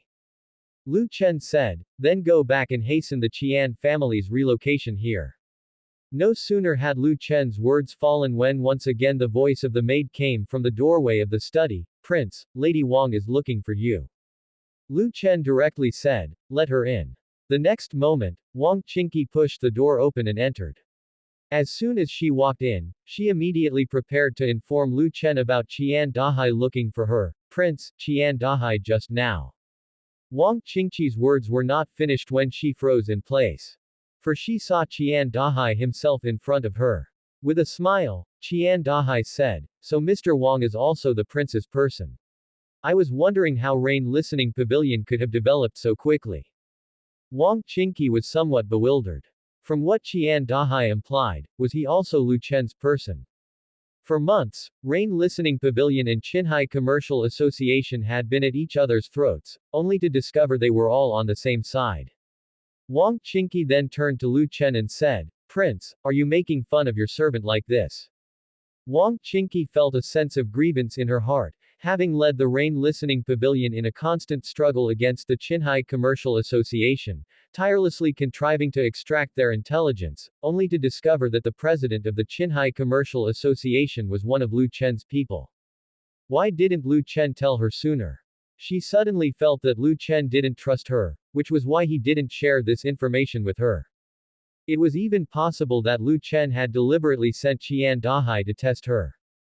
Seeing Wang Qingqi seemed somewhat unhappy, Lu Chen said with a smile, Mr. Wang, I myself only learned today that President Qian is one of my people. This. Hearing Lu Chen's words, Wang Qingqi was taken aback for a moment. Learned only today. Was he trying to fool a fool? Qian Dahai was his man, how could he have possibly only learned of that today? At that moment, Qian Dahai said to Wang Qingqi, Mr. Wang, the prince is correct. I too found out only today that the prince is my master. Previously, when I sought information about the North Prince mansion from you, it was mainly to verify my own suspicions. Wang Qingqi looked at Lu Chen doubtfully. Lu Chen claimed Qian Dahai was his man but then said he only found out that day. Did that not imply that there had been no prior contact between Lu Chen and the Qinghai Commercial Association? So how did Qian Dahai become Lu Chen's man? Wang Qingqi felt a bit muddled in her thoughts, but ultimately, she chose to believe what Lu Chen had said. She felt that there really was no need for him to send someone to test her, considering that the Rain Listening Pavilion was filled with brocade guards watching her every move. At that moment, Qian Dahai tactfully said, Prince, if there's nothing else, I shall take my leave. Lu Chen replied, yes, go attend to your affairs. After Qian Dahai left the study, Lu Chen, his face full of smiles, stared at Wang Qingqi and said, so, you thought I had sent Qian Dahai as a spy to test you after hearing he was my man. Wang Qingqi pursed her lips and said nothing. She had indeed thought so at first, but after a moment, she realized that Lu Chen really had no reason to test her. Her entire being belonged to Lu Chen, both body and spirit molded into his shape. There was nothing left to test. At that moment, Lu Chen explained, the situation with the Qinghai Commercial Association is a bit peculiar. Indeed, I only found out today that Qian Dahai is my man. He was not sent to test you, you can be assured of that. Filled with curiosity, Wang Qingqi asked, why did the prince only find out today that Qian Dahai is your man? Lu Chen said with a smile, Having spent so much time in the prince's mansion, you must know about my immortal master. Practically all the women in the inner court of the prince's mansion knew that Lu Chen was a man blessed with an immortal fate, having experienced the so-called fairy skill treatments after sharing his bed. They were thoroughly convinced of his destined connection with immortality. Not only the women of the inner court but also the soldiers of the North Country's army firmly believed that Lu Chen was a son of destiny, protected by an immortal. After hearing Lu Chen's words, Wang Qingqi's mind froze for a moment, then swiftly concocted an explanation, so it turns out that Qian Dahai was a man prepared by the prince's immortal master for him. Wang Qingqi thought to herself, it made sense why Lu Chen had only now learned of Qian Dahai as one of his own. It appeared that Qian Dahai had not previously made any contact with Lu Chen, hence neither knew of their connection. If Qian Dahai was indeed a man prepared by Lu Chen's immortal master, everything fell into place. After hearing Wang Qingqi's words, Lu Chen said with a smile, "You are correct, Qian Dahai is indeed a talent prepared by my master. There are many more like him." Wang Qingqi said, "This servant thought it odd that Qian Dahai has been inquiring about your highness recently. I feared he sought to gather intelligence on the North Prince mansion. Now it seems he was confirming whether his master was indeed your highness." With that, Wang Qingqi felt much more at ease, so long as it was clear that Lu Chen had no suspicions about her. He still trusted her. Then, Wang Qingqi said, "If there's nothing else, this servant will take her leave." Lu Chen replied indifferently, "Yes, you may go." Today, Lu Chen was much more behaved and had no intention of doing anything inappropriate in the study. Another person was expected to visit him soon, so he continued to sit in the study, waiting. Sure enough, it didn't take long before he heard a maid's voice once again at the door of the study. "Prince, the young miss from the Dongfang family wishes to see you privately." Lu Chen said coolly, "Bring her to the study." "As you wish, Prince." Soon enough, a maid from the prince's mansion led a woman dressed in a simple white garment into the study. Upon seeing the woman before him, Lu Chen felt as if dazzling rays of light were shining on him. The woman was extremely beautiful, seemingly radiating specks of starlight, stirring something inside Lu Chen with just a glance. Dongfang Longyu greeted Lu Chen with a bow and said, "This commoner Dongfang Longyu pays her respects to the prince.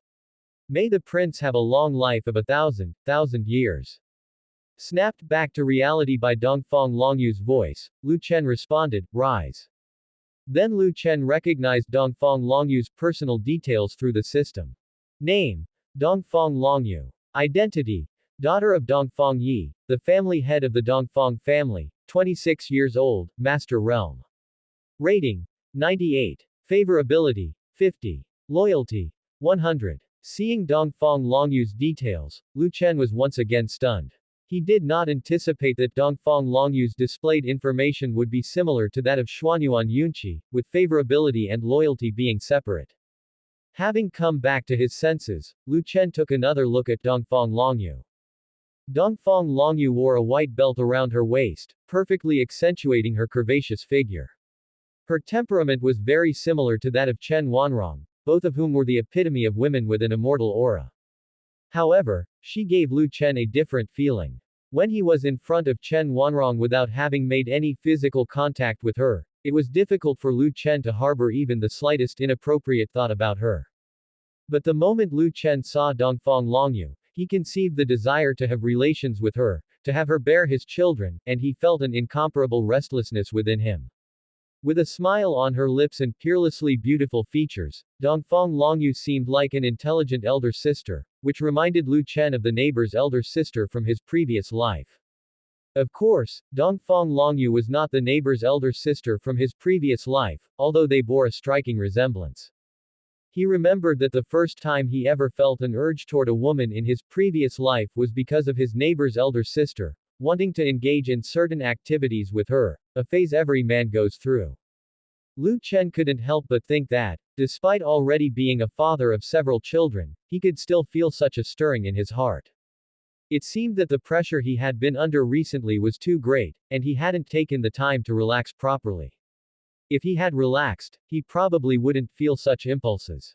After regaining his composure, Lu Chen coughed and said, my prince has heard that the Dongfang family has cooperated with my father, the Sum Emperor, recently.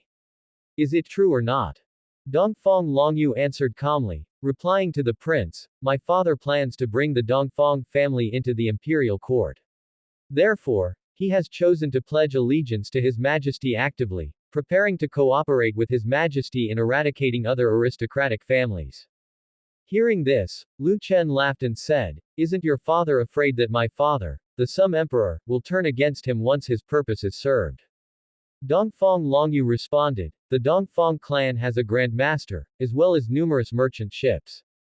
Furthermore, the Dongfang clan does not own much fixed land in Great Sum, and can leave the Great Xia dynasty at any time. From my father's perspective, it wouldn't be difficult for the Dongfang family to break away from the Great Xia dynasty. Upon hearing this, Lu Chen was briefly taken aback. The system had not told him just now about the existence of a Grand Master within the Dongfang family. If he included himself, wouldn't that mean that the North country already had 3 Grand Masters? Some dynasties didn't even have 3 Grand Masters openly, and he hadn't expected his own feudal state to have acquired 3 Grand Masters so quickly. At this moment, Dongfang Longyu asked, Prince, does the Dongfang family need to relocate to the North country? Since the Son of Destiny had already appeared, their family should follow their mission and assist the Son of Destiny. Currently, the Dongfang family resided in Sufeng City, which was quite distant from the North country.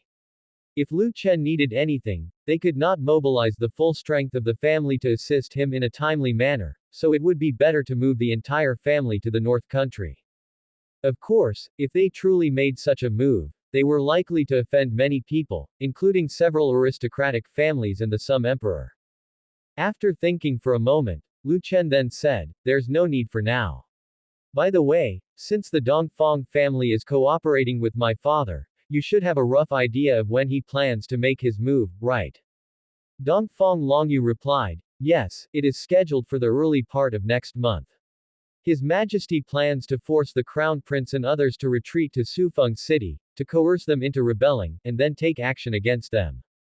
His Majesty has long used the Dongfang clan's merchant ships to transfer tens of thousands of elite soldiers to the southeastern coast. Once the aristocratic families of the south and the Crown Prince rebel, His Majesty will send troops immediately.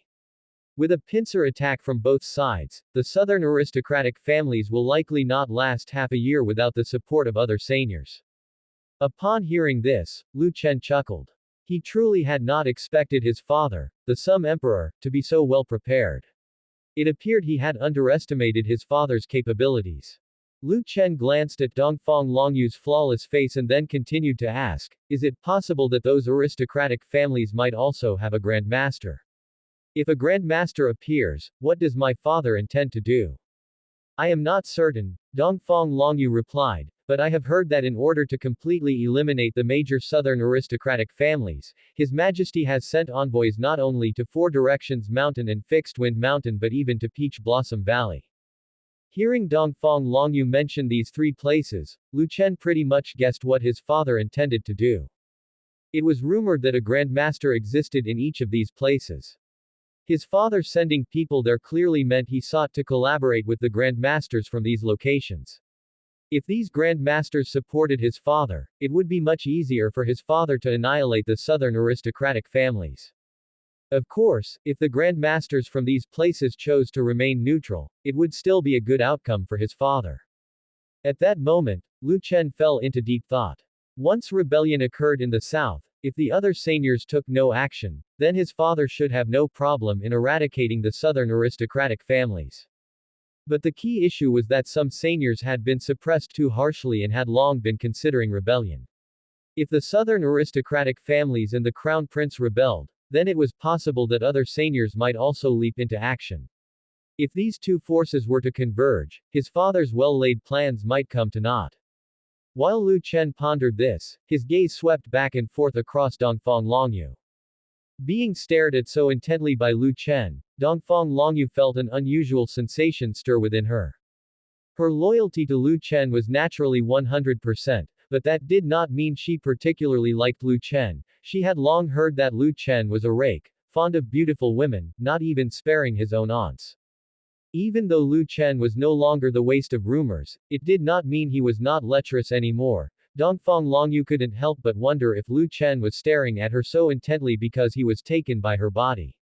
When she was in Sufeng City, that was how those men were, just a few glances at her, and they wanted to marry her. At this moment, Dongfang Longyu thought to herself that Lu Chen was the son of destiny, and if Lu Chen truly desired her body, it was likely that the entire Dongfang family would approve, so was she going to be married off to the North Prince Mansion to become one of Lu Chen's concubines. Although she could not say she disliked Lu Chen very much, such an arranged marriage still made her somewhat uncomfortable. At this time, Dongfang Longyu sized up Lu Chen. His cheekbones were very handsome, sharp, and distinct, and between his eyebrows seemed to emanate an imperial aura that involuntarily made one want to submit. If it were only about appearance, marrying him wouldn't be so bad. It was just that she was used to being free, and did not particularly want to marry into an imperial family. Someone like Lu Chen, destined to become the emperor, and not just any emperor at that, if she became his woman, not to mention the harem scheming and strife, she feared she would only be confined to the imperial palace until her death. After pondering for a while, Lu Chen spoke up, "Miss Dongfang, I heard you are engaged to the crown prince." Dongfang Longyu answered, "Yes, my primary reason for coming to the north country was to escape the engagement to the crown prince." Seeing Lu Chen bring up the matter of the engagement made Dongfang Longyu even more certain that Lu Chen was interested in her. Lu Chen continued to ask, "Miss Dongfang does not wish to marry the crown prince, is it because you have someone else in your heart?"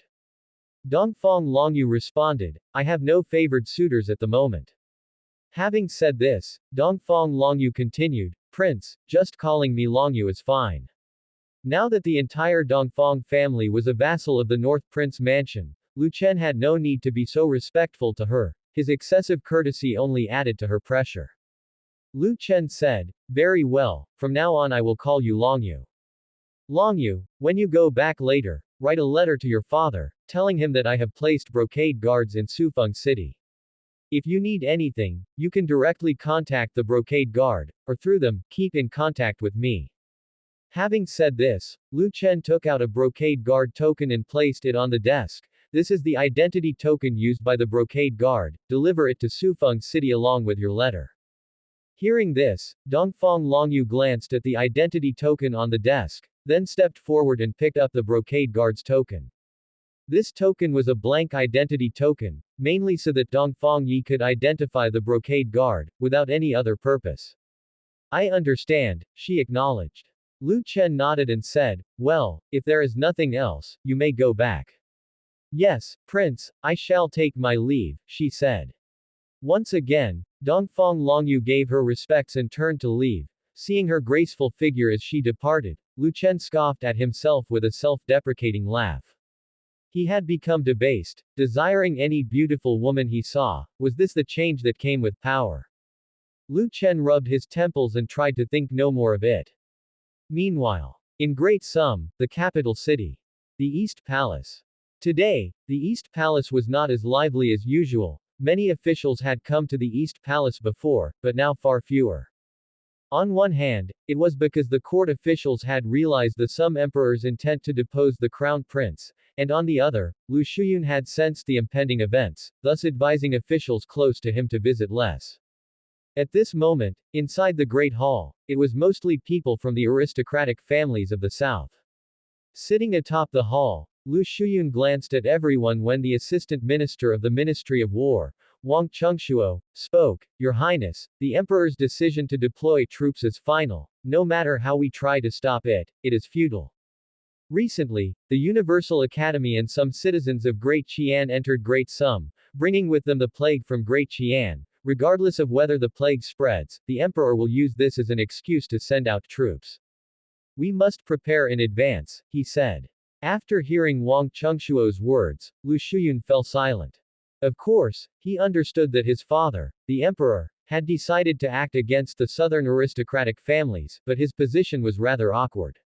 Firstly, he was the Sum Emperor's son, and secondly, his ties with the southern aristocratic families were extremely close. If he did not rebel with the southern aristocratic families, once they were destroyed, his position as the crown prince would undoubtedly be revoked without question.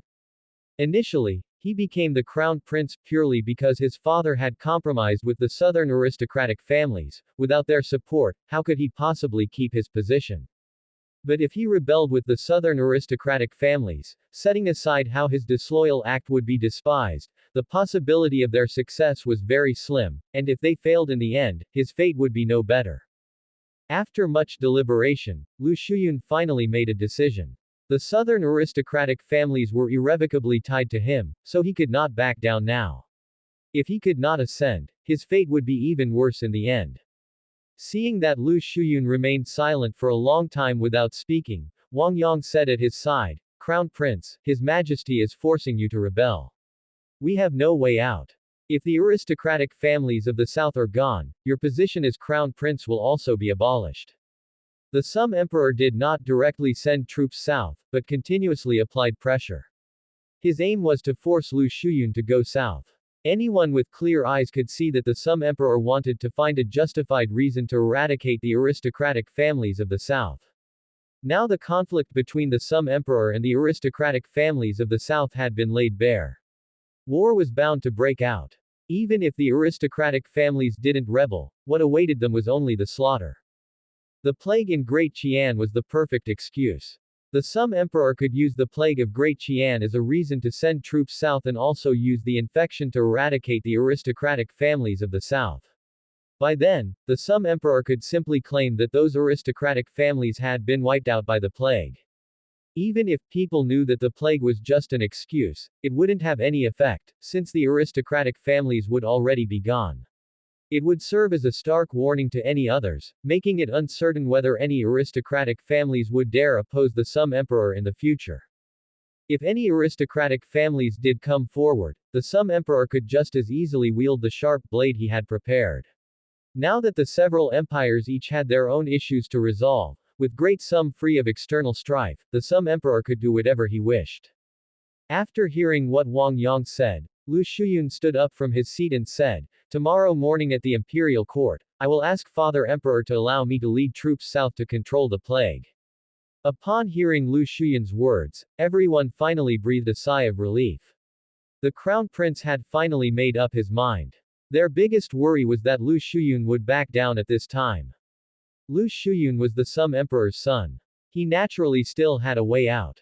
If he did not rebel, at most he would lose his position as crown prince and then be put under house arrest. But it was different for the aristocratic families of the south.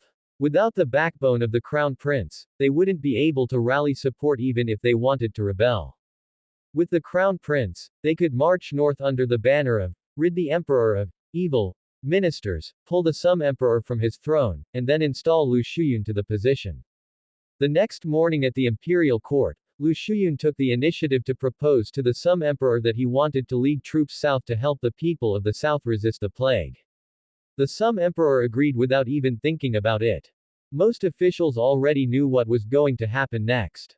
Many officials connected to the aristocratic families of the south handed in their resignations and left their posts for various reasons. These officials were merely the spokespersons for the aristocratic families.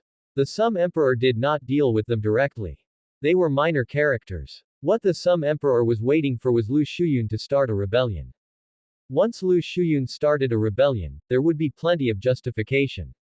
As for how much suffering the war would bring to people and how many homes it would destroy, these were not considerations for the Sum Emperor. At this time, the Sum Emperor could not wait for Lu Shuyun to drag a few more aristocratic families down with him, so he could then deal with them all at once. The situation now was that Lu Shuyun knew that his father emperor sending troops south was pressuring them to rebel, and the Sum Emperor also knew that Lu Shuyun and the aristocratic families of the south had guessed that him sending troops south was to force them into rebellion. But still, Lu Shuyun and the aristocratic families of the south had no choice but to rebel. If they did not rebel, the Sum Emperor's blade would fall directly on them. As officials from the aristocratic families of the south one by one left the imperial court, the storm that had been sweeping across Great Sum finally arrived. The Sum Emperor had no way out, neither did Lu Shuyun nor the aristocratic families of the south. Most officials remaining in the imperial court did not rush to take sides. For them, it did not matter whether it was Lu Shuyun or Lu Xingqiu who was the Sum Emperor. Conspiracies often can only target an individual or a small group. To conspire against a massive collective, to destroy a formidable power, simple scheming is insufficient. Since the Sum Emperor ascended the throne, he had been plotting, constantly calculating against those aristocratic families, sowing discord among them. However, despite all the plotting, those families remained tightly knit, with none being outmaneuvered by him. For ancient families like the Wang family, without using physical extermination, they simply cannot be eradicated. Any policy suppressing the aristocratic families is just a minor annoyance to them. They not only can distort the emperor's policies but can also use new policies to seek even more benefits for themselves. The Sum Emperor had long seen through the tactics of the aristocratic families, and he was very clear in his mind that none of the measures were as effective as directly chopping off those people's heads. Years of contending with the aristocratic families in the imperial court had cemented a notion in the Sum Emperor's heart, that is, only military force could resolve everything. As the Crown Prince Lu Shuyun headed to the south, the imperial army also made preparations to move southward. Though it was claimed to be a measure to contain the spread of plague, those military generals knew their southward march was certainly not about controlling the epidemic. Or perhaps, in the eyes of the Sum Emperor, those aristocratic families were the epidemic itself. After arriving at Sufeng City, with the help of the families of the south, Lu Shuyun quickly took control of the counties in the region. The south had always been the territory of its local aristocratic families. There were no seigneurs appointed by the court in this area, and with surrounding counties all staffed by officials from aristocratic families, it was very easy for Lu Shuyun to take control. It hardly required much effort. Of course, controlling the counties was one thing, but having command over the local troops was the main aspect. Without an army to resist the imperial forces, mere control over the local counties would be futile. On one hand, Lu Shuyun was integrating the private armies of the local aristocratic families in the south, and on the other hand, he sent people to win over those generals of the court. To launch a rebellion, relying solely on these aristocratic families was not enough. Only with the support of more people, more forces, would they have the possibility of success. The 7th day of the 6th month. News of the Crown Prince's rebellion spread throughout the Great Sum, with Lu Shuyun gathering several 100,000 troops to march northward, claiming to rid the emperor of evil ministers. Lu Shuyun pointed the finger at Lin Gaoyuan, accusing him of being a treacherous official that had led to the Great Xia dynasty's defeat to the Great Wu dynasty, and was also responsible for the loss of territory and reparations paid by the Great Sum. The capital city, Great Sum. Lin Mansion. Lin Gaoyuan was in his study, sipping tea while busy writing a letter to Lu Chen, when Lin Shuming burst in without even knocking, rushing directly into the study. "Father, disaster has struck." Seeing Lin Shuming's agitated state, Lin Gaoyuan furrowed his brows and paused his writing. "You're an adult, how can you still be so flustered?" Lin Shuming ignored Lin Gaoyuan's reprimand and handed him a sheet of yellow paper. "Father, the Crown Prince has rebelled. He has issued a proclamation to hunt down the traitors, claiming he wants to rid the emperor of evil ministers and has named you as the main culprit behind Great Sum's defeat." Upon hearing this, not a trace of surprise appeared on Lin Gaoyuan's face. Smiling, he stroked his beard and then said, "Just as I thought. I knew the Crown Prince would choose me as their ostensible target. Most officials at the court were those that Lu Shuyun could pull to his side, and if Lu Shuyun indeed succeeded in the end, he would still be able to employ those officials. But Lin Gaoyuan was different. Since Lu Shuyun became the crown prince, Lin Gaoyuan had opposed him multiple times. He was clearly not on the same side as Lu Shuyun. Most importantly, Lu Shuyun needed to pick an official who was well known to the common people. Ordinary officials, people had hardly ever heard of them, even those at the level of high-ranking ministers were almost unrecognizable to the average citizen. But it was different for the prime minister. Lin Gaoyuan and Zhao Wenan had been prime ministers for so many years that the common people were already familiar with their names. Moreover, Zhao Wenan himself leaned towards Lu Shuyun, so it was certain that Lu Shuyun would not choose Zhao Wenan as the treacherous official to denounce. That left only Lin Gaoyuan. From the moment Lu Shuyun left the capital city, Lin Gaoyuan had been prepared to be labeled as the treacherous official by him. Seeing Lin Gaoyuan unmoved and even smiling, Lin Shuming said, "Father, how can you still smile at a time like this? What if the emperor decides to hand you over later on?"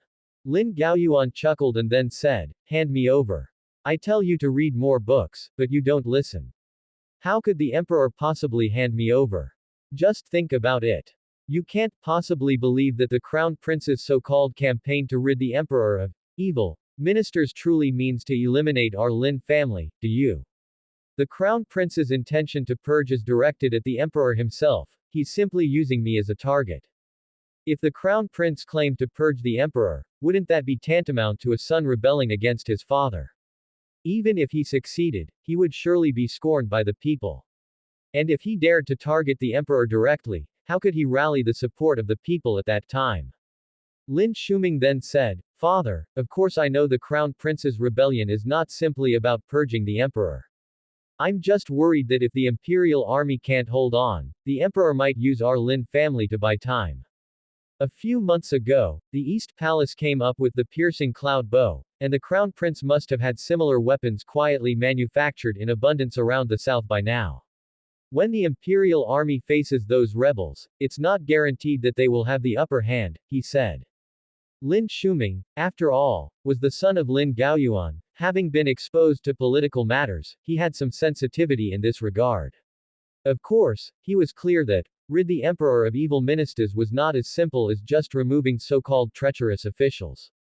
His real worry was about what fate would befall their Lin family if the imperial army were to suffer a defeat. Hearing Lin Shuming's words, Lin Gaoyuan spoke sternly, "You are, after all, a commander of the Qilin army, a general. How can you have such little faith in the imperial military?" Lin Shuming said, "I have used the piercing cloud bow and I know its terrifying power. The piercing cloud arrow can easily penetrate the armor of the heavy cavalry. By then, the deployment of the imperial army's 20,000 heavy cavalry might not be very effective." Lin Gaoyuan said indifferently, "The outcome of a war is not determined solely by the power of the weapons but also by various other factors. The power of the piercing cloud bow is indeed great, but not every soldier is capable of using it. Moreover, His Majesty has been planning for so long, he must have placed his pieces among the aristocratic families in the south. The likely outcome of this war is His Majesty's victory. You needn't worry excessively." With that, Lin Gaoyuan picked up his pen again and continued to write the letter, speaking as he wrote, "The North Prince has recently written to me. He plans to marry your sister, and your sister has agreed." At these words, Lin Shuming's heart jolted. His sworn sister had agreed. Really? He remembered when he spoke to her about that matter in the North Country, she had been very resistant, so how could she have suddenly agreed? While Lin Shuming was lost in thought, Lin Gaoyuan abruptly added another statement. "If His Majesty does indeed suffer a defeat, we'll head directly to the North Country." This. Lin Shuming was stunned, now understanding why his father wasn't worrying at all. It seemed he had long considered a way out for the Lin family. However, if the imperial army truly suffered defeat, could their Lin family really escape the capital city so easily and make their way to the North Country? Lin Shuming remained skeptical about that. Meanwhile, North Country, Hall of Political Affairs. Li Rui was presenting the current situation of land reclamation in the North Country to the court. The North Country had vast lands but fewer people, with many areas still uncultivated.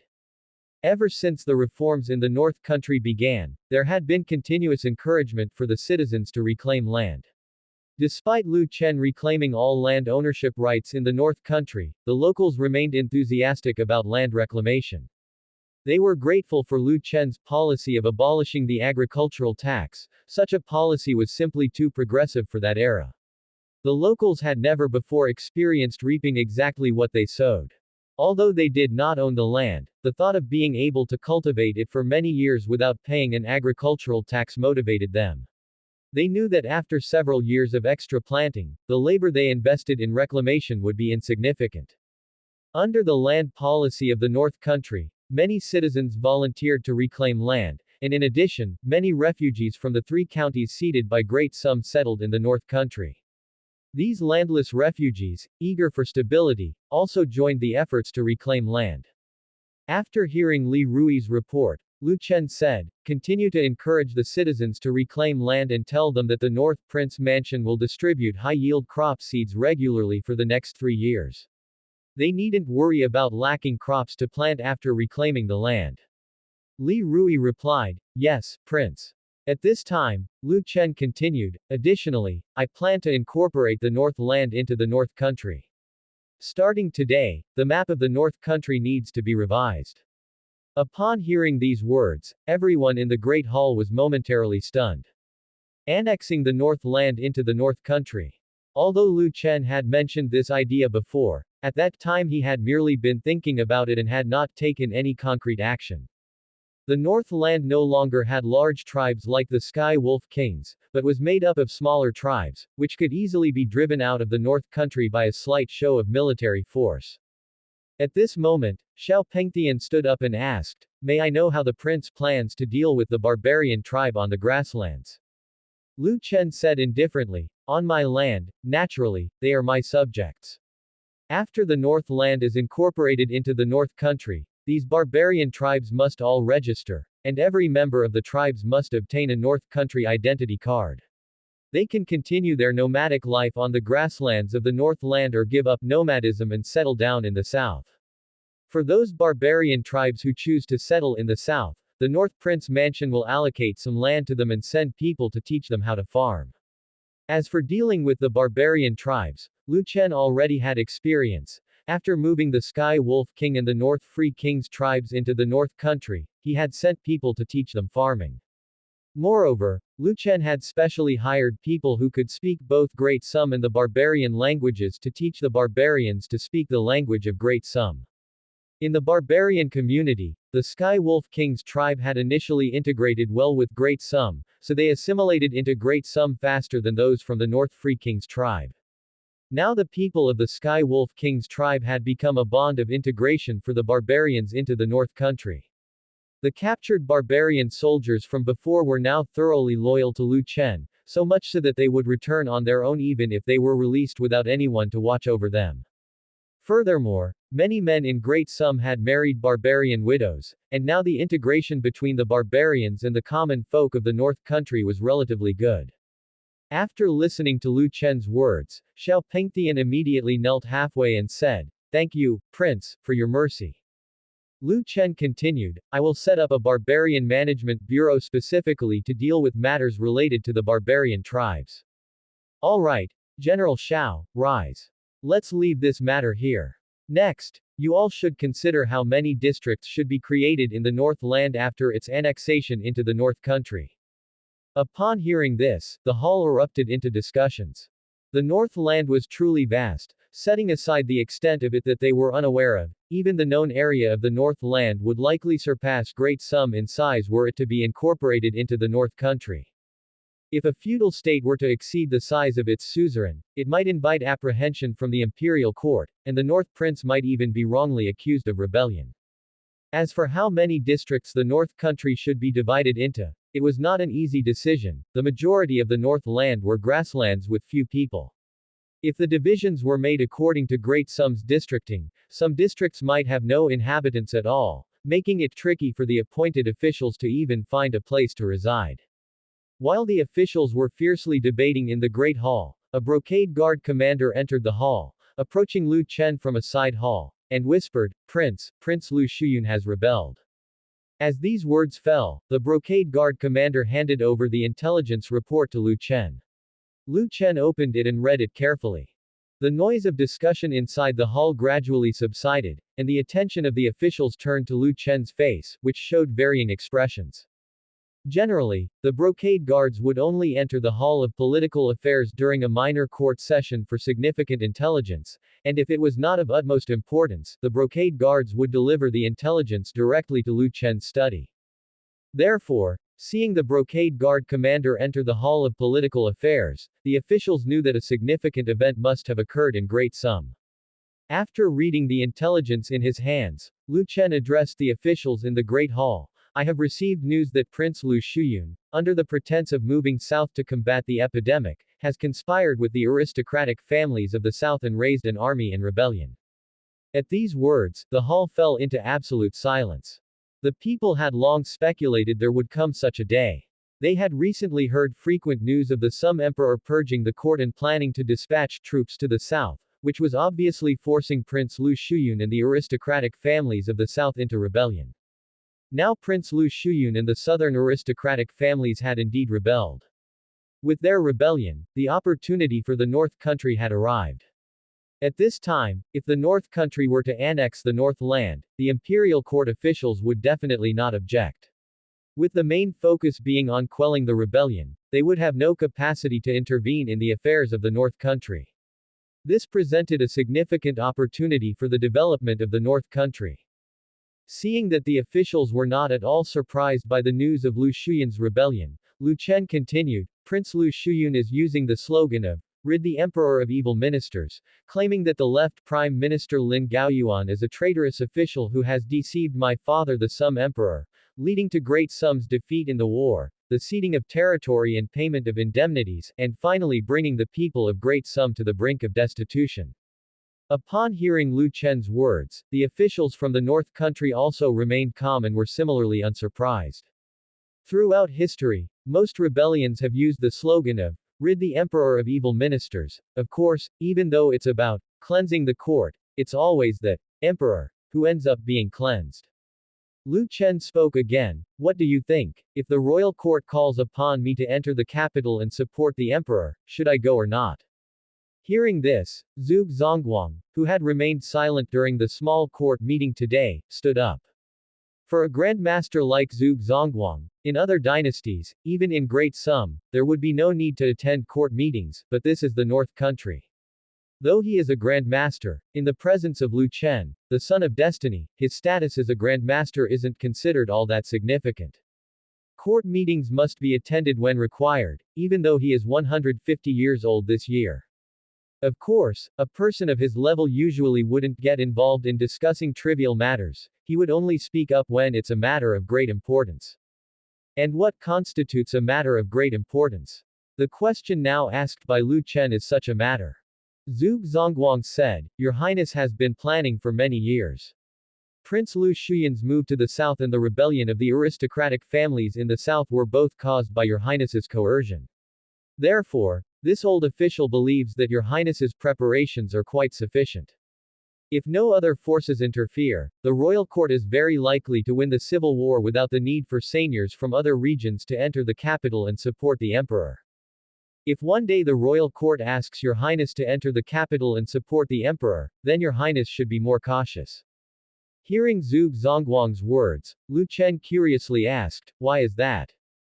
Zhuge Zongguang replied, according to Your Highness's strategy, dealing with the rebel forces in the south isn't a major problem. However, if under these circumstances, Your Highness still calls upon the seigneurs to support the emperor in the capital, it would mean that Your Highness's initial target was not the aristocratic families in the south. Upon hearing Zhuge Zongguang's explanation, Lu Chen instantly understood his meaning. It seemed to Lu Chen that in Zhuge Zongguang's view, the Sum Emperor might be preparing a chain of schemes. On the surface, he is targeting the aristocratic families in the south, but it is possible that he wants to coerce the seigneurs into revealing themselves, and then solve them all in one go. However, isn't that a bit too ambitious? Lu Chen asked, does the great scholar think that if His Majesty calls the seigneurs to enter the capital and support the emperor, he is considering reducing their power? With the current military strength of the royal court, it seems impossible to reduce the seigneurs' power while quelling the rebellion, right? Zhuge Zongguang said indifferently, this old official has heard that His Majesty has sent people to Fixed Wind Mountain, Four Directions Mountain, and Peach Blossom Valley. In the old official's view, if His Majesty only wanted to eliminate the aristocratic families in the south, there would be no need to send people to these three places. His Majesty has hidden pieces in the south, and by using them, he could easily deal with the aristocratic families. Besides, the imperial Grand Masters of Great Sum would not consist of only the state preceptor. Since His Majesty has been planning to eradicate the aristocratic families in the south for a long time, he surely has made preparations for confronting their Grand Masters, and would not wait until the moment of action against the families to visit these three places. After listening to Zhuge Zongguang's analysis, Lu Chen immediately grasped the implication and slightly knitted his brows.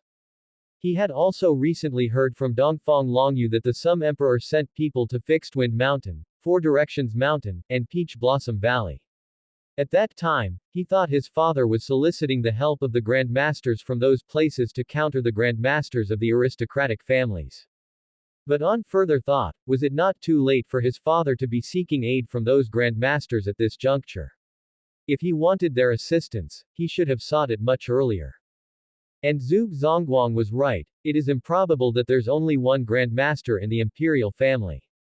Situ Ce, the state preceptor, is merely the publicly known Grand Master.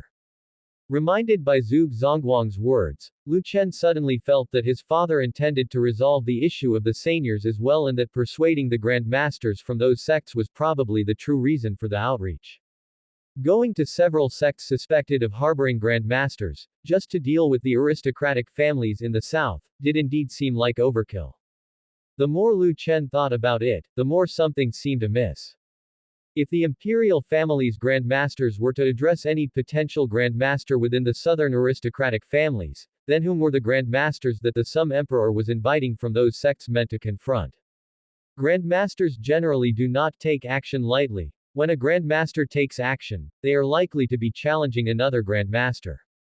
Now, among the seigneurs, only the North Country had a known Grand Master taking a stand for it, and crucially, the timing of the Sum Emperor's envoys to those sects seems to coincide with Zhuge Zongguang's arrival in the North Country. This meant that the Grand Masters the Sum Emperor was inviting from those sects may very well be intended to confront Zhuge Zongguang. Zhuge Zongguang himself, being a Grand Master, would thus be particularly sensitive about matters related to Grand Masters. At this point, Lu Chen's expression grew even grimmer. It couldn't be that his adoptive father really intended to act against him, could it? Hopefully, he was just overthinking it. Perhaps his father had sought the Grand Masters from those sects merely as a precaution. With this thought in mind, Lu Chen said to the officials in the Grand Hall, "You all go back and think about how the prefectures and counties of the North Country should be divided. In tomorrow's small court meeting, we will finalize the regional divisions of the North Country." The small court meeting concludes here today. If there is anything important that still needs to be reported, come directly to my study. Also, Commander Qin, come to my study. Having said that, Lu Chen rose and left the Hall of Political Affairs, heading to his study. The reminder from Zhuge Zongguang made Lu Chen feel somewhat uneasy, those minor reports he hadn't paid much attention to until now. Unexpectedly, piecing together these details gave the impression of a grand conspiracy unfolding behind the scenes, something he had never considered his father, the Sum Emperor, would initiate against the North Country at this time. After all, with the troubles the aristocratic family already causing the Sum Emperor such headaches, how could he possibly act against the seigneur, especially now when the North Country was a feudal state guarded by a Grand Master? To think about eliminating the aristocratic family and then immediately moving to curb the power of the seigneur, and specifically that of the North Country, represented a significant challenge to the national strength of Great Sum. However, whether Zhuge Zongguang's warning turned out to be true or not, Lu Chen decided to take precautions and thoroughly investigate the current situation in the capital city. He was curious what his father was up to. After reaching his study, Lu Chen ordered Qin Yushan to immediately dispatch assignments to all brocade guards throughout Great Sum, urging them to swiftly gather intelligence about troop movements within the realm. At this very moment, in the North Prince Mansion, within Yunrong Courtyard, Chen Wanrong and Lin Wanyan had also received the report of Lu Shuyan's rebellion. As Chen Wanrong read the report, she felt a slight stir in her heart. After all these years of waiting, the opportunity for her revenge and the restoration of her country had finally arrived. After reviewing the intelligence in her hands, Chen Wanrong passed the report to Lin Wanyan and asked, "Madam Lin, how much powder of the pear-winged butterfly have you used on him?" Lin Wanyan took the report from Chen Wanrong and was taken aback for a moment. The outrageous things she had done with Lu Chen recently flashed through her mind. Regaining her composure, Lin Wanyan lied, almost half of it is gone. Lin Wanyan was well aware that the closer it got to crunch time, the less she could afford to let Chen Wanrong discover her affair with Lu Chen. She knew she had to hurry to get the antidote from Lu Chen, but despite her many attempts recently, she hadn't found the antidote for the poison Lu Chen mentioned. She even began to suspect that Lu Chen hadn't poisoned them at all and was simply deceiving her. However, she quickly dismissed the thought that Lu Chen was tricking her. She realized that whenever she was away from Lu Chen for too long, she would become agitated and restless. Each time she practiced her training, thoughts of Lu Chen would intrude, hinting at the danger of going mad from her infatuation.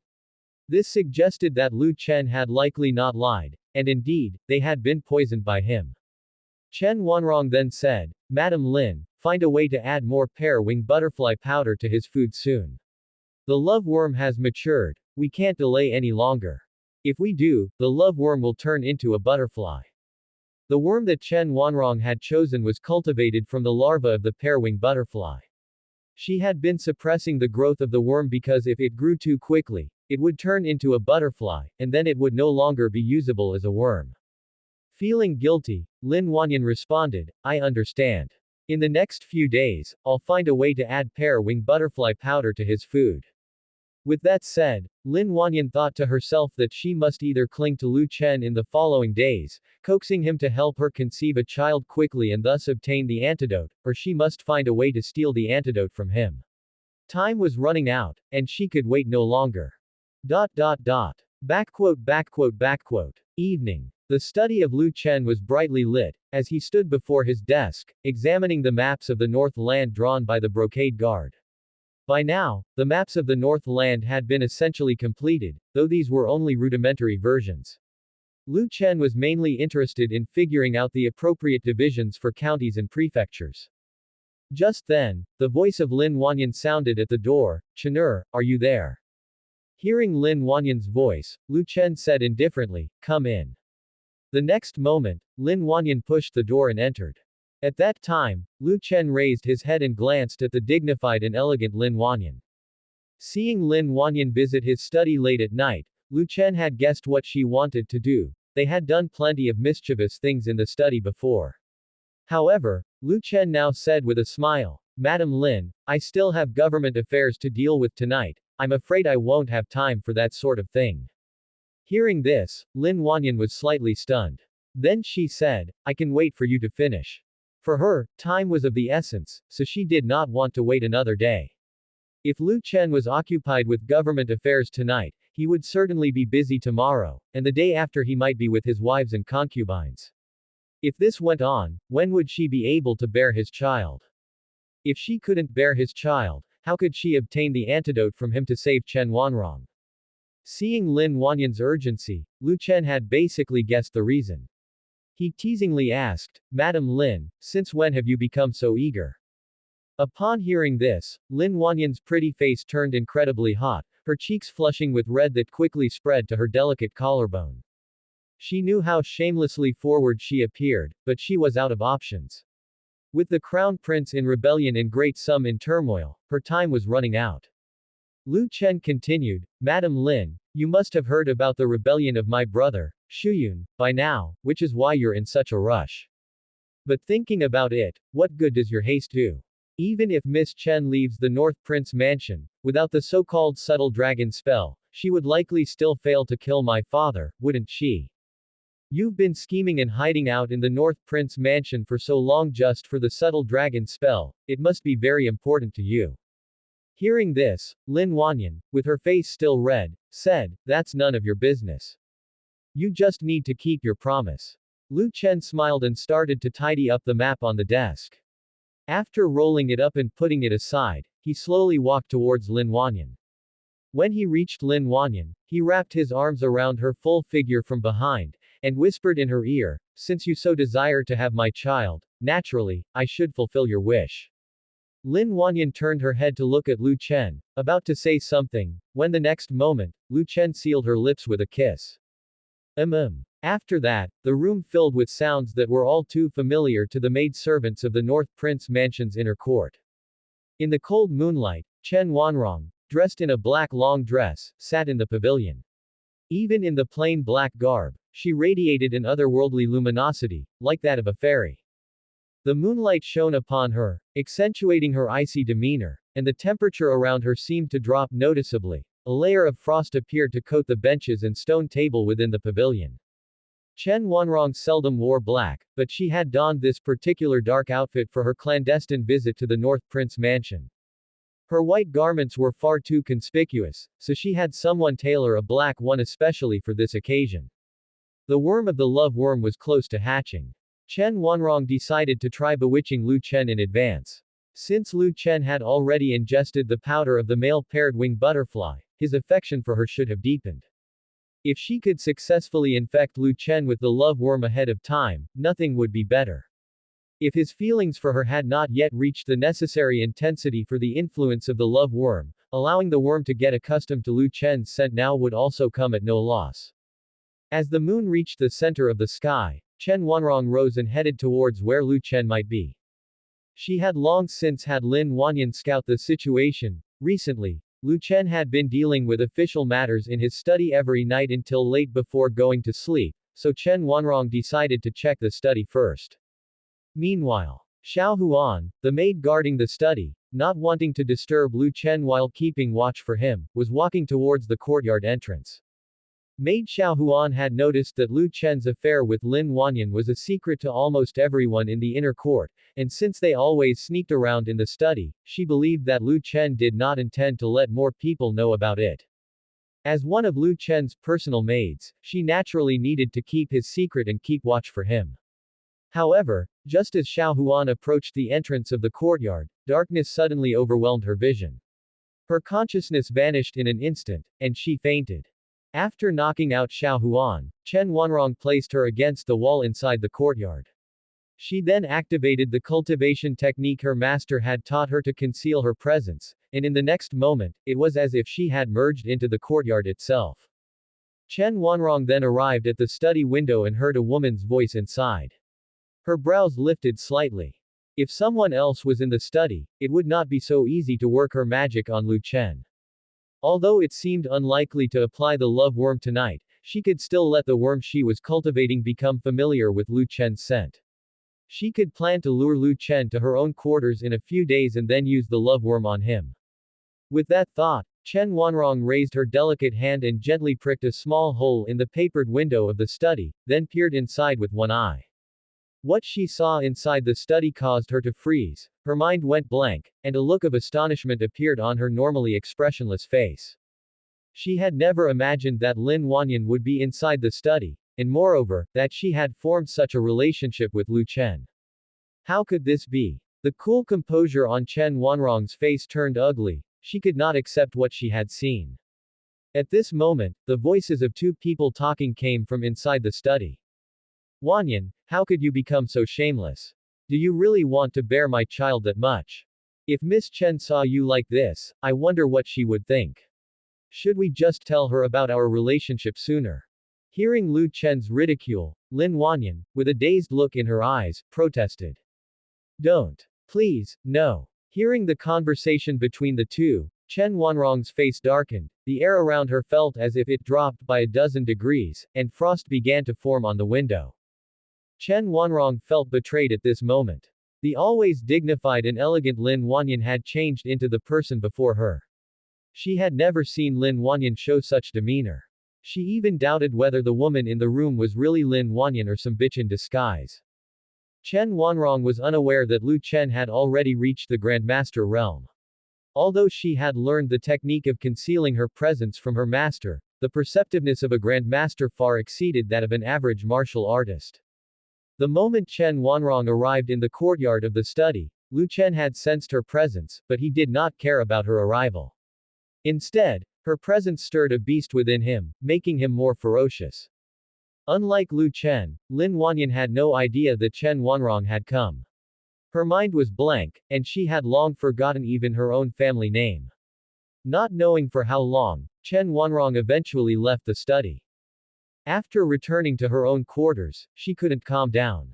The scenes from the study kept replaying in her mind. She simply couldn't make sense of why Lin Wanyan would betray her, become Lu Chen's woman, and engage in such indecent acts with him in the study. When Chen Nation had been destroyed, she had escaped the imperial city. If not for running into Lin Wanyan, she might well have died. It was Lin Wanyan who took her to Mysterious Moon Palace and treated her like her own daughter. Her growth to this day, her current status, were all inseparable from Lin Wanyan. She had never once thought that Lin Wanyan would betray her. But now, Chen Wanrong suddenly felt her heart twitch, her body became unstable, she quickly braced herself on the stone table, then sat calmly in the pavilion and began to regulate her inner strength. After a while, the turmoil inside Chen Wanrong had calmed, and so had she. She had been blinded by the anger of betrayal, so she could not think rationally for a moment.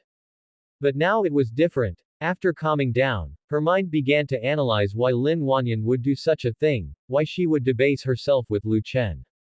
She still did not believe that Lin Wanyan would betray her. After all, they were as close as mother and daughter. She did not believe that all the feelings Lin Wanyan had for her in the past were false.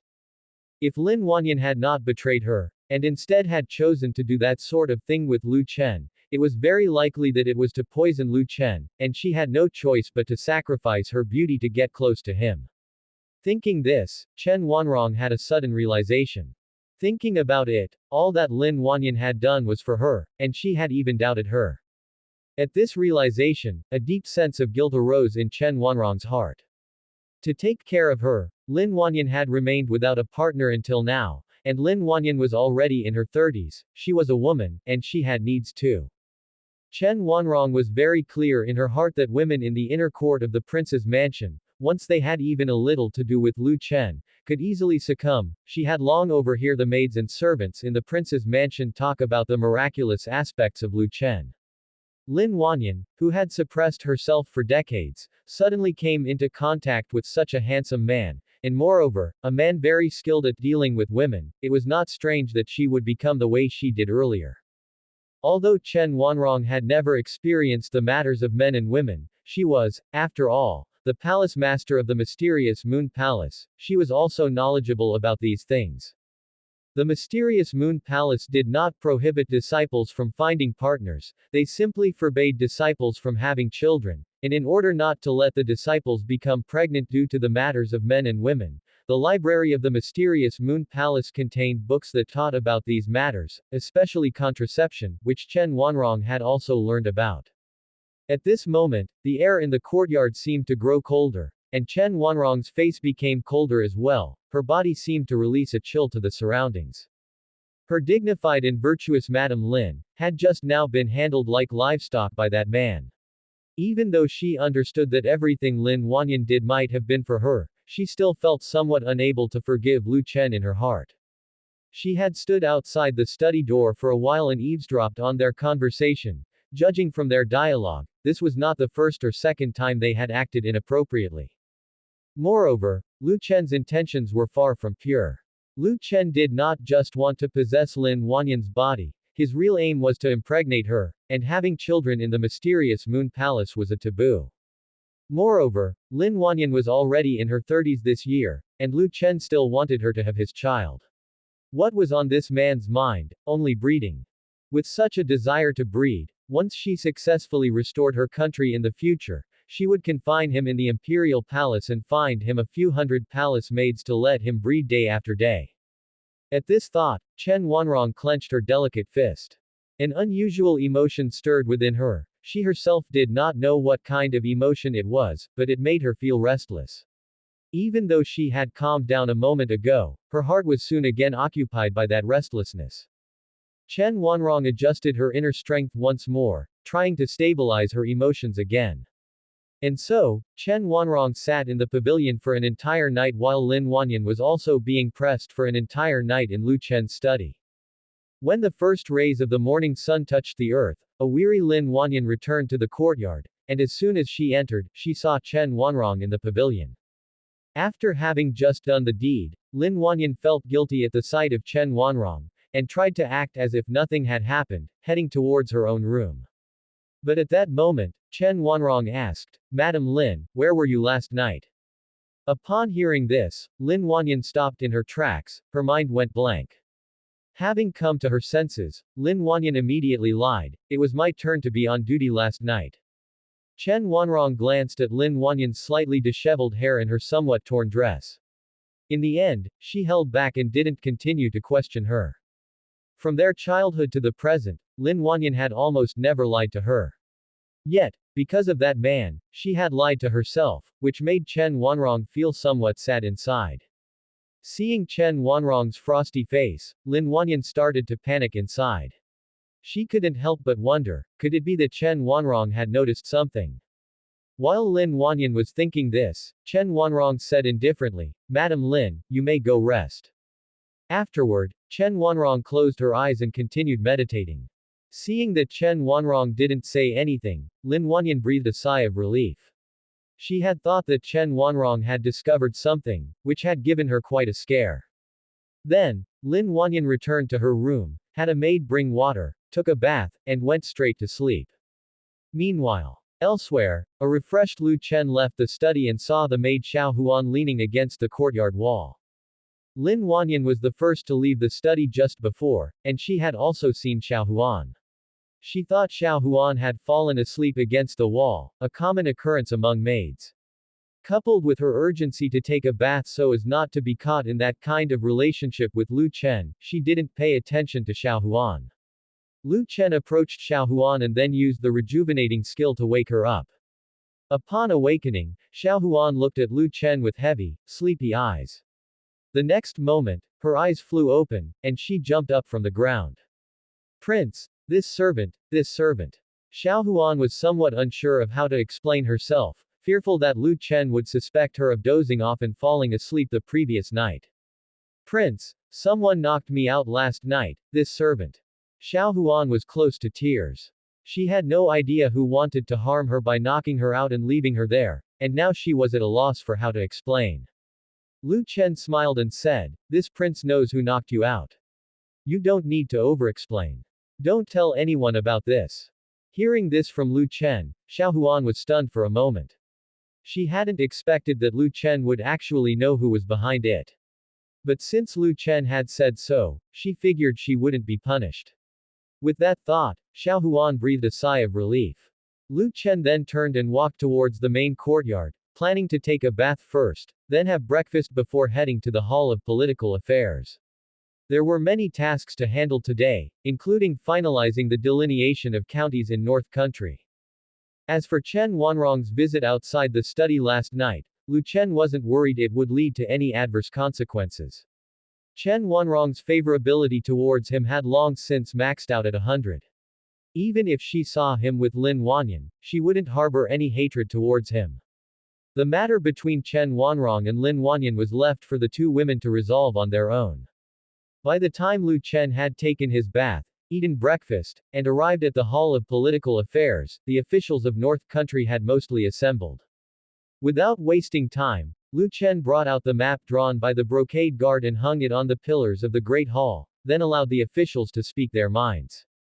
He wanted to hear their thoughts on delineation first, before making his own decisions on the matter. After a morning of discussion, the new map of North Country was finally determined, dividing it into 6 jurisdictions and 18 counties, with all the grasslands from Tianguang City to Great Yu City included within the borders of North Country.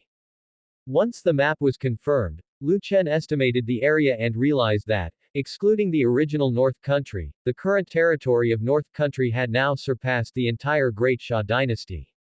Of course, North Country was nominally also a part of the Great Xia dynasty, so this was considered a territorial expansion of the Great Xia dynasty.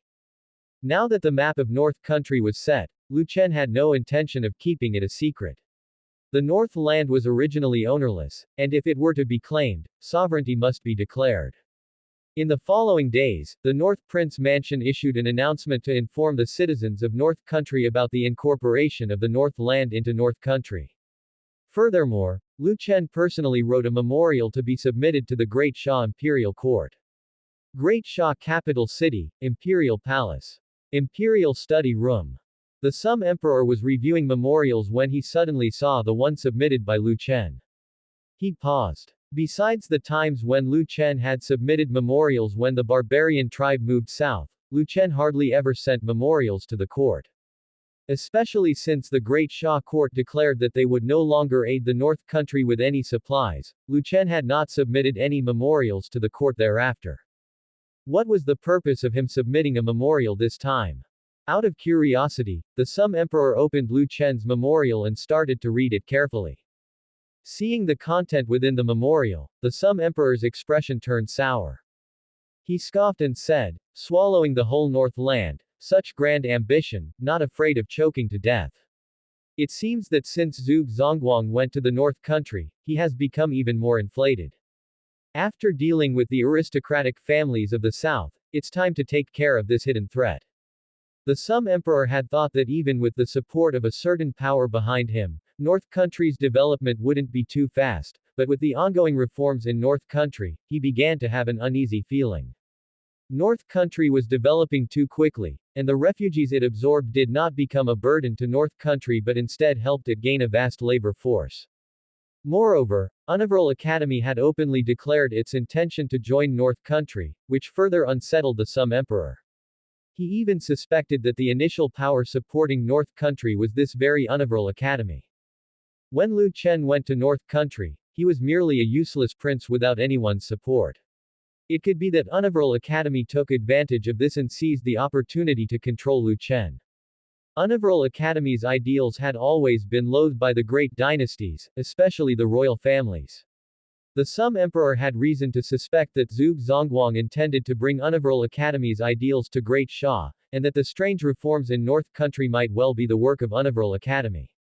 After Satusi's return from North country, he mentioned traces of a Grand Master. Now, thinking about it, that Grand Master is very likely Zhuge Zongguang. Just thinking about Zhuge Zongguang, the Sum Emperor's face darkened as he muttered to himself, "This world should not have celestials." Above the realm of Grand Master is the heavenly human realm, which has long kept the Grand Masters of the martial world from taking a breath. Over the years, Grand Masters from all dynasties have been low-key, avoiding action if possible. It was all thanks to a celestial from mysterious Moon Palace from years ago, who killed many Grand Masters, including those from different dynasties. After that individual retreated into seclusion in mysterious Moon Palace and never emerged again. Decades have gone by, but what the Celestial did still instills deep fear among the Grand Masters. The events of those years led all the Grand Masters of the Great Sha royal family to take a step back and haven't come forth in decades. Now, people generally only know of the state preceptor Satusi as a suspected Grand Master, with few aware that there are still Grand Masters in the royal family. Just one Celestial has kept the Grand Masters of all the dynasties from raising their heads. If another Celestial were to appear, the Grand Masters might never dare to show themselves again. What's more crucial is that this Grand Master on the brink of breaking through to the heavenly human realm had come to the Great Sha dynasty, causing the Sum Emperor even more unease, to the point of losing sleep at night, haunted by memories of when the Grand Masters of his royal family were slain by the Celestial of mysterious Moon Palace with a single stroke. The Sum Emperor did not wish to have another sword hanging over his head after resolving the aristocratic families. If the Great Sha dynasty was to grow stronger, there could be no force on Great Sha's land more formidable than the Great Sha royal family. At that moment, the Sum Emperor turned to the eunuch beside him and handed over the memorial, directing, "Take this memorial to the state preceptor for review." "Yes, Your Majesty." After the eunuch took Lu Chen's memorial away, a cold glint flashed in the Sum Emperor's eyes. Aristocratic families, sects, Unavril Academy, all these powers, he would erase from the land of Great Sha. Even the Dongfang clan would not be spared. As far as he was concerned, the Dongfang clan was just a pawn, to be discarded once its use had ended. Although the Dongfang clan was a commercial family, differing significantly from traditional aristocratic families, the fact that the Dongfang clan sought to extend its reach into the court had already crossed the Sum Emperor's red line. While he had outwardly agreed to their request, he would never allow past occurrences to be repeated in the court. The more the Dongfang clan tried to reach into the court, the more the Sum Emperor felt their ambition was too great, no different from the ancient families. How could the Sum Emperor possibly allow such an ambitious family with such profound impact on Great Shah's economy to remain? Of course, for now, the aristocratic families of the south had not yet been annihilated, and other families were still present in the court, so the Sum Emperor would not move against the Dongfang clan just yet. At least until the ancient families in the court were eradicated, he would not touch the Dongfang clan. Meanwhile, Sufeng City. Wang family. Today, the family heads of the aristocratic families from the south had all arrived at the Wang family's residence. Ever since Lu Shuyun came to the south, he had been staying with the Wang family. The primary reason for the family heads of the major aristocratic families coming to Wang family was because of Lu Shuyun's presence there. In fact, some families were somewhat uncomfortable with Lu Shuyun staying with the Wang family, for although the Wang family was the family of Lu Shuyun's mother, it was not the only one supporting him, Lu Shuyun. Why should Lu Shuyun reside with the Wang family? By residing with the Wang family, Lu Shuyun instantly elevated their status to a new height. Their standing in the south was already high, and now with Lu Shuyun staying there every day, the Wang family's status went even further up. After Lu Shuyun raised troops in the south, many of the generals leading these forces were also from the Wang family. Where there were people, there was the martial world. Even if the aristocratic families of the south openly supported Lu Shuyun, they felt discontent with Lu Shuyun's actions in their hearts. They merely didn't speak out about it at this critical time for confronting the imperial court. In the middle of the great hall, Lu Shuyun sat facing the entrance. He swept his gaze over the family heads of the various major families seated on both sides before he spoke. Family heads, I am delighted that you all stand with me at this critical moment. Today, I have called you here primarily because I have received intelligence that the Grand Master of the royal family has ended his seclusion, information delivered by none other than Prime Minister Zhao. Upon hearing this, the hall erupted with discussion. A Grand Master. This complicates things. I don't think any of our aristocratic families in the south boasts a Grand Master, do they? Not necessarily. The Wang family puts such emphasis on martial arts, it's possible they have a Grand Master within their ranks. Gentlemen, no need to worry. Our Qin family has a Grand Master. Even if the royal family's Grand Master really shows up on the battlefield, there is no cause for fear. Have you forgotten the incident a few decades ago when a certain powerhouse of the heavenly human realm slaughtered the royal family's Grand Master? The Grand Master of the royal family has been quiet all these years because they fear the reappearance of that celestial powerhouse. Even if the royal family sends out the Grand Master, he won't dare to act rashly, for who knows if that celestial power will strike again. Master Zhao is right, a celestial, given his lifespan of several hundred years, wouldn't die so soon. If he hears of the royal Grand Master acting, he may very well make an appearance again. Over the years, one major reason why the great aristocratic families have become increasingly unrestrained is that they know the royal Grand Master generally does not act wantonly, or more correctly, dares not to act lightly. They even suspect the royal Grand Master might have been annihilated by that celestial powerhouse decades ago. Although they do not know why the celestial strongman from decades ago wanted to kill the royal Grand Master, they can infer that the celestial did not wish for the Great Sum's royal family to grow any stronger. As for Satu Ce, the state preceptor, the aristocratic families feared him even less. Satu Ce was not a royal kin. At best, he was loyal to the Great Sum royal family, but not to any one emperor. As far as Satu Ce was concerned, as long as it was someone of the Lu lineage and the Great Sum was not overthrown, it made no difference to him which member of the Lu family sat on the throne. This could be seen from his non-involvement in the previous generation prince's struggle for succession. Back when Lu Xingqiu vied for the throne, he secretly disposed of many of his brothers. Satu Ce, already the state preceptor during the prior Sum emperor's reign, could have interfered if he chose to, and Lu Xingqiu might not have become emperor. Listening to the discussion of the family heads in the hall, Lu Shuyun then continued, "Everyone, this is a critical time for the lives and survival of the aristocratic families of the South.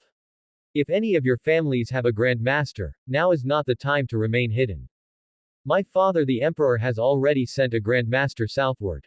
If we do not have a Grand Master to hold them in check, our mere few 100,000 soldiers might not even reach the capital city, let alone rid the emperor of evil ministers. Initially, I came south for your sakes.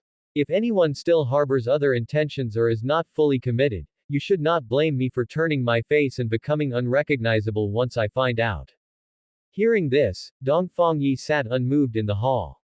The Dongfang family had a Grand Master, but the Dongfang family's Grand Master would absolutely not come forward.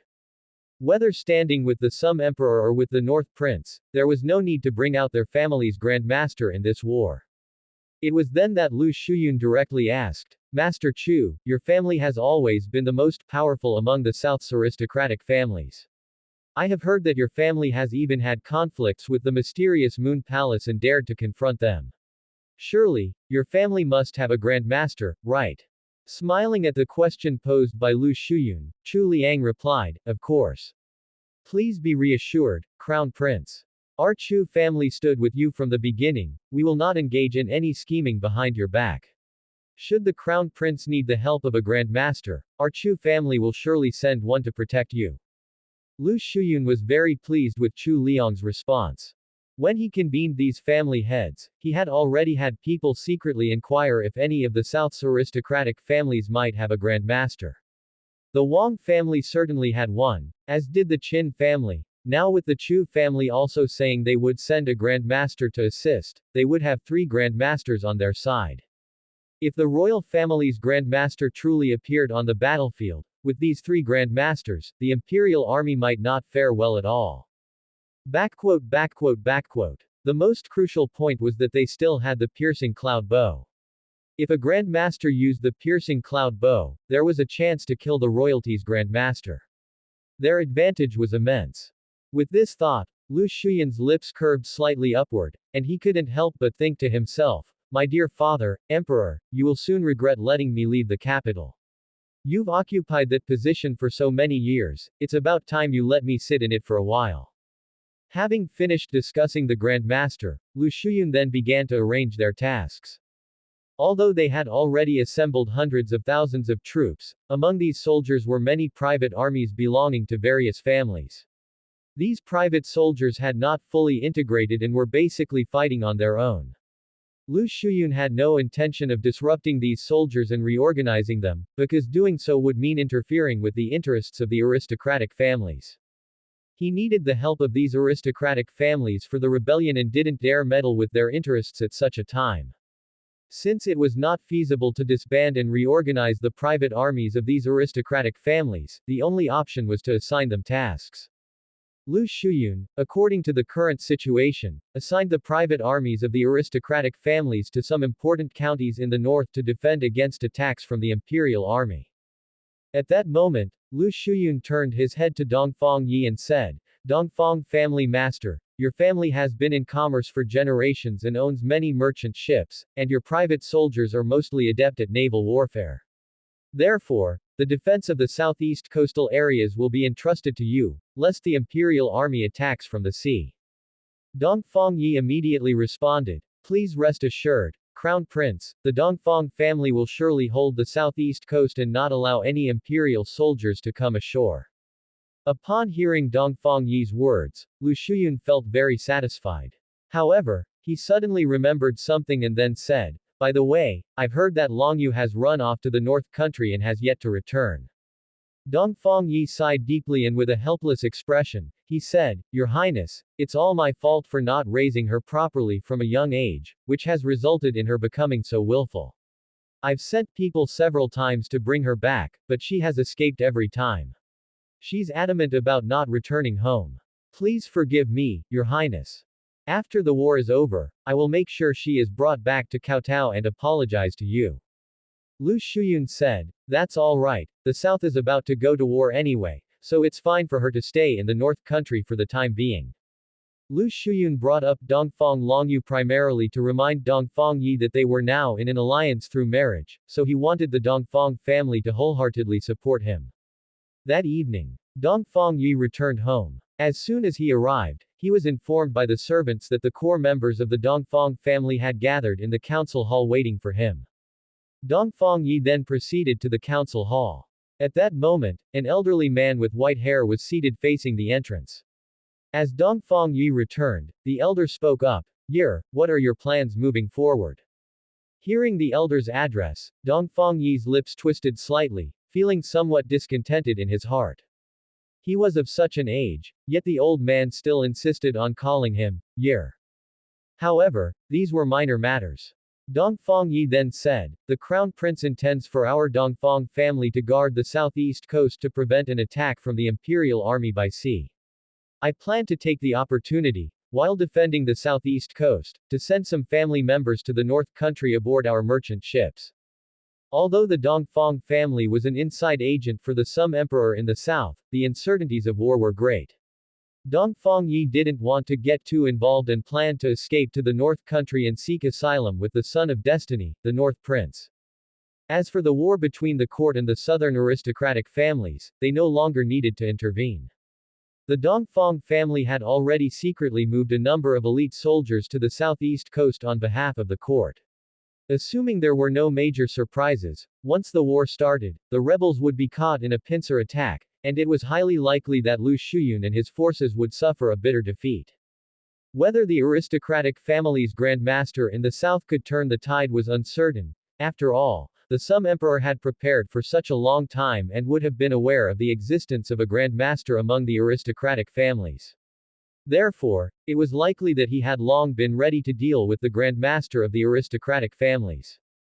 After hearing Dongfang Yi's plans, the patriarch Dongfang Qi stroked his white beard and then spoke, with the Son of Destiny now revealed, we indeed should not continue to be involved in the conflict between the court and the aristocratic families.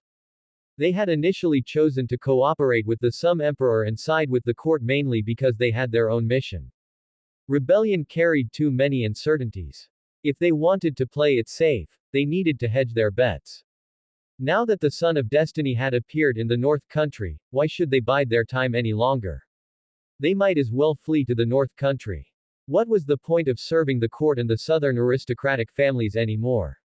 The Dongfang clan was a commercial family, and the mission of a commercial family was to make money for the Son of Destiny. Staying in Sufeng City and meddling in the conflict between the court and the southern aristocratic families would only delay fulfilling their family's mission. Seeing that the patriarch had spoken, Dongfang Yi added, since you, father, have said so, then it's settled. We'll make the preparations. Once the battle up front breaks out, we'll take our merchant ships and head for the North Country by sea. This was still the land power era, and people did not pay much attention to the seas. Only the Dongfang clan had built several large merchant ships. If they were to head for the North Country by sea, it was highly unlikely the southern aristocratic families would notice, unless they were under constant surveillance by them. However, the brocade guard of the North Country had already infiltrated the south, so the Dongfang family would be able to receive advance notice of any movement by the aristocratic families through the brocade guard, so there was no need to worry too much about being discovered. As for resupplying the merchant ships en route to the north, that was even less of a concern. The Dongfang family had already reached an agreement with the Sum Emperor, and their ships could stop at ports governed by the court during their journey northward. The Qian family, in one of the separate courtyards. Inside the courtyard, birds chirped, and flowers bloomed while various colored carps swam back and forth in the pond, shuttling non-stop among the lotus leaves. A woman dressed in a red phoenix robe stood in the pavilion of the separate courtyard, quietly watching the carp in the pond. At that moment, a corpulent man entered the yard and, upon arriving outside the pavilion, immediately bowed and said, "This humble one greets Princess Junwan." Wu Junwan responded indifferently, "Rise." Qian Dahai promptly got up. Wu Junwan then said, "President Qian, you should know why I personally left the palace to see you this time, shouldn't you?" Qian Dahai immediately said, "Presumably Princess Junwan is here because the North Prince wants this commoner to serve as the minister of the Ministry of Commerce in the North Country." Wu Junwan didn't turn around. She continued looking at the koi swimming in the pond. "President Qian, you are very clever. It is because of your cleverness that the Qian family has been able to develop to this point, and that the Qinghai Commercial Association has become the wealthiest commercial association in Great Wu." Hearing this, Qian Dahai pretty much guessed why Wu Junwan came to see him personally. It was clearly a warning, but he didn't mind at all. Thank you for the compliment, Princess. Wu Junwan then asked, in your letter, you only mentioned that the North Prince met you alone and mentioned what benefits he planned to offer you. I am very curious, did the North Prince promise you any benefits? Qian Dahai said, the North Prince told this commoner that the North country is different from all other dynastic nations. It is a country that emphasizes commerce, where the status of merchants will be greatly elevated.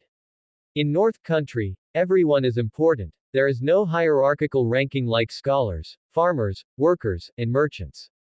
As long as this commoner joins North country, the future will see North country prosper because of this commoner, and this commoner will have his name remembered in history because of North country. Furthermore, the North Prince has promised this commoner that after the Qian family moves to North country, some of the North Prince Mansion's industries will be transferred to the Qian family, making the Qian family even more prosperous in the future. Upon hearing this, Wu Junwan chuckled lightly, this little man is quite interesting, trying to steal people right from under my nose. The smile on Wu Junwan's face was natural, with no hint of anger.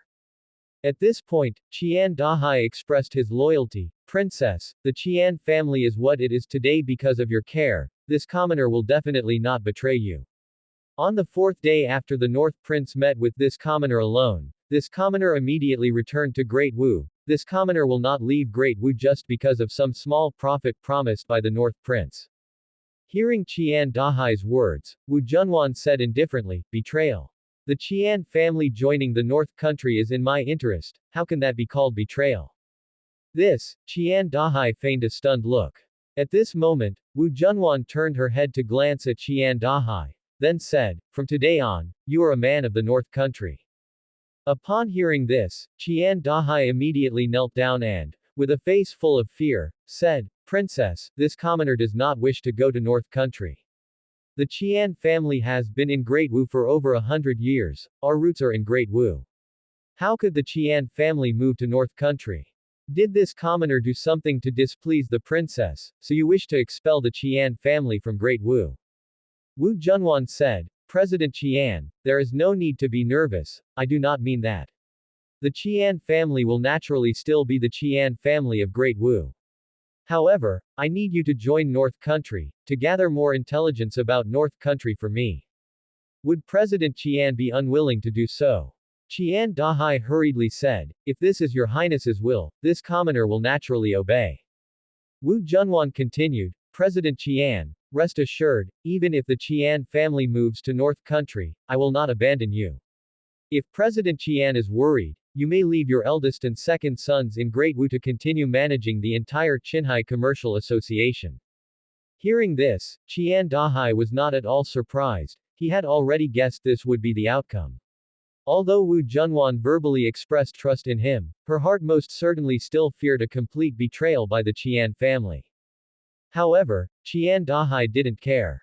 Leaving his eldest and second sons in Great Wu could actually help Lu Chen obtain more intelligence about the Great Wu dynasty, which would be a good thing for the North country and the North Prince. At this time, Wu Junwan continued, President Qian, hurry and pack your belongings, and head for North country at once. If there's anything in the future, I will have someone notify you. Yes, Princess. Wu Junwan left without further words and departed from the Qian family. Safe travels, Princess. After Wu Junwan left the Qian family, she said to a soldier beside her, go and invite the two sons of the Qian family to the Snowstorm Tavern. Yes, Princess, replied the soldier, immediately mounting his horse and heading for the Qinghai Commercial Association. Although Wu Junwan planned to keep two hostages from the Qian family in Great Wu, she still had some worries about the Qian family. To ensure that Qian Dahai would obediently follow her orders, Wu Junwan intended to directly win over the two brothers of the Qian family. Only by making the two brothers of the Qian family wholeheartedly pledge loyalty to her could she better control the Qian family. However, what Wu Junwan did not know was that the Qian family's loyalty to Lu Chen was absolute, even that of the two brothers, thus, all her efforts were doomed to be in vain. No matter how she tried to win over the two brothers of the Qian family, she would not be able to secure their true loyalty. About half a month later, the Qian family began the gradual move to North country. With substantial holdings in the Great Wu dynasty, It certainly wasn't an easy task to relocate to North Country overnight. The Qian family's move would take several months. However, Qian Dahai didn't focus his efforts on the move. He had already taken some family members and set off swiftly on horseback for North Country. Meanwhile, in North Country, at the North Prince Mansion. Today was the day Zhou Xiaoxiao was due to give birth. Lying in bed, she was calm and collected with Lu Chen sitting beside her. Zhou Xiaoxiao felt no urgency whatsoever. She'd already heard from her sister about her experience giving birth last time. As long as the prince was by their side, they wouldn't experience any pain during childbirth, and within an instant, the child would be born. Thus, Zhou Xiaoxiao was very relaxed. Still, she had a nagging worry. She feared giving birth to another daughter. Although Lu Chen's affection for his daughters was well known, deep inside, she couldn't overcome a personal barrier. After all, in this era, her mind had been steeped in the idea of prioritizing male heirs, and changing such a mindset wasn't easy. At that moment, Lu Chen stroked Zhou Xiaoxiao's cheek and smiled. Xiaoxiao, no need to be nervous, it will be over soon. Zhou Xiaoxiao also revealed a hint of a smile. With the prince here, your consort isn't nervous. No sooner had Zhou Xiaoxiao spoken than a pained expression suddenly crossed her face and her complexion turned ashen. Seeing this, Lu Chen didn't hesitate to use the rejuvenating skill on Zhou Xiaoxiao. Soon after, just as when Lu Chen helped Zhou Yuyu give birth last time, his spiritual power entered Zhou Xiaoxiao's body and the gentle spiritual power wrapped around the child in her womb. Quickly after, the infant slid out from Zhou Xiaoxiao's body. In the next moment, the room echoed with the child's tearing cries as the midwife and maids hurried to bathe the baby and cut the umbilical cord. Feeling considerably lightened, Zhou Xiaoxiao was a bit dazed. Although she had heard from her sister how easy childbirth was with the prince present, this was her first experience. She didn't expect it to be so effortless, the baby really born in an instant. Lu Chen continued to treat Zhou Xiaoxiao, and a short while later, the midwife approached him with the child and said, "Congratulations, prince, it's a son." Hearing this, Zhou Xiaoxiao, lying on the bed, let out a sigh of relief. Thankfully, it was a boy this time. Lu Chen then took the infant boy from the midwife's hands and placed him beside Zhou Xiaoxiao. Before she could ask about a name, he said, "From today on, your name will be Lu Zian." The infant boy, originally crying loudly, suddenly fell silent upon hearing Lu Chen's words, even smiling. Seeing this, Zhou Xiaoxiao said contentedly, "Prince, a nurse seems to like the name you picked too." Look, he stopped crying as soon as he heard it. Lu Chen smiled but didn't reveal the real reason. Lu Zian had stopped crying not because of his name, but because Lu Chen had used the rejuvenating skill to calm him. The infant's skin was still rather sensitive. As soon as he felt the gentle spiritual power, Lu Zian felt incredibly comfortable and therefore stopped crying, instead showing a smile. Of course, these were trivial matters. There was no need for Lu Chen to voice them out. At that moment, he was more interested in what reward the system would bestow upon him. This was his sixth child. The system had once mentioned that the more children he had, the richer the reward could potentially be. He wondered what the system would reward him with this time. While Lu Chen was thinking this, a system notification chimed in his ear. Congratulations to the host for gaining an heir. Reward. 2 master-level military generals, 100,000 soldiers proficient in aquatic operations, with a bonus reward of 600,000 civilians. Surprised by the reward, Lu Chen paused. He hadn't expected to be rewarded with a population again. However, considering his current situation, the 100,000 soldiers proficient in water didn't seem to have much immediate use. It was the land power era, after all, where wars mostly occurred on land, with few opportunities to employ a navy. Nevertheless, since the system had rewarded him, it was best to accept it. Afterward, Lu Chen set that matter aside. He spent some more time with Zhou Xiaoxiao until she had fully recovered, then left her room and went to his study alone. Arriving at his study, Lu Chen immediately opened the system to review the rewards. System, where are these 100,000 soldiers and 600,000 civilians now?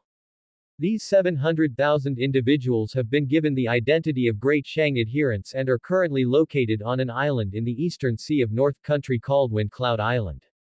The sea. No wonder the system mentioned their proficiency in water. Lu Chen continued to ask, are the master-level military generals granted as rewards also on Windcloud Island? Yes, those two Grand Masters lead that military force. The host has one opportunity to issue a direct command. Would you like to issue an order? Lu Chen responded without hesitation, have them bring some soldiers to North Country immediately. There's no need for everyone to come, just a few thousand will suffice, the rest can stay quartered on Windcloud Island. The host's command was conveyed, and Military General Wei Siwan had led 10,000 soldiers to set sail on warships to the North Country. After hearing the system notification, Lu Chen immediately spoke to the maid outside the door, have someone call for Wu Yuan to come here. Yes, Prince. Before long, Wu Yuan appeared in Lu Chen's study, I pay respects to the prince. What commands do you have for your subordinate, Prince? Lu Chen said, you take some of the brocade guards to the seaside to meet the army returning by sea to the prince. The general leading them is named Wei Siwan. Wu Yuan was not too surprised, as it was normal for people to come to pledge allegiance to the Son of Destiny, and he promptly said, your subordinate obeys. Lu Chen said, all right, you may go. Your subordinate takes his leave. After Wu Yuan left, Lu Chen also planned to leave the study, but just at that moment, a seductive figure appeared at the door of the study. Wang Qingqi said with a charming demeanor, congratulations, Prince, for gaining another descendant. Hearing this, Lu Chen said with a smile, why don't you also have one for me someday? Qingqi replied somberly, this one is already a half-step Grand Master, it's not so easy for me to become pregnant. At this point, Qingqi walked into the study, placed the intelligence report in her hand on the table, and then said, the Princess Junwan of Great Wu personally led troops to suppress the remaining rebels in the southwest who refused to surrender. It is heard that her prestige in the Great Wu army is very high, and it's possible that there might be another empress in the future. Hearing Qingqi's words, Lu Chen opened the intelligence report that Qingqi had placed on the table and glanced at it quickly. Qingqi continued, the conflict between Great Yu and the barbarian tribe has ended. The Great Yu Empress led her army into battle personally, and it's rumored that the barbarian army crumbled and fled at the mere sight of the Great Yu Empress's countenance on the battlefield. The prince should pay attention to the situation in the North Land these days.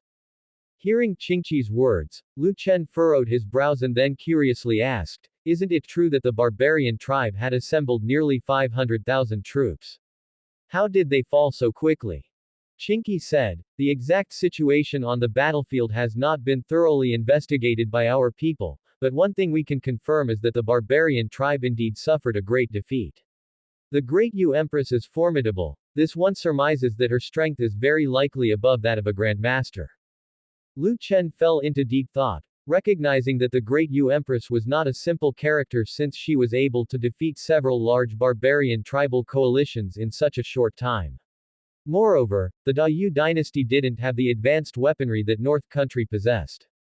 Capable of defeating the barbarian army so quickly with cold weapons alone meant that Great Yu was a fearsome opponent, especially since Great Yu bordered the North Country at its southwestern corner.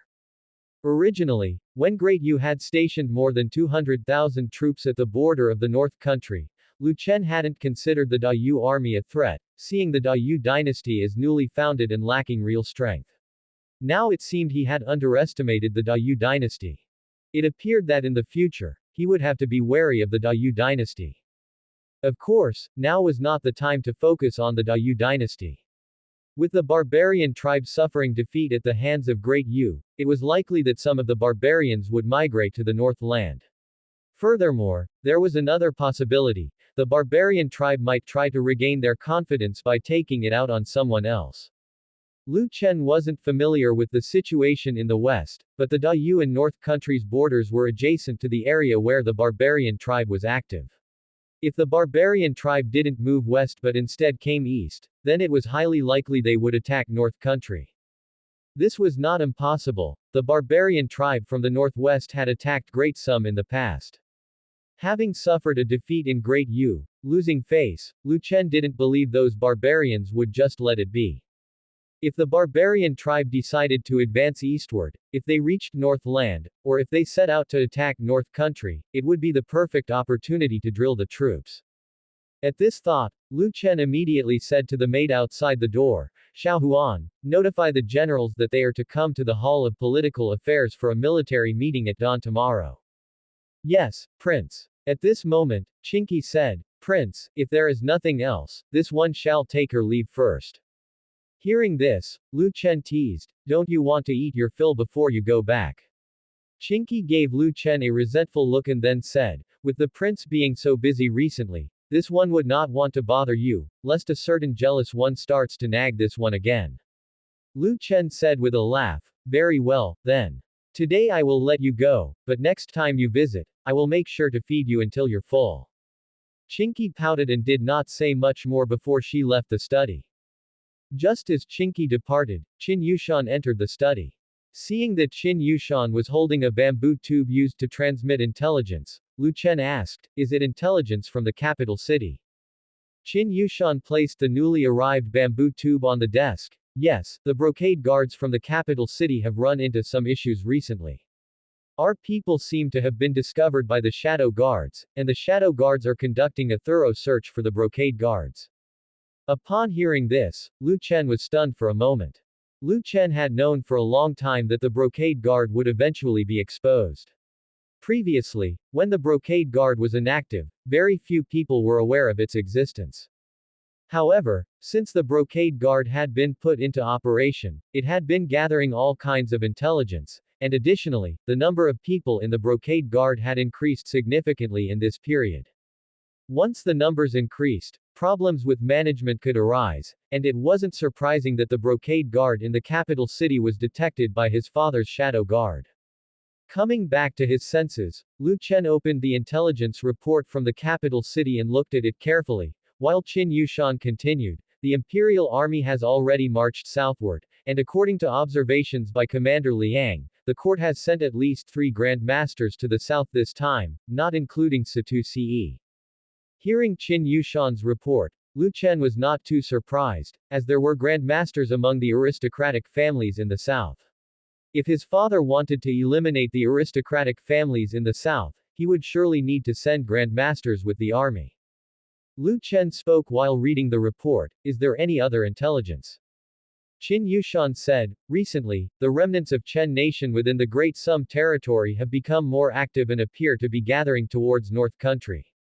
Upon hearing Qin Yushan mention the remnants of Chen nation, Lu Chen immediately set aside the intelligence report he was holding, lifted his head to glance at Qin Yushan, then continued, gathering towards the North Country. Is their number large? Qin Yushan replied, many. The palace master of the mysterious Moon Palace has issued a call to arms, planning to take advantage of the Great Sum's internal strife to restore their nation. At this point, Qin Yushan looked at Lu Chen and then asked, Prince, do we need to stop those people from Chen nation from coming to the North Country?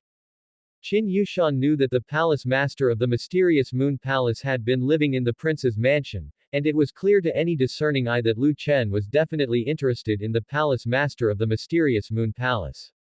Unsure whether Lu Chen had succeeded with Chen Wanrong, Qin Yushan found the affair regarding Chen nation somewhat difficult to deal with through the brocade guard.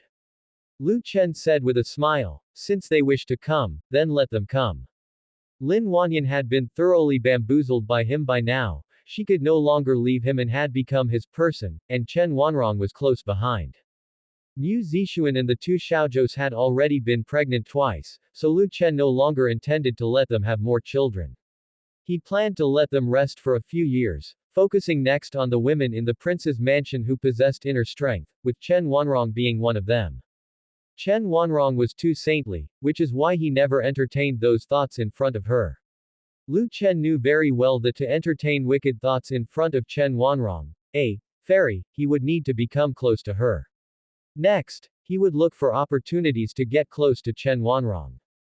Finding an opportunity to get close to Chen Wanrong was very easy because she too was looking for such an opportunity to bewitch him with her Gu, they were both eagerly rushing towards each other. At that moment, Lu Chen asked, any other intelligence? Qin Yushan continued, the Dongfang family plans to move directly to the North Country. I am not sure if the Dongfang family master's letter has reached your hands, Prince. Because the brocade guard made extensive use of the pigeon letter, their intelligence was often quicker than that delivered by horse. Even as Dongfang Yi's letter was still en route, Qin Yushan was already aware of the Dongfang family's plan to migrate to the North Country. Upon hearing this from Qin Yushan, Lu Chen curiously asked, "Move to the North Country at this time? War has already broken out in the south, how can they extricate themselves?"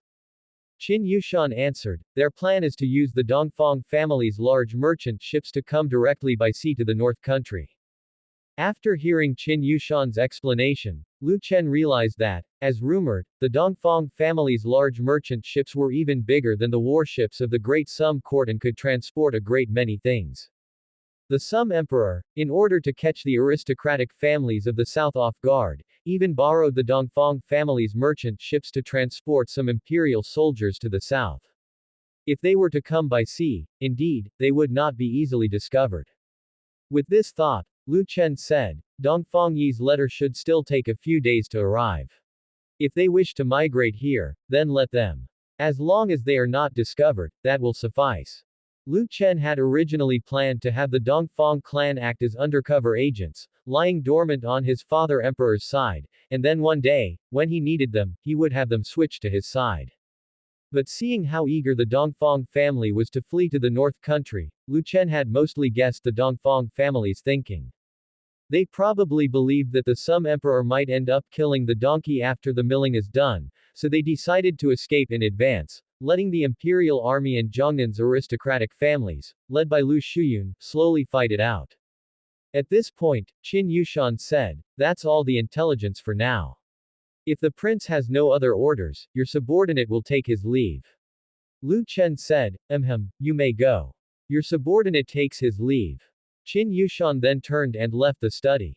After the Great Sum's imperial army headed south, fierce battles broke out with the rebel forces led by Lu Shuyun. In just a short month's time, hundreds of thousands perished. The war was more brutal than people had anticipated, with many commoners choosing to head north to avoid being swept into the conflict. Lu Chen had the Brocade Guard spread quite a bit of information to the south about redistribution of land in the North Country. The common people knew that the land in the North Country wouldn't belong to them, but the crops they grew on it did, and there were no agricultural taxes to pay. Just for that alone, the North Country wasn't a loss, it was certainly better than being affected by the war and dying in it. For the refugees to travel to the North Country, they would have to pass through Qi Country, which gave the Qi prince a major headache. When Great Sum had ceded 3 provinces to Great Wu, a large influx of refugees had already poured into Qi Country. Now, with Great Sum's civil war, more refugees were running to Qi Country. With no better options, the Qi prince had no choice but to send envoys once again to North Country and transferred all those refugees to the North Country. This further bolstered the population of the North Country. When Lu Chen ordered a new population count, the North Country's population had already exceeded 5 million. With such a sudden surplus in labor, the North Country was poised for rapid development. Meanwhile, Great Sum, capital city. Within the royal garden, the Sum Emperor was playing chess with the state preceptor, Satu Ce. The hand that Satu Ce used to hold the chess piece paused above the board as he scrutinized the entire game, then asked, "Your Majesty, you are willing to abandon such an important piece?" The Sum Emperor responded indifferently, "To me, as long as I can achieve the final victory, nothing is irreplaceable." No sooner had the Sum Emperor uttered these words than the leader of the Shadow Guard appeared outside the pavilion. "Your Majesty, the Brocade Guard in the capital city have almost entirely vanished overnight, and those we captured have all taken poison to commit suicide." Upon hearing the Shadow Guard commander's report, the face of the Sum Emperor instantly darkened. He said coldly, "To have those Brocade Guards willingly take poison and commit suicide, Chen has quite the skill. Generally, those who are caught and immediately commit suicide can be considered devoted soldiers." What the Sum Emperor didn't expect was that Lu Chen had cultivated so many loyal to death. The Sum Emperor had only recently learned about the Brocade Guard. Not long before, the Shadow Guard had accidentally discovered their existence while investigating matters related to Lu Shuyun. Further inquiries by the Shadow Guard revealed that the Brocade Guard was a massive intelligence organization similar to the Shadow Guard, and their information-gathering capabilities had even surpassed those of the Shadow Guard. The Shadow Guard immediately reported this matter to the Sum Emperor. When the Sum Emperor learned of the Brocade Guard's existence, he flew into a rage. He had established the Shadow Guard mainly to collect intelligence throughout Great Sum, to monitor officials, and most importantly, to conduct dirty deeds on his behalf. He had never anticipated that someone else had set up a similar organization. The Sum Emperor immediately ordered the Shadow Guard to investigate the Brocade Guard.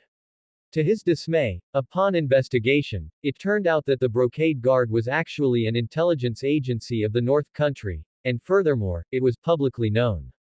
This infuriated the Sum Emperor even more. He wasn't even dead yet and Lu Chen had created an organization akin to the Shadow Guard. What was he trying to do? Stage a coup? In a fit of anger, the Sum Emperor ordered all Brocade Guards within the capital city to be eradicated. However, the result was not very effective. Knowing they had been exposed, the Brocade Guards immediately went into hiding.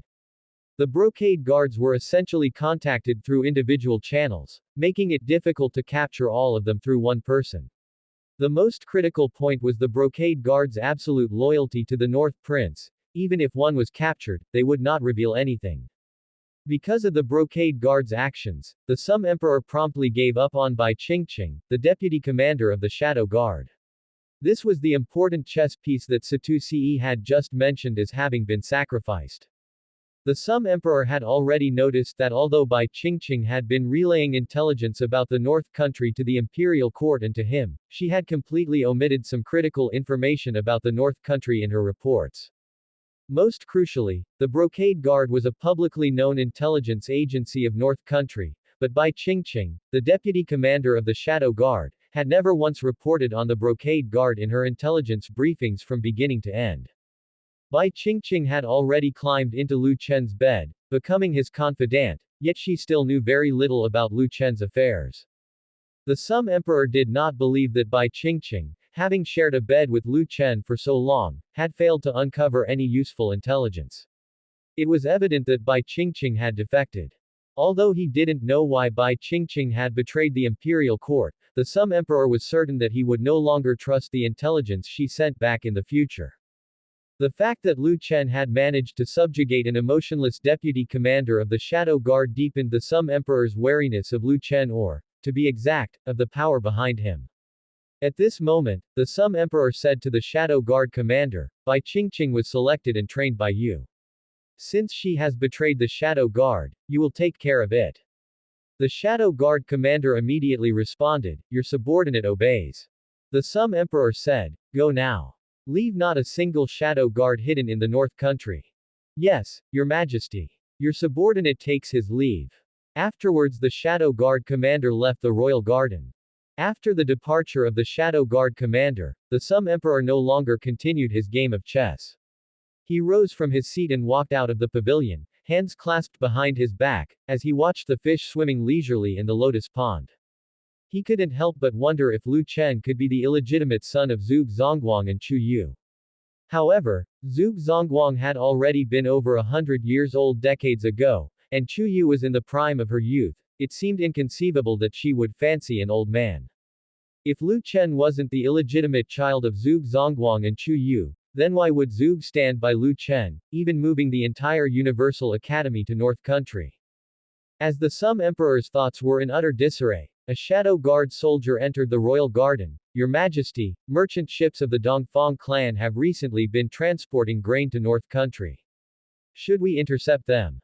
His eyebrows furrowed at these words, his expression turning even grimmer. It seemed as if gusts of cutting wind rose in the air, and the carps in the lotus pond, as if startled by something, dived deep into the water. The Dongfang clan had already reached a cooperation agreement with him, yet at this moment, instead of focusing on assisting the imperial army in eradicating the rebels, they were conducting business. The Sum Emperor didn't suspect that the Dongfang clan's merchant ships heading to North Country had any ulterior motives. In his eyes, merchants were profit-driven, and with the current internal strife in Great Sum jacking up the price of grain several times over, it didn't surprise him at all that the Dongfang family was looking to make money in these times. However, the actions of the Dongfang family greatly displeased him. After a moment, the Sum Emperor finally said, "If the Dongfang family's merchant ships require supplies, provide them with whatever they need. In addition, assign someone to escort the Dongfang family's merchant ships to North Country."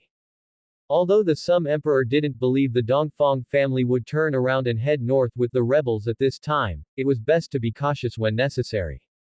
"Yes, your subordinate has understood. Your subordinate shall take his leave." As the words fell, the Shadow Guard soldier left the royal garden. After the Shadow Guard soldier had left, a trace of icy light flashed in the Sum Emperor's eyes. In his view, the Dongfang family dared to conduct business at this time because they relied on having established a cooperative relationship, believing the royal family wouldn't dare to do anything to them, which was why they were so brazen. The behavior of the Dongfang family clearly showed that they did not regard him, the emperor, highly. The Dongfang family was already acting this way before entering the court, who knew what they would be like once they did. However, the Sum Emperor would not act against the Dongfang family over this small move. The Dongfang family did not belong to the ancient families and lacked a stable power base. Once the other aristocratic families in the south were eradicated, the Dongfang family would lose their foothold. Eradicating an aristocratic family without any foundation is the easiest. For now, let the Dongfang family indulge for a few days. Once the aristocratic families of Great Sum have been dealt with, he would slowly take care of the Dongfang family. North Country. North Prince Mansion, Yunrong Courtyard. At dusk, the fiery red sunset filled the sky, and the red glow bathed the world in a bronze hue. At this moment, Chen Wanrong in the pavilion was looking at the intelligence report in her hand, her face devoid of any fluctuations. At that time, her gaze lightly glanced at Lin Wanyan, who was sorting the intelligence. In recent days, Lin Wanyan had been leaving every night, and she would not return until daylight. As for what she was doing outside, Chen Wanrong had more or less guessed in her heart. Clearly, Lin Wanyan was having an affair with Lu Chen. Every time Lin Wanyan returned at dawn, she appeared very tired, and her clothes were often torn. For some reason, Chen Wanrong felt that Lin Wanyan was becoming more mature, more dignified and virtuous, and there was a significant change in her demeanor. She now more closely resembled a married woman. Chen Wanrong couldn't help but wonder if this was because she had been defiled by Lu Chen, which was why there was such a great change in her temperament. At this point, Lin Wanyan finished sorting the intelligence and looked up at Chen Wanrong, saying, "Palace Master, Wei Siwan should arrive at Yan County within a few days." Upon hearing Lin Wanyan's words, Chen Wanrong snapped back to reality and said emotionlessly, Lin Wanyan asked, "Palace Master, who is this Wei Siwan? I remember you used to correspond with him frequently through letters." Lin Wanyan was not from Chen Nation and therefore did not have a deep understanding of it, even less of its former powers. She guessed that this Wei Siwan was probably from Chen Nation. Otherwise, Chen Wanrong would not correspond with him so frequently through letters. Chen Wanrong replied, "He is a descendant of the loyal and good of Chen Nation." After Chen Nation was destroyed, the Wei family escaped and took refuge on a small island known as Wind Cloud Island. They developed their forces on Wind Cloud Island, waiting for the day Chen Nation would be restored. Lin Wanyan revealed, "I see." At that time, Chen Wanrong said, "Madam Lin, I need to go out tonight." Hearing this, Lin Wanyan was momentarily stunned, then she asked, "Where are you going, Palace Master?" Lin Wanyan thought about the fact that she still hadn't found the antidote from Lu Chen. What if Chen Wanrong had a poison outbreak while out and about? Chen Wanrong replied, "Some of the former officials of Chen Nation have already arrived at Yan County. I'm going to meet with them tonight." Lin Wanyan suggested, "Then I'll accompany you." Chen Wanrong said, "There's no need. Madam Lin, you haven't been feeling well these past few days. You should rest well tonight." Lin Wanyan's mind went blank for a moment. In fact, it wasn't that she was unwell, but rather that being roused every day left her brain slightly fuzzy, sometimes making her walk as if she were floating. Lin Wanyan said, "All right then." Lin Wanyan planned to ask Lu Chen in the evening about how long Chen Wanrong could last outside the prince's mansion without the antidote. With this in mind, Lin Wanyan continued to ask, Palace Master, where will you be meeting tonight?